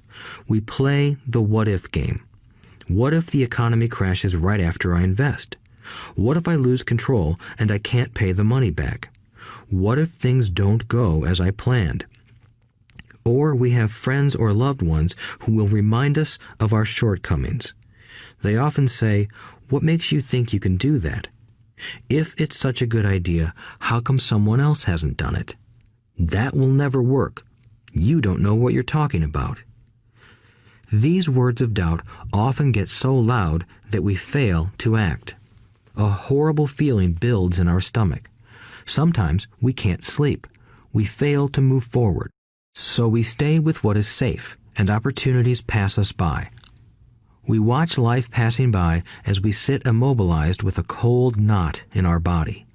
We have all felt this at one time in our lives, some more than others.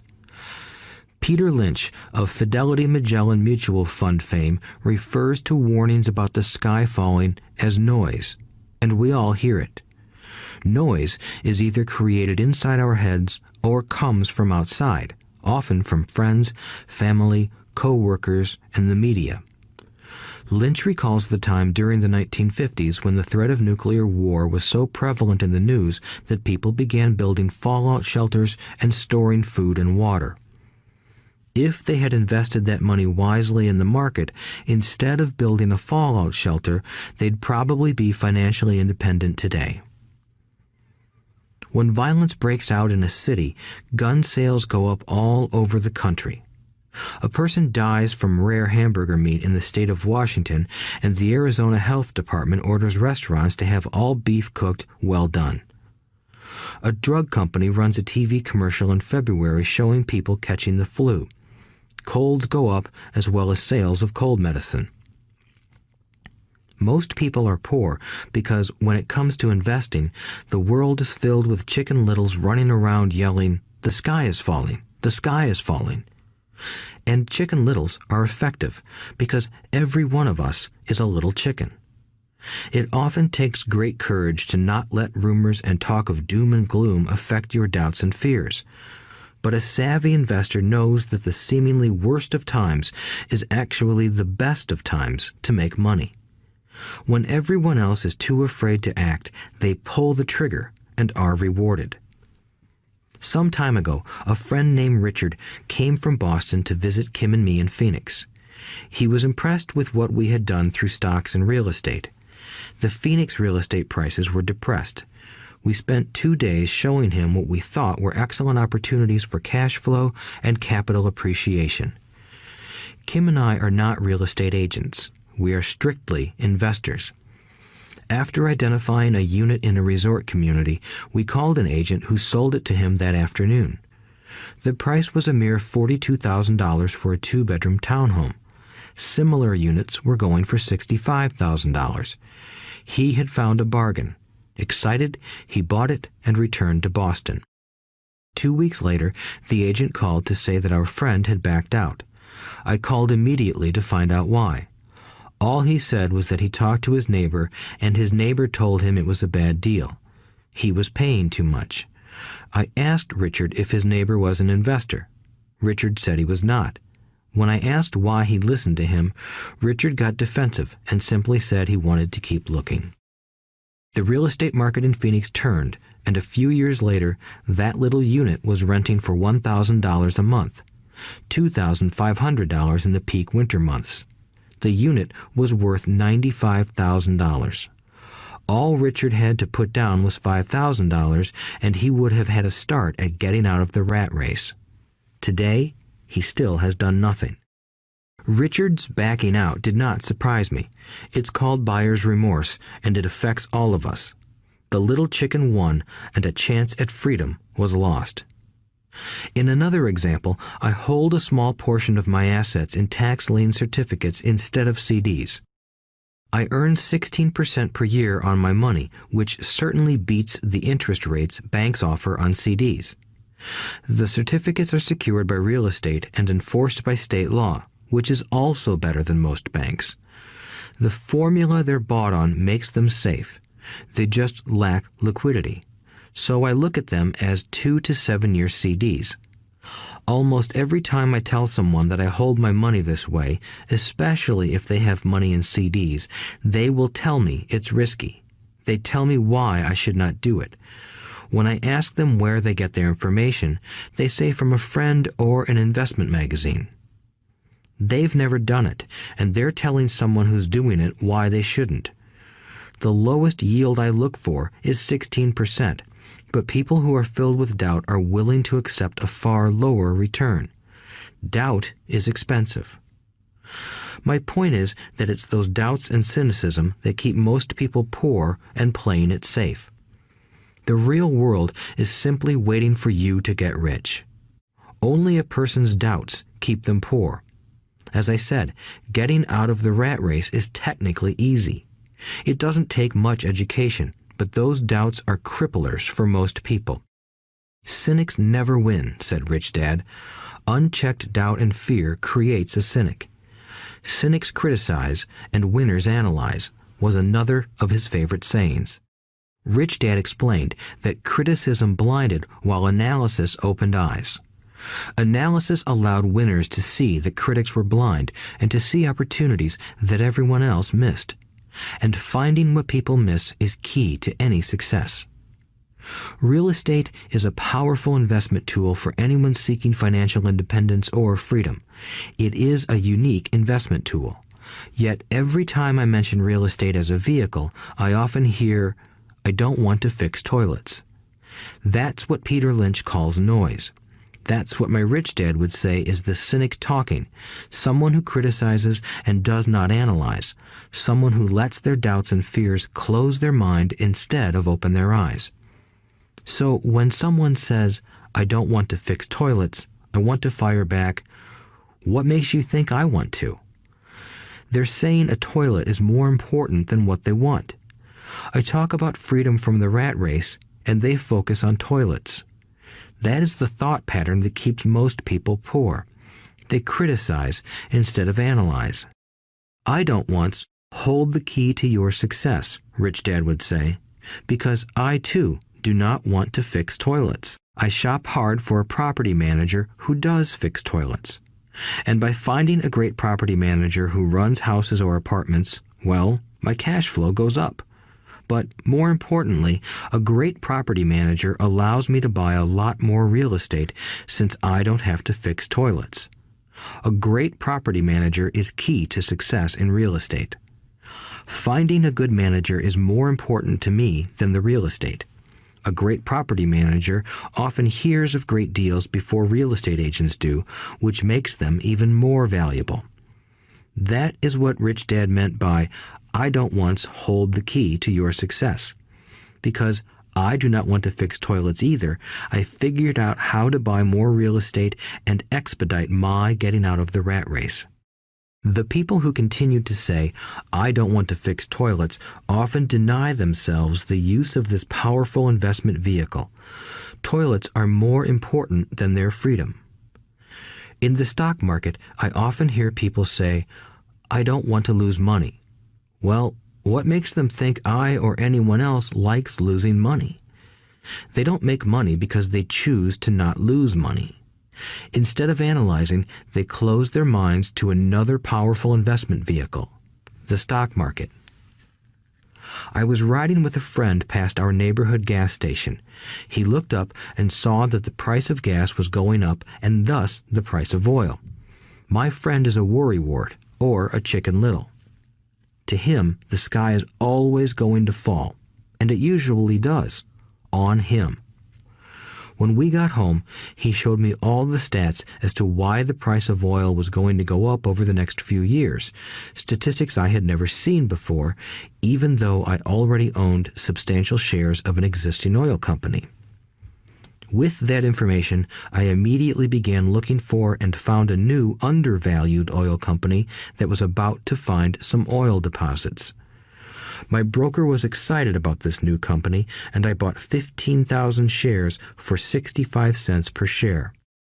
3 months later, this same friend and I drove by the same gas station, and sure enough, the price per gallon had gone up nearly 15%. Again, the Chicken Little worried and complained. I smiled, because a month earlier, that little oil company hit oil, and those 15,000 shares went up to more than $3 per share since he had first given me the tip. And the price of gas will continue to go up if what my friend says is true. If most people understood how a stop worked in stock market investing, there would be more people investing to win instead of investing not to lose. A stop is simply a computer command that sells your stock automatically if the price begins to drop, helping to minimize your losses and maximize some gains.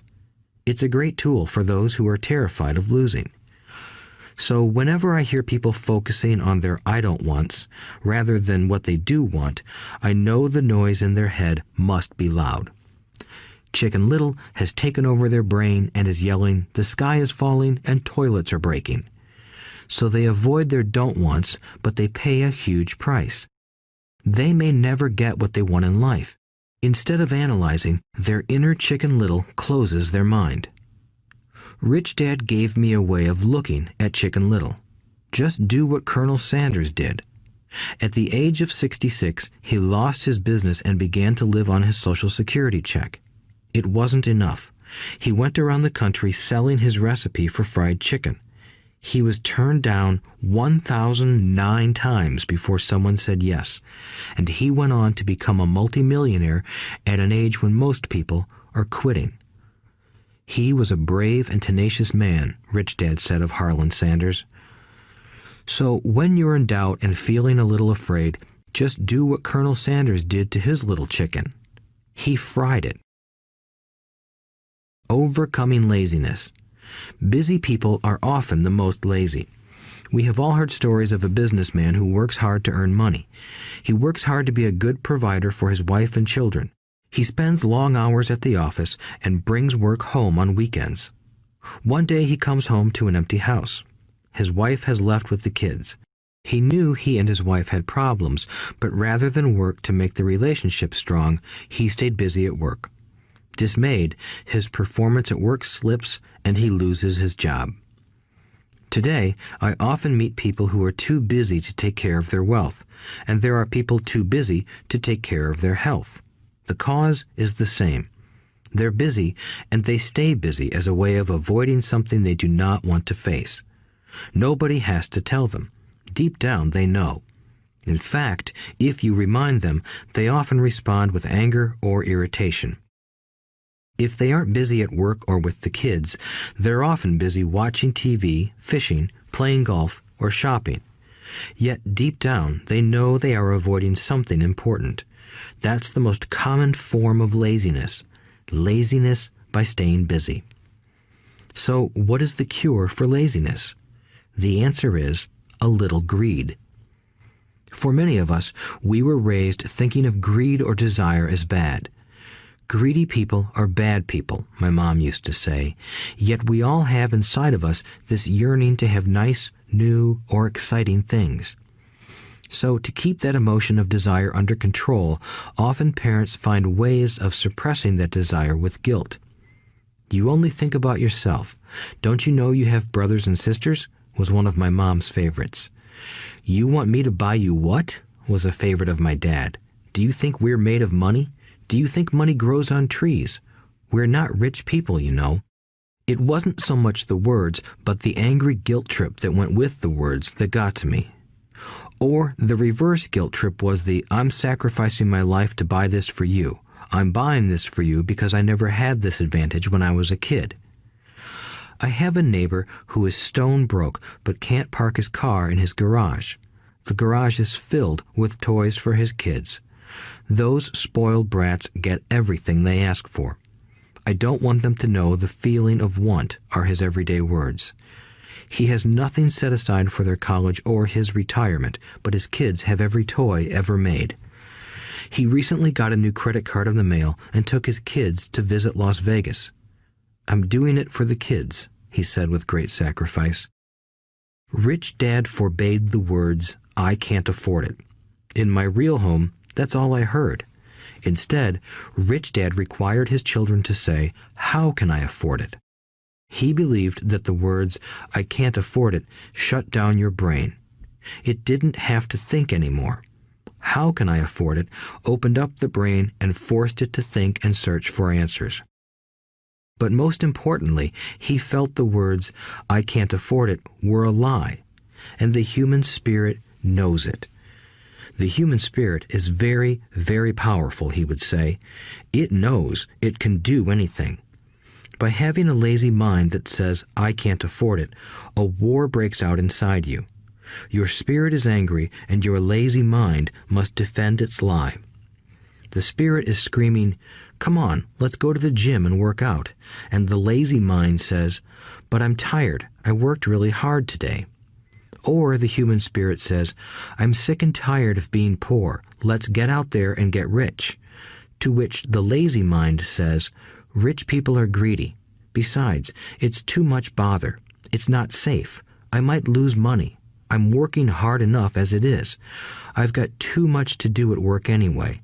Look at what I have to do tonight. My boss wants it finished by morning.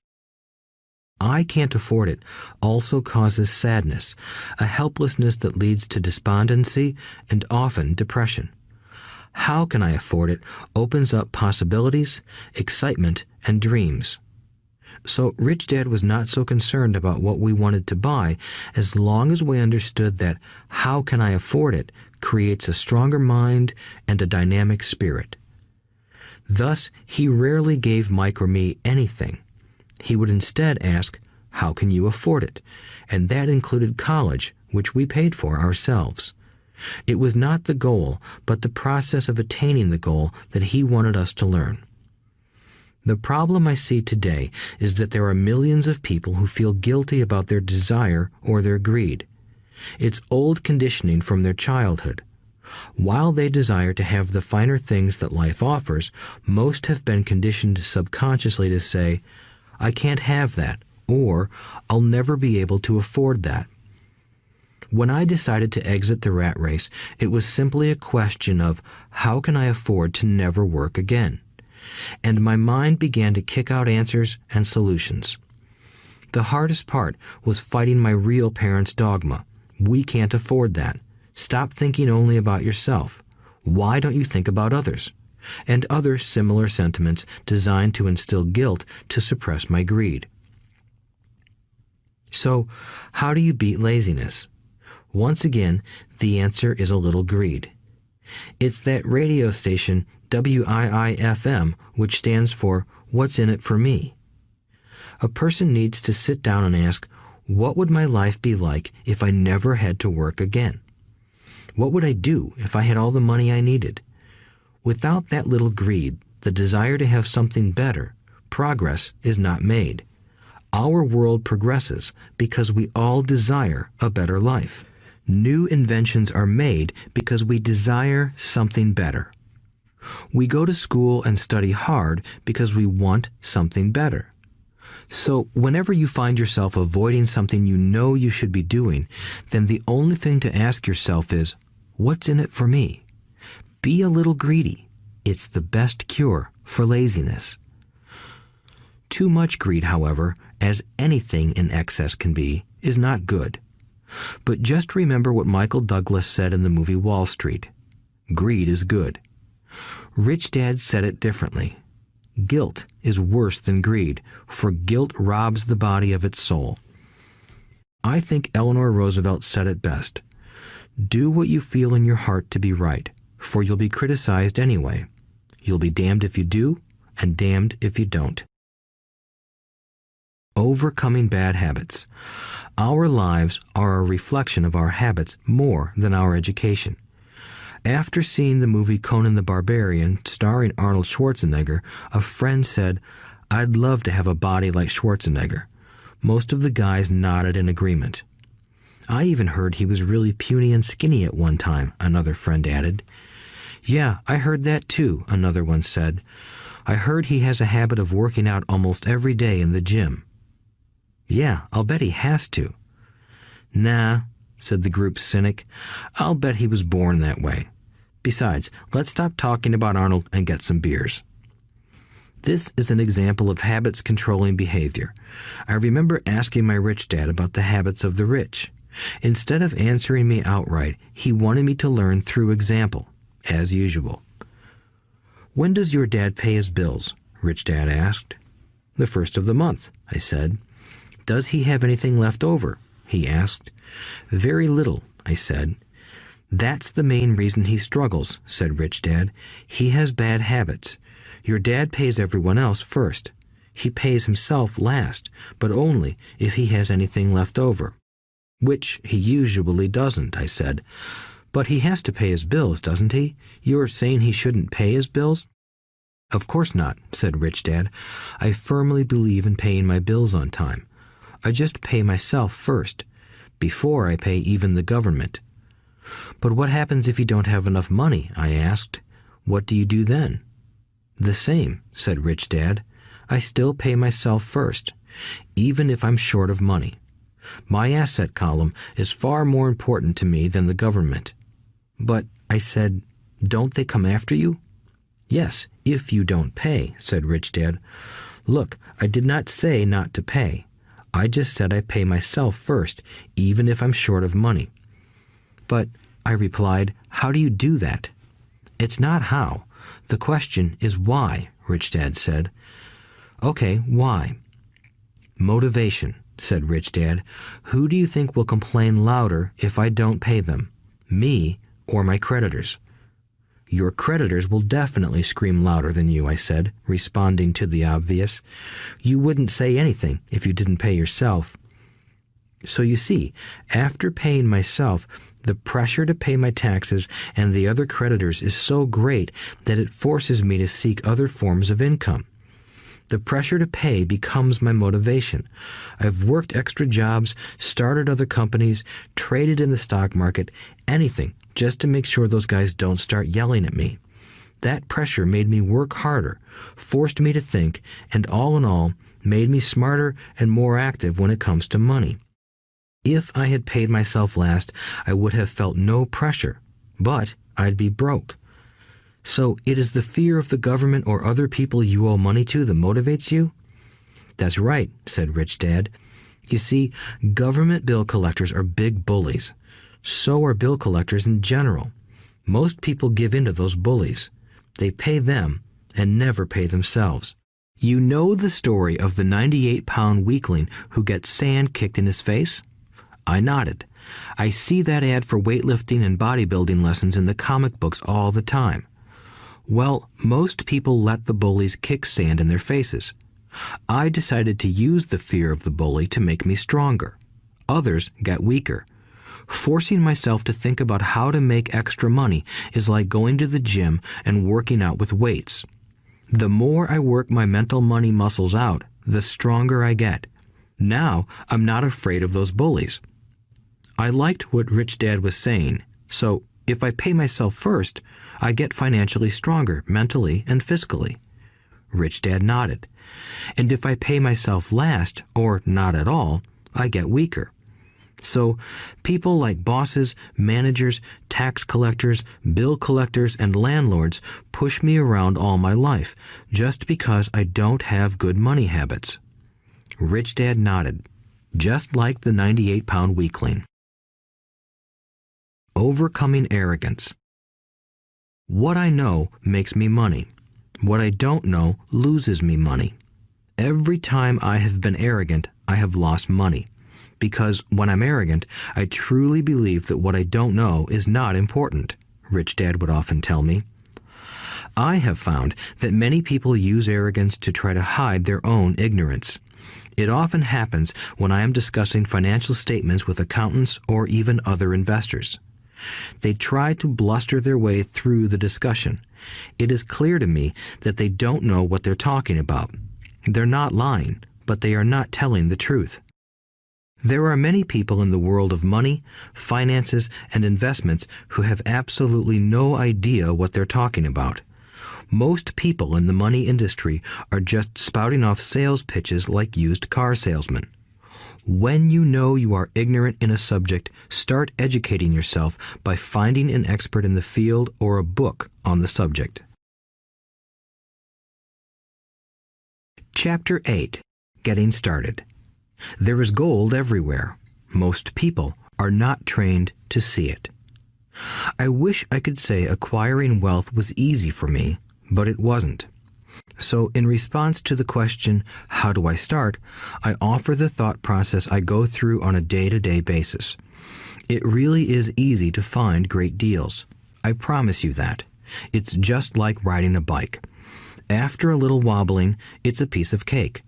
But when it comes to money, it takes determination to get through the wobbling. That's a personal thing. To find million-dollar deals of a lifetime requires us to call on our financial genius.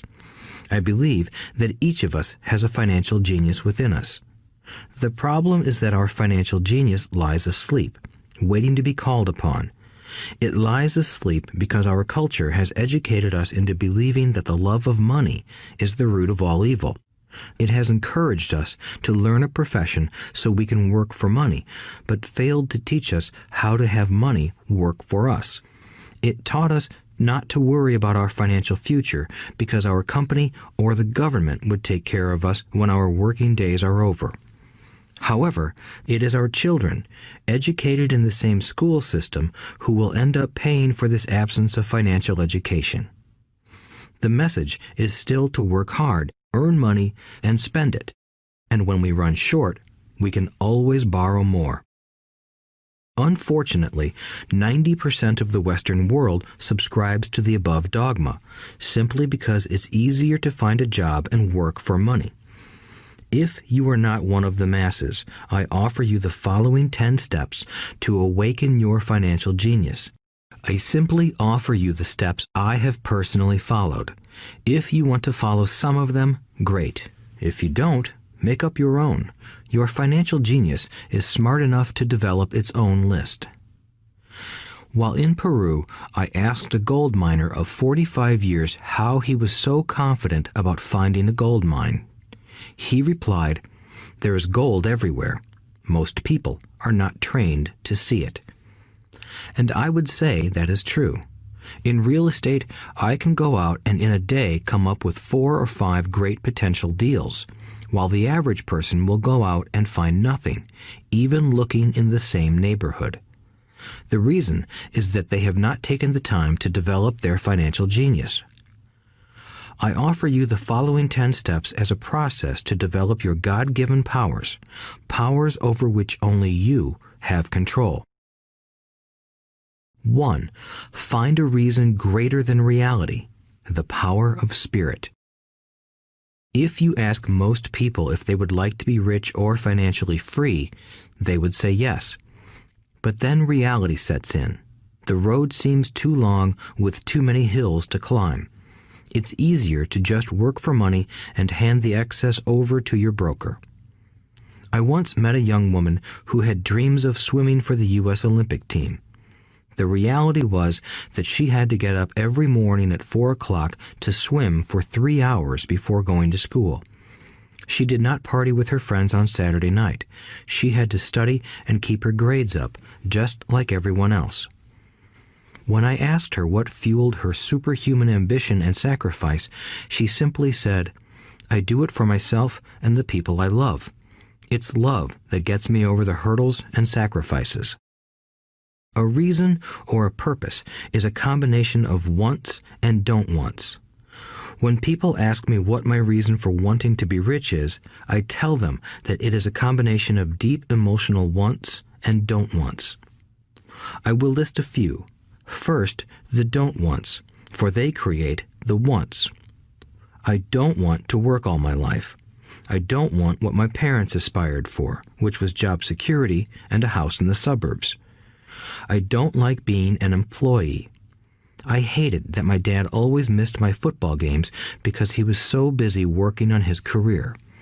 I hated it when my dad worked hard all his life and the government took most of what he worked for at his death. He could not even pass on what he worked so hard for when he died. The rich don't do that. They work hard and pass it on to their children. Now, the wants. I want to be free to travel the world and live in the lifestyle I love. I want to be young when I do this. I want to simply be free. I want control over my time and my life. I want money to work for me. Those are my deep-seated emotional reasons. What are yours? If they are not strong enough, then the reality of the road ahead may be greater than your reasons. I have lost money and been set back many times, but it was the deep emotional reasons that kept me standing up and going forward. I wanted to be free by age 40, but it took me until I was 47, with many learning experiences along the way. As I said, I wish I could say it was easy. It wasn't, but it wasn't that hard either. I've learned that without a strong reason or purpose, anything in life is hard. If you do not have a strong reason, there is no sense listening further. It will sound like too much work. 2. Make daily choices. The power of choice. Choice is the main reason people want to live in a free country. We want the power to choose. Financially, with every dollar we get in our hands, we hold the power to choose our future, to be rich, poor, or middle class. Our spending habits reflect who we are. Poor people simply have poor spending habits. The benefit I had as a boy was that I loved playing Monopoly constantly. Nobody told me Monopoly was only for kids, so I just kept playing the game as an adult. I also had a rich dad who pointed out to me the difference between an asset and a liability. So a long time ago, as a little boy, I chose to be rich, and I knew that all I had to do was learn to acquire assets, real assets. My best friend, Mike, had an asset column handed to him, but he still had to choose to learn to keep it. Many rich families lose their assets in the next generation simply because there was no one trained to be a good steward over their assets. Most people choose not to be rich. For 90% of the population, being rich is too much of a hassle. So they invent sayings that go, "I'm not interested in money. I'll never be rich. I don't have to worry. I'm still young. When I make some money, then I'll think about my future." My husband or wife handles the finances. The problem with those statements is that they rob the person who chooses to think such thoughts of two things. One is time, which is your most precious asset. The second is learning. Having no money should not be an excuse to not learn, but that is a choice we all make daily. The choice of what we do with our time, our money, and what we put in our heads. That is the power of choice. All of us have choice. I just choose to be rich, and I make that choice every day. Invest first in education. In reality, the only real asset you have is your mind, the most powerful tool we have dominion over. Each of us has the choice of what we put in our brain once we're old enough. You can watch TV, read golf magazines, or go to ceramics class or a class on financial planning. You choose. Most people simply buy investments rather than first investing in learning about investing. A friend of mine recently had her apartment burglarized. The thieves took her electronics and left all the books. And we all have that same choice. 90% of the population buys TV sets, and only about 10% buy business books. So what do? I go to seminars. I like it when they are at least 2 days long because I like to immerse myself in a subject. In 1973, I was watching this guy on TV who was advertising a 3-day seminar on how to buy real estate for nothing down. I spent $385, and that course has made me at least $2 million, if not more. But more importantly, it bought me life. I don't have to work for the rest of my life because of that one course. I go to at least 2 such courses every year. I love CDs and audiobooks. The reason? I can easily review what I just heard. I was listening to an investor say something I completely disagreed with. Instead of becoming arrogant and critical, I simply listened to that 5-minute stretch at least 20 times, maybe more. But suddenly, by keeping my mind open, I understood why he said what he said. It was like magic. I felt like I had a window into the mind of one of the greatest investors of our time. I gained tremendous insight into the vast resources of his education and experience. The net result? I still have the old way I used to think, and I now have a new way of looking at the same problem or situation. I have 2 ways to analyze a problem or trend, and that is priceless. Today, I often say, how would Donald Trump do this, or Warren Buffett, or George Soros? The only way I can access their vast mental power is to be humble enough to read or listen to what they have to say. Arrogant or critical people are often people with low self-esteem who are afraid of taking risks. That's because if you learn something new, you are then required to make mistakes in order to fully understand what you have learned. If you have listened this far, arrogance is not one of your problems. Arrogant people rarely read or listen to experts. Why should they? They are the center of the universe. There are so many intelligent people who argue or defend when a new idea clashes with the way they think. In this case, their so-called intelligence combined with arrogance equals ignorance. Each of us knows people who are highly educated or believe they are smart, but their balance sheet paints a different picture. A truly intelligent person welcomes new ideas, for new ideas can add to the synergy of other accumulated ideas. Listening is more important than talking. If that were not true, God would not have given us 2 ears and only 1 mouth. Too many people think with their mouth instead of listening in order to absorb new ideas and possibilities. They argue instead of asking questions. I take a long view on my wealth. I do not subscribe to the get-rich-quick mentality most lottery players or casino gamblers have. I may go in and out of stocks, but I am long on education. If you want to fly an airplane, I advise taking lessons first. I am always shocked at people who buy stocks or real estate but never invest in their greatest asset, their mind. Just because you bought a house or two does not make you an expert at real estate. 3. Choose friends carefully. The power of association. First of all, I do not choose my friends by their financial statements. I have friends who have actually taken a vow of poverty, as well as friends who earn millions every year. The point is that I learn from all of them. Now, I will admit that there are people I have actually sought out because they had money. But I was not after their money. I was seeking their knowledge. In some cases, these people who had money have become dear friends. I've noticed that my friends with money talk about money. They don't do it to brag. They're interested in the subject. So I learn from them, and they learn from me. My friends who are in dire financial straits do not like talking about money, business, or investing. They often think it rude or unintellectual. So I also learn from my friends who struggle financially. I find out what not to do.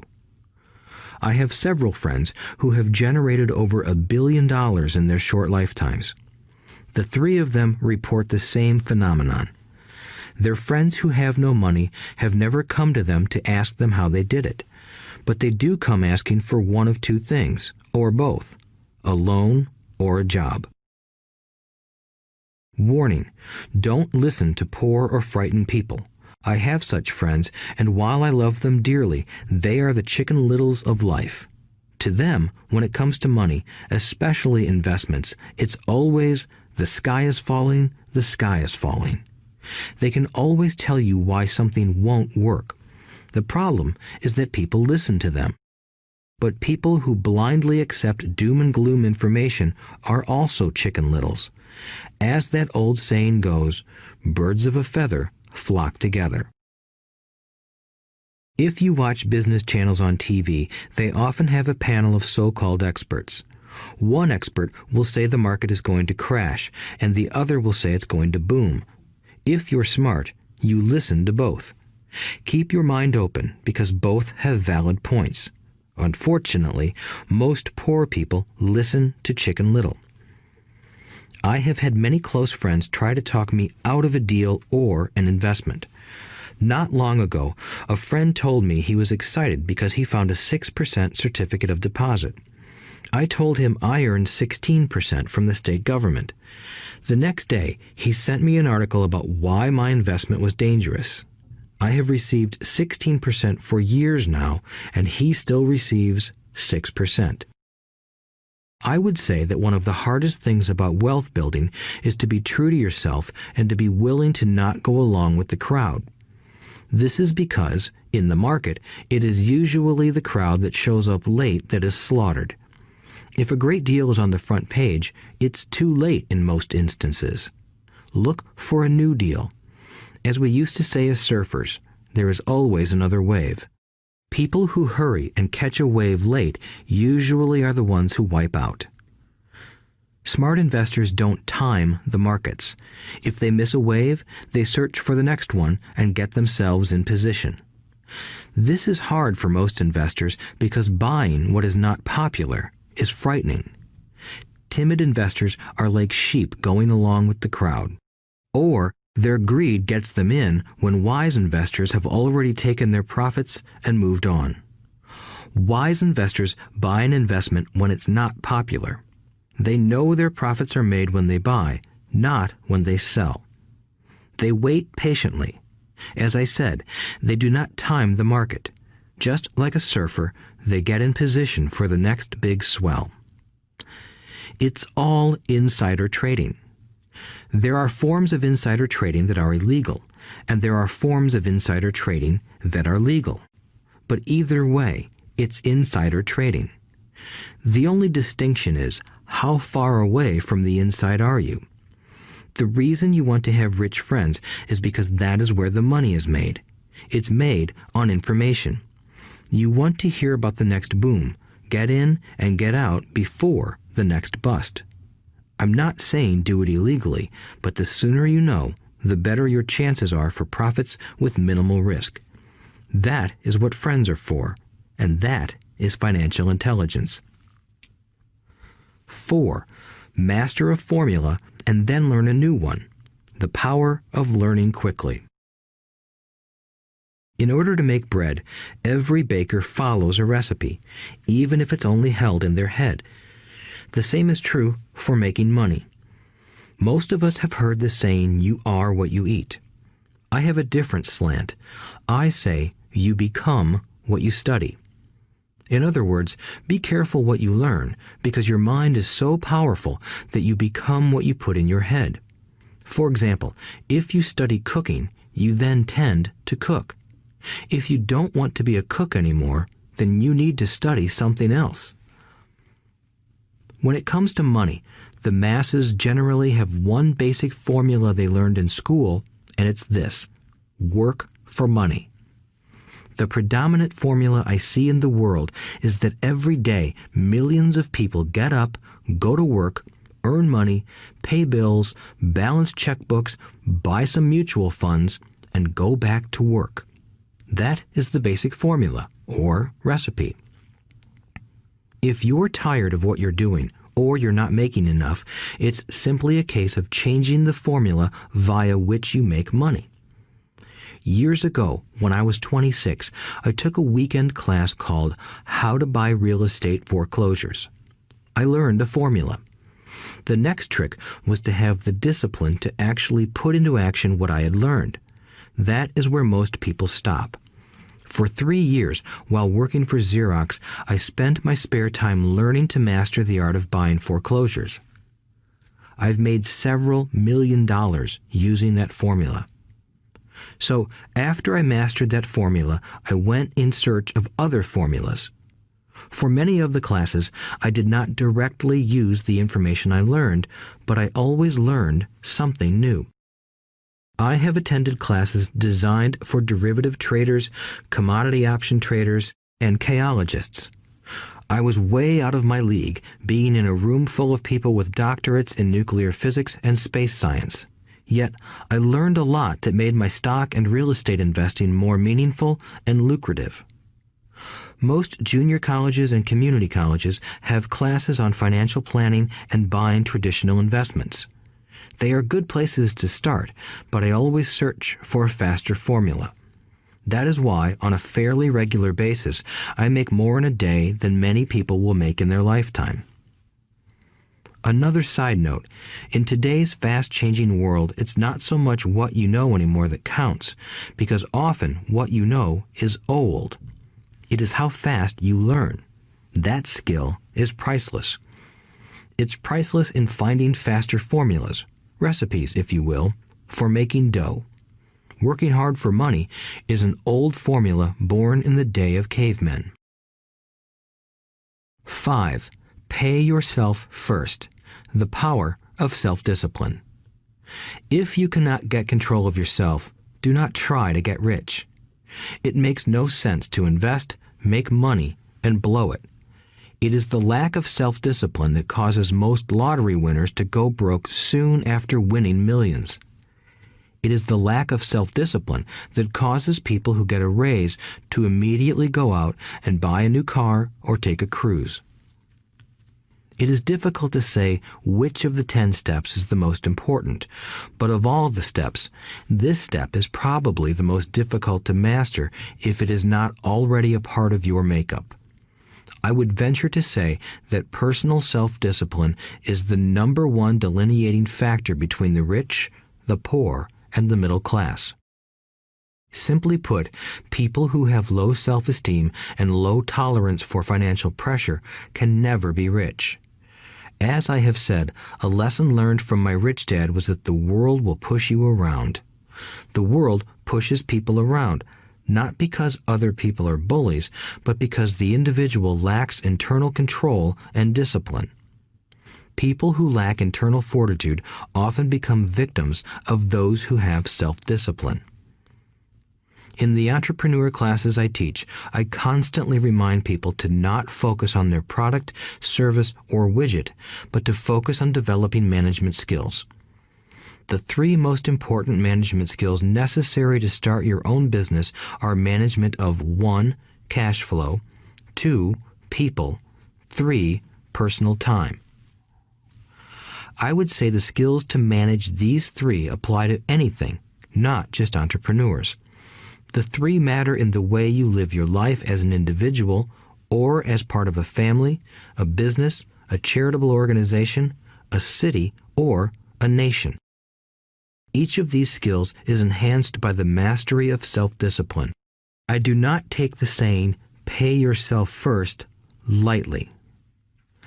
The statement, "pay yourself first," comes from George Clayton's book, The Richest Man in Babylon. Millions of copies have been sold. But while millions of people freely repeat that powerful statement, few follow the advice. As I said, financial literacy allows one to read numbers, and numbers tell the story. By looking at a person's income statement and balance sheet, I can readily see if people who spout the words, "pay yourself first," actually practice what they preach. In reality, each month, many allocate money to their asset column before they pay their monthly expenses. Although millions of people have read Clayton's book and understand the words, "pay yourself first," in reality, they pay themselves last. Now, I can hear the howls from those of you who sincerely believe in paying your bills first, and I can hear all the responsible people who pay their bills on time. I am not saying be irresponsible and not pay your bills. All I am saying is do what the book says, which is pay yourself first. If you can truly begin to understand the power of cash flow, you will soon realize why 90% of people work hard all their lives and need government support like Social Security when they are no longer able to work. Kim and I have had many bookkeepers, accountants, and bankers who have had a major problem with this way of looking at pay yourself first. The reason is that these financial professionals actually do what the masses do. They pay themselves last. There have been times in my life when, for whatever reason, cash flow was far less than my bills. I still paid myself first. My accountant and bookkeeper screamed in panic. "They're going to come after you. The IRS is going to put you in jail. You're going to ruin your credit rating. They'll cut off the electricity." I still paid myself first. Why, you ask? Because that's what the story, The Richest Man in Babylon, was all about. The power of self-discipline and the power of internal fortitude. As my rich dad taught me the first month I worked for him, most people allow the world to push them around. A bill collector calls and you pay or else. A sales clerk says, "Oh, just put it on your charge card." Your real estate agent tells you, "Go ahead. The government allows you a tax deduction on your home." That is what the book is really about. Having the guts to go against the tide and get rich. You may not be weak, but when it comes to money, many people get wimpy. I am not saying be irresponsible. The reason I don't have high credit card debt and doodad debt is because I pay myself first. The reason I minimize my income is because I don't want to pay it to the government. That is why my income comes from my asset column through a Nevada corporation. If I work for money, the government takes it. Although I pay my bills last, I am financially astute enough to not get into a tough financial situation. I don't like consumer debt. I actually have liabilities that are higher than 99% of the population, but I don't pay for them. Other people pay for my liabilities. They're called tenants. So rule number 1 in paying yourself first is don't get into debt in the first place. Although I pay my bills last, I set it up to have only small, unimportant bills that are due. When I occasionally come up short, I still pay myself first. I let the creditors and even the government scream. I like it when they get tough. Why? Because those guys do me a favor. They inspire me to go out and create more money. So I pay myself first, invest the money, and let the creditors yell. I generally pay them right away anyway. Kim and I have excellent credit. We just don't cave into pressure and spend our savings or liquidate stocks to pay for consumer debt. That is not too financially intelligent. To successfully pay yourself first, keep the following in mind. 1. Don't get into large debt positions that you have to pay for. Keep your expenses low. Build up assets first. Then buy the big house or nice car. Being stuck in the rat race is not intelligent. 2. When you come up short, let the pressure build and don't dip into your savings or investments. Use the pressure to inspire your financial genius to come up with new ways of making more money and then pay your bills. You will have increased your ability to make more money as well as your financial intelligence. So many times I have gotten into financial hot water and used my brain to create more income while staunchly defending the assets in my asset column. My bookkeeper has screamed and dived for cover, but I was like a good soldier defending the fort. Fort assets. Poor people have poor habits. A common bad habit is innocently called dipping into savings. The rich know that savings are only used to create more money, not to pay bills. I know that sounds tough, but as I said, if you're not tough inside, the world will always push you around anyway. If you do not like financial pressure, then find a formula that works for you. A good one is to cut expenses, put your money in the bank, pay more than your fair share of income tax, buy safe mutual funds, and take the vow of the average. But this violates the pay yourself first rule. This rule does not encourage self-sacrifice or financial abstinence. It doesn't mean pay yourself first and starve. Life was meant to be enjoyed. If you call on your financial genius, you can have all the goodies of life, get rich, and pay bills. And that is financial intelligence. 6. Pay your brokers well. The power of good advice. Sometimes I see people posting a sign in front of their house that says, "For sale by owner." Or I see people on TV claiming to be discount brokers. My rich dad taught me to take the opposite approach. He believed in paying professionals well, and I have adopted that policy also. Today, I have expensive attorneys, accountants, real estate brokers, and stockbrokers. Why? Because if, and I do mean if, the people are professionals, their services should make you money. And the more money they make, the more money I make. We live in the information age. Information is priceless. A good broker should provide you with information as well as take the time to educate you. I have several brokers who do that for me. Some taught me when I had little or no money, and I am still with them today. What I pay a broker is tiny in comparison with what kind of money I can make because of the information they provide. I love it when my real estate broker or stockbroker makes a lot of money because that usually means I made a lot of money. A good broker saves me time in addition to making me money. Like when I bought the vacant land for $9,000 and sold it immediately for over $25,000 so I could buy my Porsche quicker. A broker is my eyes and ears in the market. They're there every day, so I do not have to be. I'd rather play golf. People who sell their house on their own must not value their time much. Why would I want to save a few bucks when I could use that time to make more money or spend it with those I love?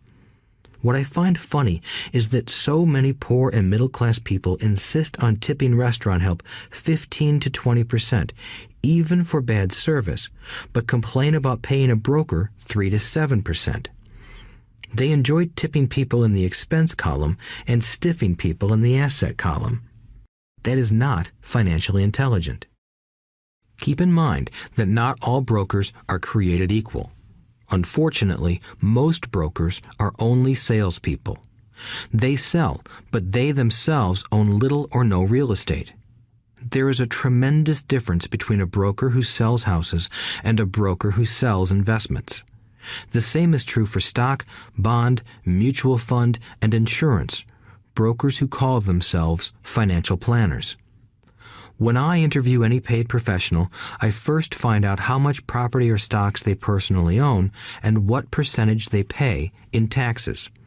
And that applies to my tax attorney as well as my accountant. I have an accountant who minds his own business. His profession is accounting, but his business is real estate. I used to have an accountant who was a small business accountant, but he had no real estate. I switched because we did not love the same business. Find a broker who has your best interests at heart. Many brokers will spend the time educating you, and they could be the best asset you find. Just be fair, and most of them will be fair to you. If all you can think about is cutting their commissions, then why should they want to help you? It's just simple logic. As I said earlier, one of the management skills is the management of people. Many people only manage people they feel smarter than and they have power over. Many middle managers remain middle managers, failing to get promoted because they know how to work with people below them, but not with people above them. The real skill is to manage and reward the people who are smarter than you in some technical area. That is why companies have a board of directors. You should have one too. That is financial intelligence. 7. Be an Indian giver. The power of getting something for nothing. When the first European settlers came to America, they were taken aback by a cultural practice some American Indians had. For example, if a settler was cold, the Indian would give the person a blanket. Mistaking it for a gift, the settler was often offended when the Indian asked for it back. The Indians also got upset when they realized that settlers did not want to give it back. That is where the term Indian giver came from, a simple cultural misunderstanding. In the world of the asset column, being an Indian giver is vital to wealth. The sophisticated investor's first question is, how fast do I get my money back? They also want to know what they get for free, also called a piece of the action. That is why the ROI, or return on investment, is so important. For example, I found a small condominium that was in foreclosure a few blocks from where I lived. The bank wanted $60,000 and I submitted a bid for $50,000, which they took simply because, along with my bid, was a cashier's check for $50,000. They realized I was serious. Most investors would say, "Aren't you tying up a lot of cash? Would it not be better to get a loan on it?" The answer is, not in this case. My investment company uses this condominium as a vacation rental in the winter months when the snowbirds come to Arizona. It rents for $2,500 a month for 4 months out of the year. For rental during the off-season, it rents for only $1,000 a month. I had my money back in about 3 years. Now I own this asset, which pumps money out for me, month in and month out. The same is done with stocks. Frequently, my broker calls and recommends I move a sizable amount of money into the stock of a company that he feels is just about to make a move that will add value to the stock, like announcing a new product. I will move my money in for a week to a month while the stock moves up. Then I pull my initial dollar amount out and stop worrying about the fluctuations of the market because my initial money is back and ready to work on another asset.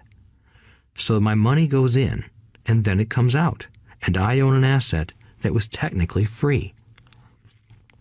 True, I have lost money on many occasions, but I only play with money I can afford to lose. I would say, on an average 10 investments, I hit home runs on 2 or 3, while 5 or 6 do nothing, and I lose on 2 or 3. But I limit my losses to only the money I have in at that time. People who hate risk put their money in the bank. In the long run, safe savings are better than no savings. But it takes a long time to get your money back, and, in most instances, you don't get anything for free with it. On every one of my investments, there must be an upside. something for free, like a condominium, a mini storage, a piece of free land, a house, stock shares, or an office building. And there must be limited risk or a low-risk idea. There are books devoted entirely to this subject, so I will not talk about it here. Ray Kroc of McDonald's fame sold hamburger franchises, not because he loved hamburgers, but because he wanted the real estate under the franchise for free. So wise investors must look at more than ROI. They look at the assets they get for free once they get their money back. That is financial intelligence. 8. Use assets to buy luxuries. The power of focus. A friend's child has been developing a nasty habit of burning a hole in his pocket. Just 16, he wanted his own car. The excuse? All his friends' parents gave their kids cars. The child wanted to go into his savings and use it for a down payment.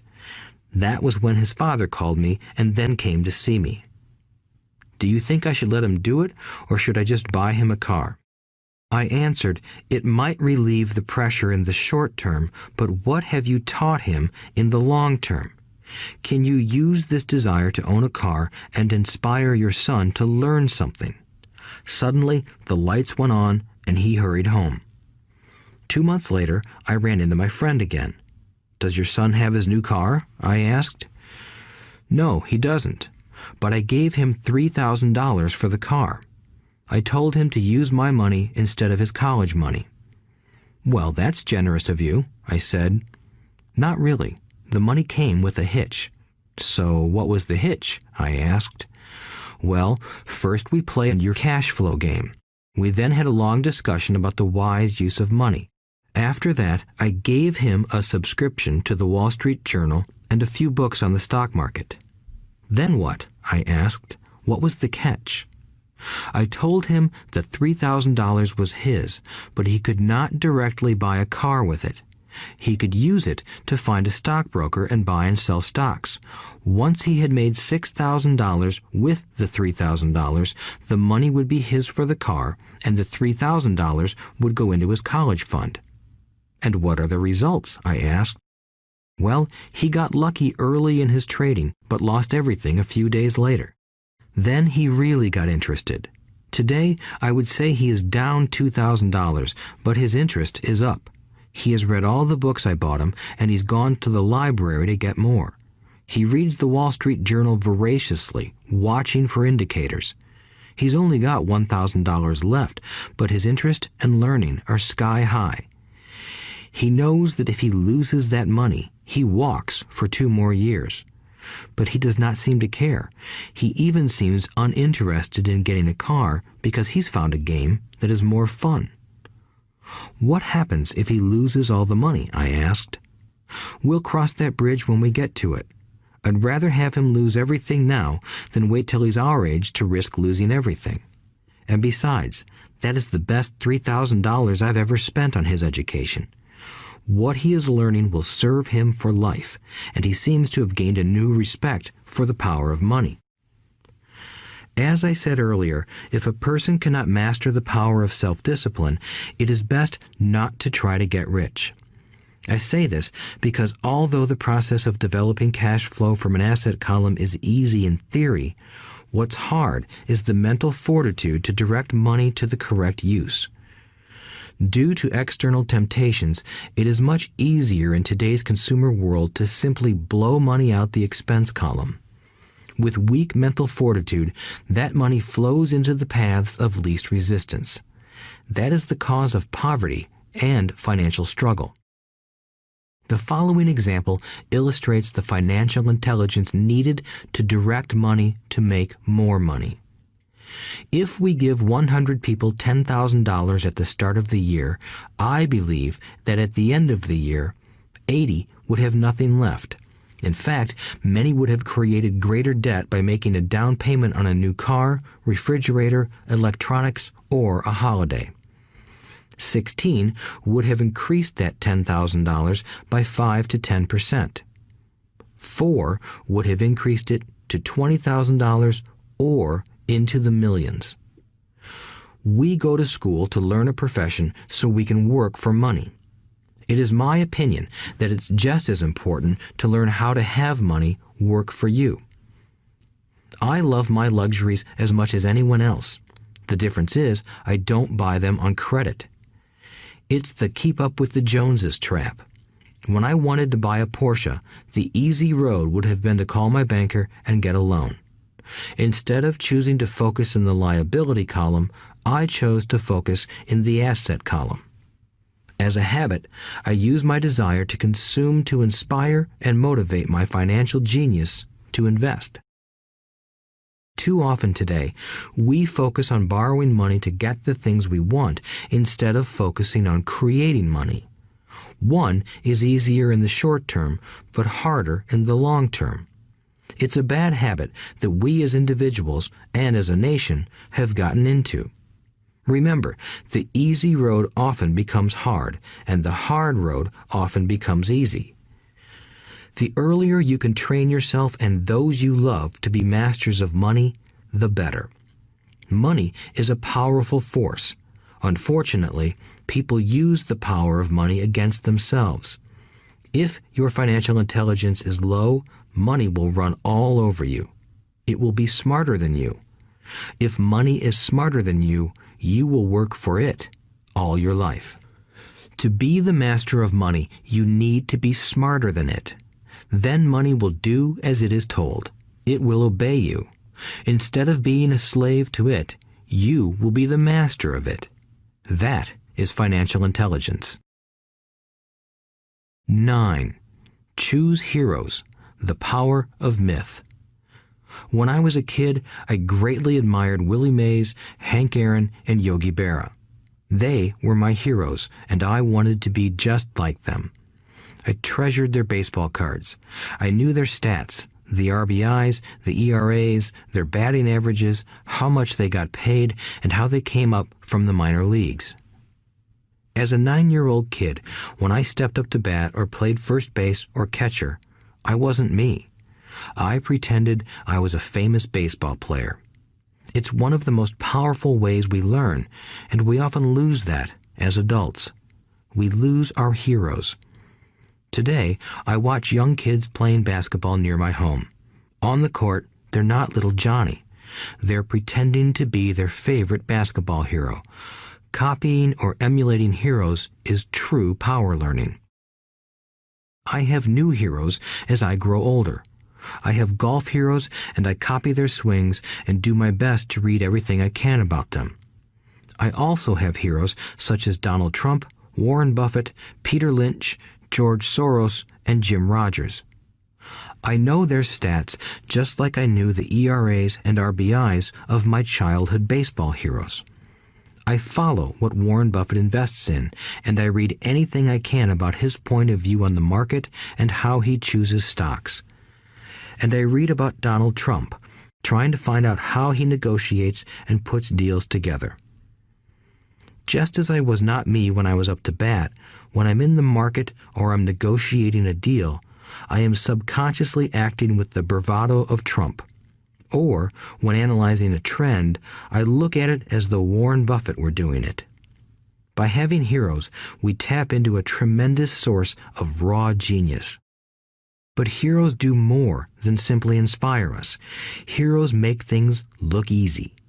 Making it look easy convinces us to want to be just like them.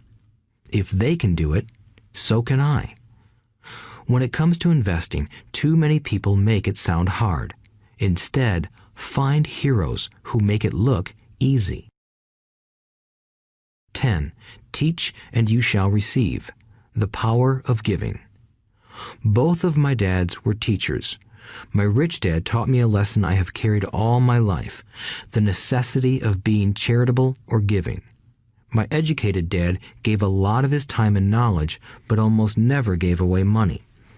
He usually said that he would give when he had some extra money, but of course, there was rarely any extra. My rich dad gave money as well as education. He believed firmly in tithing. If you want something, you first need to give, he would always say. When he was short of money, he gave money to his church or to his favorite charity. If I could leave one single idea with you, it is that idea. Whenever you feel short or in need of something, give what you want first, and it will come back in buckets. That is true for money, a smile, love, or friendship. I know it is often the last thing a person may want to do, but it has always worked for me. I trust that the principle of reciprocity is true, and I give what I want. I want money, so I give money, and it comes back in multiples. I want sales, so I help someone else sell something, and sales come to me. I want contacts, and I help someone else get contacts. Like magic, contacts come to me. I heard a saying years ago that went, "God does not need to receive, but humans need to give." My rich dad would often say, poor people are more greedy than rich people. He would explain that if a person was rich, that person was providing something that other people wanted. In my life, whenever I have felt needy or short of money or short of help, I simply went out or found in my heart what I wanted and decided to give it first. And when I gave, it always came back. It reminds me of the story of the guy sitting with firewood in his arms on a cold, freezing night. He is yelling at the pot-bellied stove, "When you give me some heat, then I'll put some wood in you." And when it comes to money, love, happiness, sales, and contacts, all one needs to remember is to give first.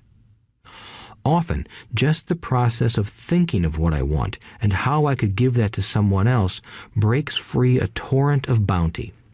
Whenever I feel that people aren't smiling at me, I simply begin smiling and saying hello. Like magic, the next thing I know, I'm surrounded by smiling people.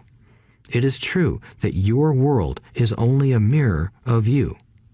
So that's why I say, teach and you shall receive. I have found that the more I teach those who want to learn, the more I learn. If you want to learn about money, teach it to someone else. A torrent of new ideas and finer distinctions will come in. There are times when I have given and nothing has come back, or what I have received is not what I wanted. But upon closer inspection and soul-searching, I was often giving to receive in those instances, instead of giving for the joy that giving itself brings. My dad taught teachers, and he became a master teacher. My rich dad always taught young people his way of doing business. In retrospect, it was their generosity with what they knew that made them smarter. There are powers in this world that are much smarter than we are. You can get there on your own, but it's easier with the help of the powers that be. You only need to be generous with what you have. Chapter 9. Still want more? Here are some to-dos. Many people may not be satisfied with my 10 steps. They see them more as philosophies than actions. I think understanding the philosophy is just as important as the action. There are many people who want to do instead of think, and then there are people who think but do not do. I would say that I am both. I love new ideas, and I love action. So for those who want a to-do list on how to get started, I will share with you some of the things I do in abbreviated form. Stop doing what you're doing. In other words, take a break and assess what is working and what is not working. The definition of insanity is doing the same thing over and over and expecting a different result. Stop doing what is not working and look for something new. Look for new ideas. For new investing ideas, I go to bookstores and search for books on different and unique subjects. I call them formulas. I buy how-to books on formulas I know nothing about. For example, in the bookstore I found the book The 16% Solution by Joel Moskowitz. I bought the book and read it, and the next Thursday I did exactly as the book said. Most people do not take action, or they let someone talk them out of whatever new formula they are studying. My neighbor told me why 16% would not work. I did not listen to him because he's never done it. Find someone who has done what you want to do. Take them to lunch and ask them for tips and tricks of the trade. As for 16% tax lien certificates, I went to the county tax office and found the government employee who worked in that office. I found out that she, too, invested in the tax liens. Immediately, I invited her to lunch. She was thrilled to tell me everything she knew and how to do it. After lunch, she spent all afternoon showing me everything. By the next day, I found 2 great properties with her help that have been accruing interest at 16% ever since. It took a day to read the book, a day to take action, an hour for lunch, and a day to acquire 2 great deals. Take classes, read, and attend seminars. I search newspapers and the internet for new and interesting classes, many of which are free or inexpensive. I also attend and pay for expensive seminars on what I want to learn. I am wealthy and free from needing a job simply because of the courses I took. I have friends who did not take those classes who told me I was wasting my money, and yet they're still at the same job. Make lots of offers. When I want a piece of real estate, I look at many properties and generally write an offer. If you don't know what the right offer is, neither do I. That is the job of the real estate agent. They make the offers. I do as little work as possible. A friend wanted me to show her how to buy apartment houses. So one Saturday, she, her agent, and I went and looked at 6 apartment houses. 4 were dogs, but 2 were good. I said to write offers on all 6, offering half of what the owners asked for. She and the agent nearly had heart attacks. They thought it was rude and would offend the sellers, but I really don't think the agent wanted to work that hard. So they did nothing and went on looking for a better deal. No offers were ever made, and that person is still looking for the right deal at the right price. Well, you don't know what the right price is until you have a second party who wants to deal. Most sellers ask too much. It is rare that a seller asks a price that is less than something is worth. Moral of the story: make offers. People who are not investors have no idea what it feels like to try to sell something. I have had a piece of real estate that I wanted to sell for months. I would have welcomed any offer. They could have offered me 10 pigs and I would have been happy. Not at the offer, but just because someone was interested. I would have countered, maybe for a pig farm in exchange. But that's how the game works. The game of buying and selling is fun.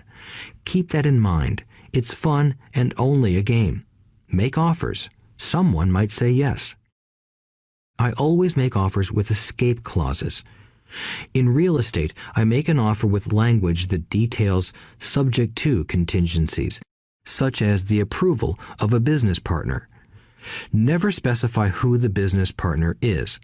Most people don't know that my partner is my cat. If they accept the offer, and I don't want the deal, I call home and speak to my cat. I make this ridiculous statement to illustrate how absurdly easy and simple the game is. So many people make things too difficult and take it too seriously. Finding a good deal, the right business, the right people, the right investors, or whatever is just like dating. You must go to the market and talk to a lot of people, make a lot of offers, counter-offers, negotiate, reject, and accept. I know single people who sit at home and wait for the phone to ring, but it's better to go to the market, even if it's only the supermarket. Search, offer, reject, negotiate, and accept are all parts of the process of almost everything in life. Jog, walk, or drive a certain area once a month for 10 minutes. I have found some of my best real estate investments doing this. I will jog a certain neighborhood for a year and look for change. For there to be profit in a deal, there must be 2 elements: a bargain and change. There are lots of bargains, but it's change that turns a bargain into a profitable opportunity. So when I jog a neighborhood I might like to invest in. It is the repetition that causes me to notice slight differences. I notice real estate signs that are up for a long time. That means the seller might be more agreeable to deal. I watch for moving trucks going in or out. I stop and talk to the drivers. I talk to the postal carriers. It's amazing how much information they acquire about an area. I find a bad area, especially an area that the news has scared everyone away from. I drive it for sometimes a year, waiting for signs of something changing for the better. I talk to retailers, especially new ones, and find out why they're moving in. It takes only a few minutes a month, and I do it while doing something else, like exercising or going to and from the store. Shop for bargains in all markets. Consumers will always be poor. When the supermarket has a sale, say on toilet paper, the consumer runs in and stocks up. But when the housing or stock market has a sale, most often called a crash or correction, the same consumer often runs away from it. When the supermarket raises its prices, the consumer shops somewhere else. But when housing or the stock market raises their prices, the same consumer often rushes in and starts buying. Always remember, profits are made in the buying, not in the selling. Look in the right places. A neighbor bought a condominium for $100,000. I bought the identical condo next door for $50,000. He told me he's waiting for the price to go up. I told him that profit is made when you buy, not when you sell. He shopped with a real estate broker who owns no property of her own. I shopped at the foreclosure auction. I paid $500 for a class on how to do this. My neighbor thought that the $500 for a real estate investment class was too expensive. He said he could not afford the money or the time. So he waits for the prices to go up. Look for people who want to buy first, then look for someone who wants to sell. A friend was looking for a certain piece of land. He had the money, but did not have the time. I found a large piece of land, larger than what my friend wanted to buy, tied it up with an option, called my friend, and he said he wanted a piece of it. So I sold the piece to him and then bought the land. I kept the remaining land as mine for free. Moral of the story: buy the pie and cut it in pieces. Most people look for what they can afford, so they look too small. They buy only a piece of the pie, so they end up paying more for less. Small thinkers don't get the big breaks. If you want to get richer, think big. Think big. Retailers love giving volume discounts simply because most business people love big spenders. So even if you're small, you can always think big. When my company was in the market for computers, I called several friends and asked them if they were ready to buy also. We then went to different dealers and negotiated a great deal because we wanted to buy so many. I have done the same with stocks. Small people remain small because they think small, act alone, or don't act at all. Learn from history. All the big companies on the stock exchange started out as small companies. Colonel Sanders did not get rich until after he lost everything in his 60s. Bill Gates was one of the richest men in the world before he was 30. Action always beats inaction. These are just a few of the things I have done and continue to do to recognize opportunities. The important words are have done and do. As repeated many times throughout this audiobook, you must take action before you can receive the financial rewards. Act now. Final thoughts. I would like to share some final thoughts with you. The main reason I wrote this book, and the reason it has remained a bestseller since 2000, was to share insights into how increased financial intelligence can be used to solve many of life's common problems. Without financial training, we all too often use the standard formulas to get through life. Work hard, save, borrow, and pay excessive taxes. Today, more than ever, we need better information. I use the following story as an example of a financial problem that confronts many young families today. How do you afford a good education for your children and provide for your own retirement? It requires using financial intelligence instead of hard work. A friend of mine was griping one day about how hard it was to save money for his 4 children's college educations. He was putting $300 away in a college fund each month and had so far accumulated only about $12,000. He had about 12 more years to save for college since his oldest child was then 6 years old. At the time, the real estate market in Phoenix was terrible. People were giving houses away. I suggested to my friend that he buy a house with some of the money in his college fund. The idea intrigued him, and we began to discuss the possibility. His primary concern was that he did not have credit with the bank to buy another house since he was so overextended. I assured him that there were other ways to finance a property rather than through the bank. We looked for a house for 2 weeks, a house that would fit all our criteria. There were plenty to choose from, so shopping was fun. Finally, we found a 3-bedroom, 2-bath home in a prime neighborhood. The owner had been downsized and needed to sell that day because he and his family were moving to California where another job waited. The owner wanted $102,000, but we offered only $79,000. He took it immediately and agreed to carry back the loan with a 10% down payment. All my friend had to come up with was $7,900. As soon as the owner moved, my friend put the house up for rent. After all expenses were paid, including the mortgage, he put $125 in his pocket each month. His plan was to keep the house for 12 years and let the mortgage get paid down faster by applying the extra $125 to the principal each month. We figured that in 12 years, a large portion of the mortgage would be paid off and he could possibly be clearing $800 a month by the time his first child went to college. He could also sell the house if it had appreciated in value. 3 years later, the real estate market greatly improved in Phoenix, and he was offered $156,000 for the same house by the tenant who lived in it. Again, he asked me what I thought. I advised that he sell it, using a 1031 tax-deferred exchange.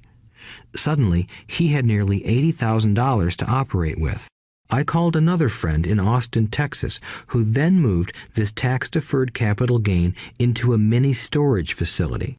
Within 3 months, he began receiving checks for a little less than $1,000 a month, which he then poured back into the college fund. A couple of years later, the mini warehouse sold, and he received a check for nearly $330,000 as proceeds from the sale. He rolled those funds into a new project that would now generate over $3,000 a month in income, again going into the college fund. He is now very confident that his goal will be met easily. It only took $7,900 to start and a little financial intelligence. His children will be able to afford the education they want, and he will then use the underlying asset, wrapped in his legal entity, to pay for his retirement. As a result of this successful investment strategy, he will be able to retire early. Thank you for listening to this audiobook. I hope it has provided some insights into utilizing the power of money to work for you. Today, we need greater financial intelligence to simply survive. The idea that it takes money to make money is the thinking of financially unsophisticated people. It does not mean that they're not intelligent. They have simply not learned the science of money making money. Money is only an idea. If you want more money, simply change your thinking. Every self-made person started small with an idea and then turned it into something big. The same applies to investing. It takes only a few dollars to start and grow it into something big. I meet so many people who spend their lives chasing the big deal or trying to amass a lot of money to get into a big deal. But to me, that is foolish. Too often, I have seen unsophisticated investors put their large nest egg into one deal and lose most of it rapidly. They may have been good workers, but they were not good investors. Education and wisdom about money are important. Start early. Buy a book. Go to a seminar. Practice. Start small. I turned $5,000 cash into a $1 million asset, producing $5,000 a month cash flow in less than 6 years. But I started learning as a kid. I encourage you to learn because it's not that hard. In fact, it's pretty easy once you get the hang of it. I think I have made my message clear. It's what is in your head that determines what is in your hands. Money is only an idea. There is a great book called Think and Grow Rich. The title is not Work Hard and Grow Rich. Learn to have money work hard for you, and your life will be easier and happier. Today, don't play it safe.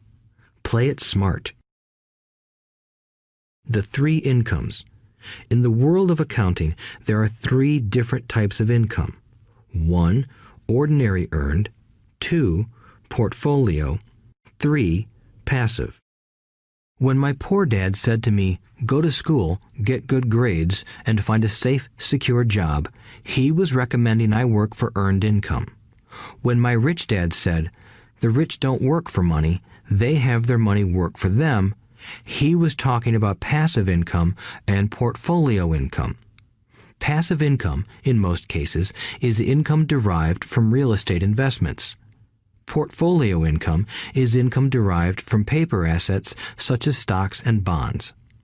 Portfolio income is the income that makes Bill Gates the richest man in the world, not earned income. Rich Dad used to say, the key to becoming wealthy is the ability to convert earned income into passive income or portfolio income as quickly as possible. He would say, taxes are highest on earned income. The least taxed income is passive income. That is another reason why you want your money working hard for you. The government taxes the income you work hard for more than the income your money works hard for. In my second book, Rich Dad's Cash Flow Quadrant, I explain the 4 different types of people who make up the world of business. They are E, employee, S, self-employed, B, business owner, and I, investor. Most people go to school to learn to be an E or an S. The cash flow quadrant is written about the core differences of these 4 types and how people can change their quadrant. In fact, most of our products are created for people in the B and I quadrants. In Rich Dad's Guide to Investing, book number 3 in the Rich Dad series, I go into more detail on the importance of converting earned income into passive and portfolio income. Rich Dad used to say, all a real investor does is convert earned income into passive and portfolio income. If you know what you're doing, investing is not risky. It's just common sense. The key to financial freedom. The key to financial freedom and great wealth is a person's ability to convert earned income into passive and/or portfolio income. My rich dad spent a lot of time teaching Mike and me this skill. Having this ability is the reason my wife Kim and I are financially free, never needing to work again. We continue to work because we choose to. Today, we own a real estate investment company for passive income and participate in private placements and initial public offerings of stock for portfolio income. We also went back to work to build a financial education company so that we can continue to create and publish books and games. All of our educational products are created to teach the same skills my rich dad taught me, the skills of converting earned income into passive and portfolio income.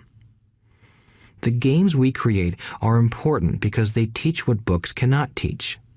For example, you would never learn to ride a bicycle by only reading a book. Our cash flow games for adults and cash flow for kids game are designed to teach players the basic investment skills of converting earned income into passive and portfolio income. They also teach the principles of accounting and financial literacy. These games are the only educational products in the world that teach people all of these skills simultaneously. Cash Flow 202 is the advanced version of Cash Flow 101 and requires the game board from 101 as well as a full understanding of 101 before it can be played. Cash Flow 101 and Cash Flow for Kids teach the principles of fundamental investing. Cash Flow 202 teaches the principles of technical investing. Technical investing involves advanced trading techniques such as short selling, call options, put options, and straddles.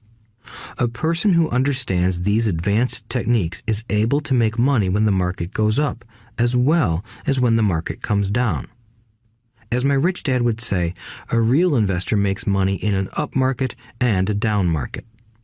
That is why they make so much money. One of the reasons they make more money is simply because they have more self-confidence.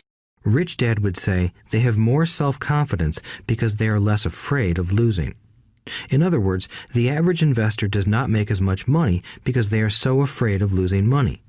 The average investor does not know how to protect themselves from losses, and that is what Cash Flow 202 teaches.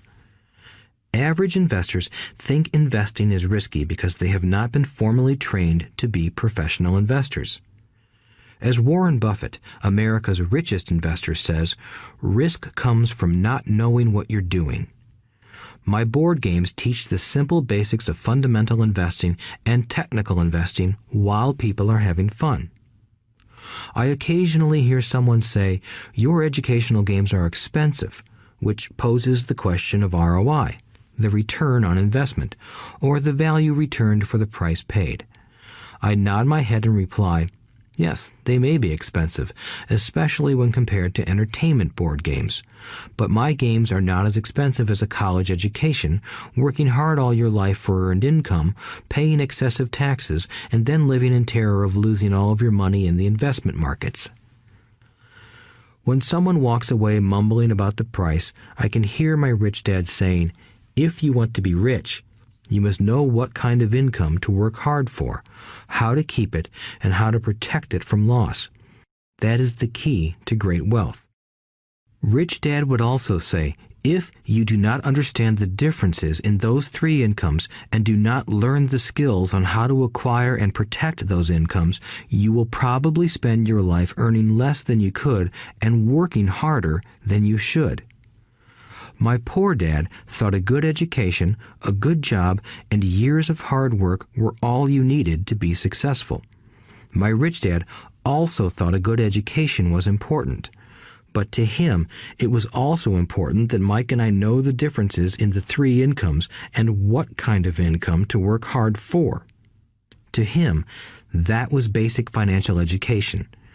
Knowing the differences in the three incomes and learning the investment skills of how to acquire the different incomes is basic education for anyone who strives to acquire great wealth and achieve financial freedom, a special kind of freedom that only a few will ever know.